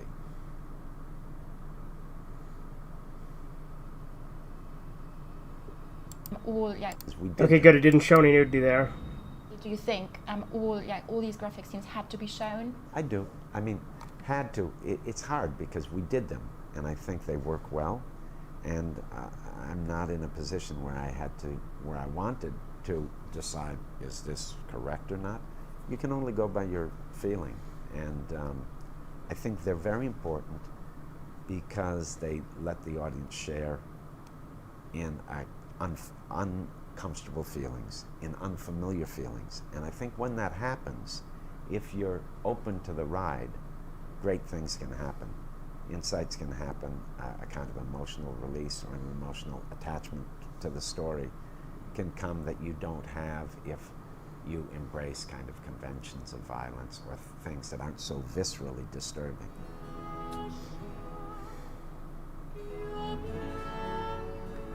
Doesn't sound like he's going to really get into the meaning of it, though.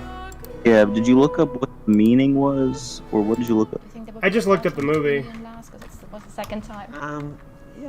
I hope so. I hope so. I'll just look up explained, yeah? Because, again, I don't know that... I mean, this one is an explanation, I think. It's 15 minutes or so. Chaos Reigns explained, huh? Yeah, that's what it says. Oh,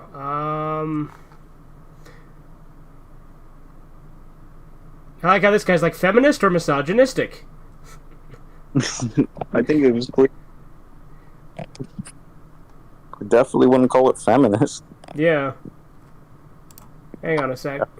I have an I'll see idea. how you could possibly get a feminist message out of that movie. Let's just look up, let's look it up not on YouTube. Let's just see what... Like I said, I'm perfectly fine with our interpretation of it, but since you really want to dive in and see what other people have to say about it. It wasn't that I wanted to see what other people have to say, but I want to know what the freaking But the director intended, yeah. Analysis. Let's see, this is what this guy said. He interprets it as an origin story of what? No. A retelling of, like, Adam and Eve? What? No. What?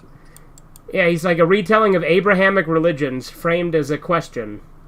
But this is something some film scholar did. It's not what the director said. I just want to know what the fucking director thinks of it, you know? Mm-hmm. I think directors usually try to leave it up to the interpretation. They never try. Yeah, fair. This one, I'll stick to my interpretation. Yeah. I think our interpretations are good.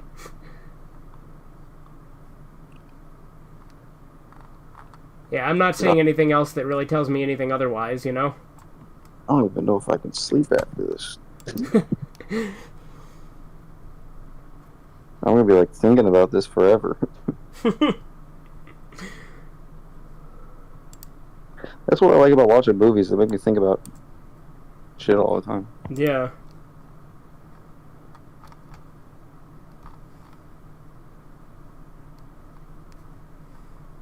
Well, I guess we're gonna end the stream now.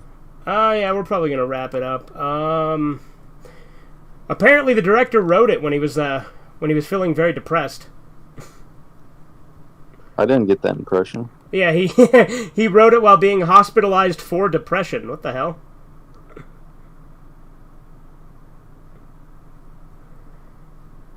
And apparently he was inspired by The Ring and Dark Water, which the Japanese version of The Ring specifically, so Ringo.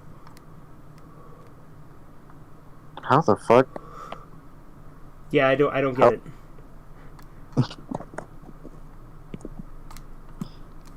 Yeah, that was something. To me, it felt like it had a lot of like themes of just psychology and occultism. Like he probably put some of that in. Like I mean, there's no question that that's in there. You know what I mean? Obviously. Very interesting. That's what movies should be, though, to make you think about shit like that. Yeah. Watch Jesus Christ Vampire Hunter. Yeah. Should need some time at 7:31. I mean, yeah, throw that bitch in 7:31.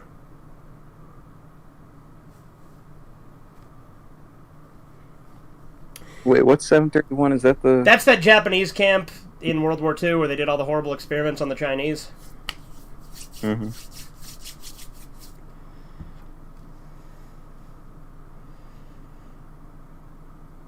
Alright. Well, I'm go to sleep now. Yeah, if you can, right? But yeah, no, I definitely got to review this movie. Like, I was just going to put it in the movie recap with everything else, but no, it's got to get its own video now, right? Yeah, I feel like that movie was definitely an experience. Yeah. Alright. I'll see you guys later. Have a good one. Toodles. Honestly, watching that movie is like that movie was almost as impactful to me right now as that watching Fight Club was. Yeah? Not as much, but almost. Okay.